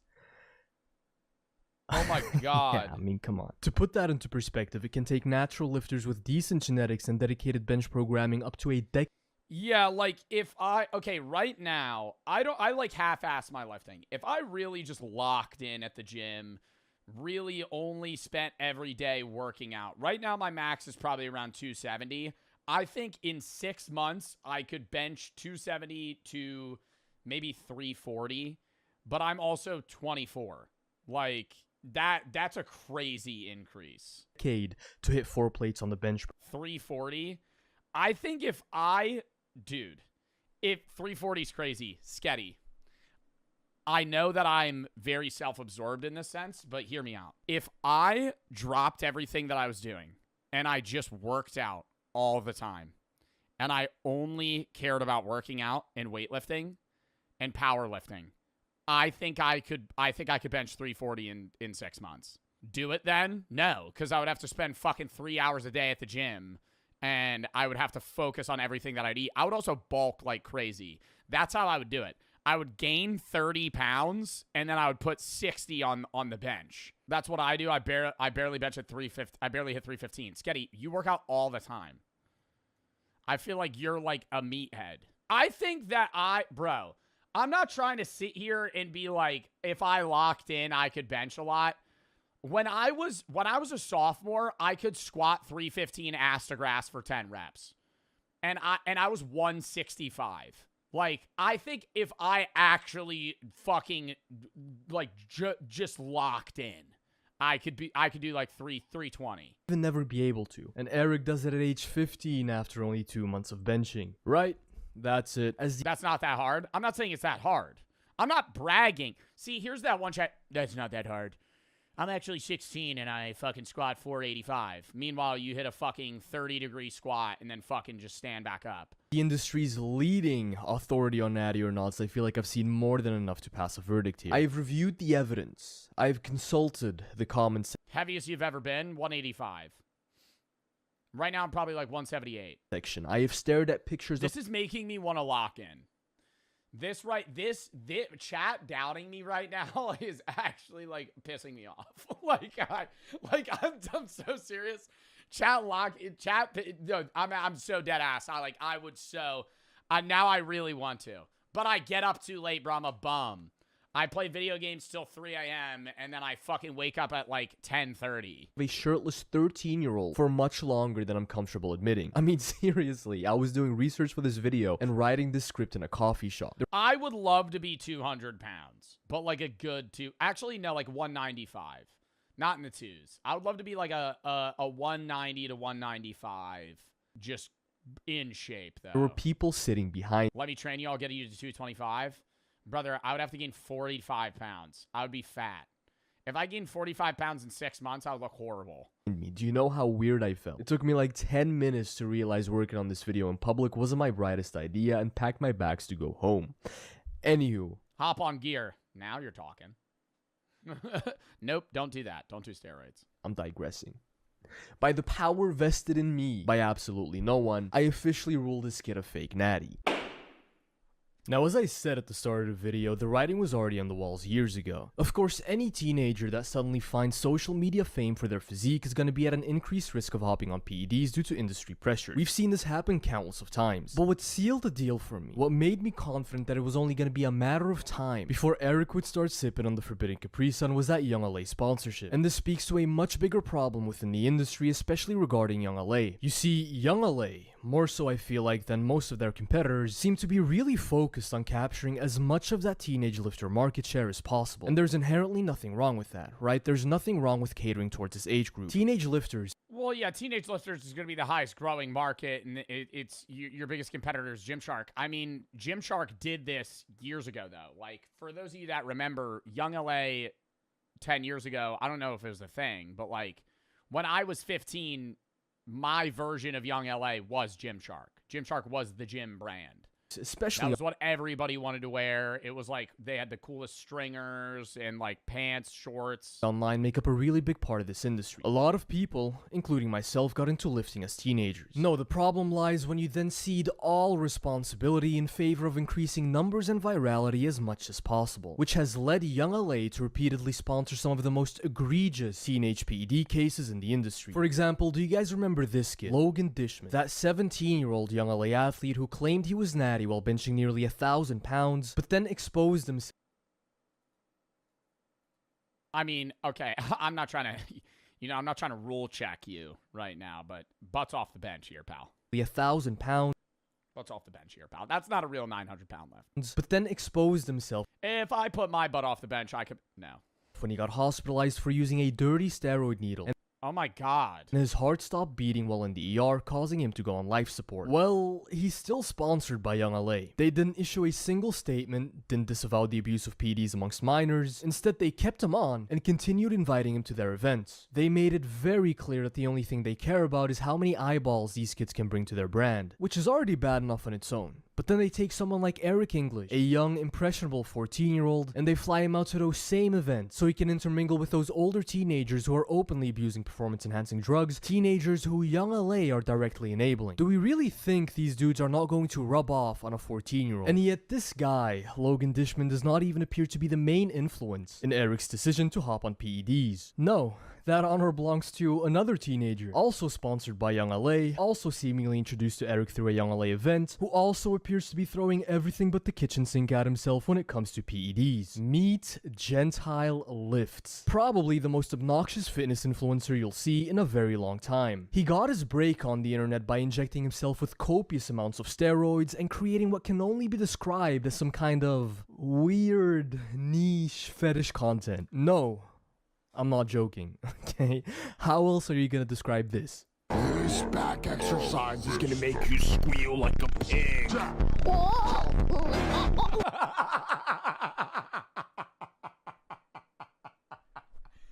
What the fuck? Exercise is gonna make you squeal like a pig.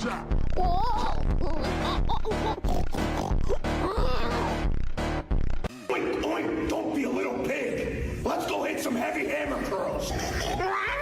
70 pounds, she couldn't make it 2 rounds. I bent over like she was last night. She was the opposite of tight. The 115 flew faster than her cream. Back exercise that will make you scream like a monkey. Make sure to get your potassium in. Yeah, seems like a normal, well-adjusted fella. Why are people like, but like that has to be like rage bait content. To me, you'd think surely nobody actually watches this shit, right? Like, it has to be contained to some weird fringe subgroup of gym cells. Nope. 164,000 likes. The irreparable damage Shizzy has done to the fitness industry truly needs to be studied. Scary 1,000-pound front squats. Okay, no, that's kind of funny though.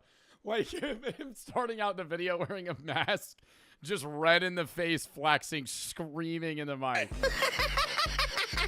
Just a regular healthy 07 kid. So we first see Eric and Gentile meeting up way before he made his insane transformation and before he even started bulking for the first time. This video right here is from August 2024. As expected, they met up at a Young LA gym, as you can see in the background. They seemingly didn't collab again until right around Eric made his suspicious transformation. But ever since that transformation, it's as if every other reel this guy posts includes Eric in some way, shape, or form. They've gotten very chummy with each other. So right as Eric makes a highly suspicious transformation, he starts hanging out with a teenager that very obviously abuses PEDs. It's not very difficult to see what most likely happened here. Watch the bulk get us massive.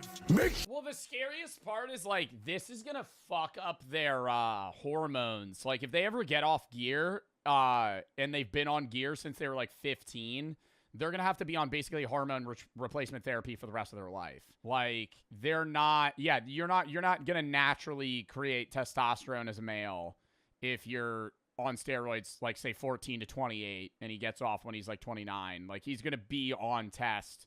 Not like steroid test, but he's going to be on test for the rest of his life. Sure to eat. Just why? Why would you want to look like this? Unless you're sketty, of course. Yeah, unless you're sketty, because your mind and your body are a temple. Dad Eric is bulking with the intention to cut, but this guy Gentile has looked like this for years. Just grotesque. And that steroid moon face is not doing Eric any favors. Even though he's a handsome young man, all that water weight and redness has him looking like... Okay, I'm not gonna say that. That's mean. Fuck it, I'm gonna say it. Looking like John Pork. The bulk is real. He went from, hello, my name is Eric English, to, I'm Eric. Give me another burger. He added over 100 pounds to his bench in just 4 months. Okay, yeah, 100 pounds to a bench in 4 months is nuts. Because of the bulk. POV, you showed your boy 100 pounds at the bench in 4 months. And that's starting at 305 to 405. And y'all are saying I'm crazy. Well, he's also on steroids. But I'm saying I would go from like 270 to 340, which would be a 70 increase. how to bulk. This being obvious code for you showed your boy how to run a cycle. Okay, this is this guy's entire thing. Gentile's entire brand is just rage baiting everybody by consistently claiming he's natural to farm and find my TikTok and I'm gonna feel embarrassed. Sketty lifts, probably. Oh yeah, this is Sketty. Low genuinely a smooth 3 seconds away from blasting gear, getting famous, and claiming natty / vegan. I think that's the move. You'd be like the new David Lade. You'd be like, oh, no, I'm not on gear. Engagement. And this is just another instance of that, passing off Eric's obvious PED use as quote-unquote just a bulk. Take a look at this comment I found in a Reddit thread about Gentile lifts. I couldn't directly verify these claims myself, so do take them with a pinch of salt, but nonetheless I figured they were worth mentioning. This commenter basically wrote that Gentile got exposed with some other guys including Logan Dishman for being in a quote-unquote we are kids and take PEDs group. He then also claims that there was early footage of Gentile in 2023 that was leaked where he said that he had been on a cycle for a while and I was gonna claim natty for jokes and sponsors. I gotta say, it does all sound very in character for these two meatheads. These are the influences in Eric's life. This is why I say that it should have come to no surprise to anyone that was paying attention that Eric would eventually hop on PEDs. This is what Young LA is But I just don't understand the reason to lie about being on steroids, because the majority of these brands will still sponsor you if you're on steroids. They don't care, right? Like if you're a gymfluencer and you're on roids, like you are, that doesn't mean you're not going to get sponsored by fucking protein companies and shit like that. They don't give a fuck, right? Because they still sponsor open bodybuilders. They sponsor IFBB pros, and IFBB pros are all on roids. It's just, maybe they don't talk about it, but it's like he's a child. Yeah, but I'm saying the guys that are like 19, 20. Why are they saying it has to be just for clicks. I'm not talking about Eric right now. I'm talking about these guys that are like 19, 20, 25. Like, why are they saying they're not on roids? Just say you're on roids. Who cares, right? Like Noel Diesel, I follow him, or Diesel, however you say his name. He's on roids. He says he's on roids, right? And which I respect. Like, if you're I don't care if you're a gymfluencer on roids. Just say you're on steroids, right? In this case, I don't think this kid should be taking steroids because he's fucking 15 and it's gonna ruin his body. But okay, it should speak to how cooked this industry is. And then you get worried, man. Like, dude, like then you get into the fear that these guys will die when they're like 30. Can't even expect the amount of gym influencers that have heart attacks when they're young. Bare minimum level of responsibility from one of the largest brands in the space. You know, it's not like we're asking them to build schools in Africa or send humanitarian aid to war zones. Just maybe don't enable steroid use amongst minors. You know, maybe don't sponsor and promote 17-year-olds that take steroids, lie about it, and then get hospitalized due to them. Maybe don't introduce impressionable 14-year-olds to a climate riddled with PED use. Corrupting the youth just to sell a couple of extra t-shirts is truly an interesting business model, I gotta say. The devil's advocate response here is they're gonna do it either way because they look up to these guys. Even if you're not putting them on in a physical sense where like Eric's gonna meet the Trend twins, he's still gonna watch them. And so they're still just going to take the steroids. But hey, Batman merch, right, everyone? I get to feel like Bruce Wayne on my Demon Winter arc, fueled by weird cuck fantasies. And to be truthful, as much as I like to point a finger at Young LA, they are simply Noel's on the boat with them? Yeah, because Noel's a Young LA influencer. a symptom of a much broader problem. The reason why they enable this stuff is because there's no downside for them in doing so. Because teenage PED use as a whole... And I don't think, for the people that he's like, oh, Noel's on the boat with them, Noel doesn't promote steroid usage to Eric. I guarantee you he doesn't. Because he openly says on his videos, like, I'm on steroids. That doesn't mean you should take them. Has just become way too normalized in this industry. It's why Larry Wheels asks a 14-year-old if he has any plans of hopping on steroids in the future, as if that's a normal thing to do, and why he receives almost no backlash for doing so. I did become enhanced at 17. Is that something that you're willing to do in the future? Oh, yeah. Yeah? Whatever it takes? Do whatever it takes. Whatever it takes. That's the mindset I had. That's the mindset I had. Larry Wheels is so dumb, bro. Like, I genuinely think he's like a good, well-meaning guy, but he just doesn't think stuff through. Yeah, I don't think like Larry Wheels meant bad when he said that, but it's like from the outside perspective, it's like you're kind of like low-key convincing this kid to take steroids. But from Larry's perspective, he's just like, oh, well, I was on steroids when I was 17. This particular case to be exceptionally unfortunate because he truly didn't have to hop on PEDs. There's a reason why Eric managed to grow his following to over 1.5 million followers without ever touching a needle. The kid was genuinely unique in that he started lifting and documenting his journey at such a young age, and that you could see him not only grow up but develop himself as a natural lifter from scratch. But now he's just become another fake natty. This is a great comment right here. What would little you think about you hopping on steroids? And Eric replies with, speaking out of ignorance. This guy comments a needle emoji. Eric replies with, insecurity. So much potential. Yet in the end, he just became another gaslighting fake natty to add to the pile. Since I know you'll be watching this video. Yeah, because it's always like they never just take a steroid test to be like, I'm not on roids. They're always just like, nah, I'm not on roids. Like, you could just like prove that. Take a drug test. That was a good video. I have no hate towards that kid. It's just like, don't, you know, like if he is on steroids, which, you know, most people's signs are pointing towards yes, it's like, it's more so the worry of like, hey man, that's like really bad for you.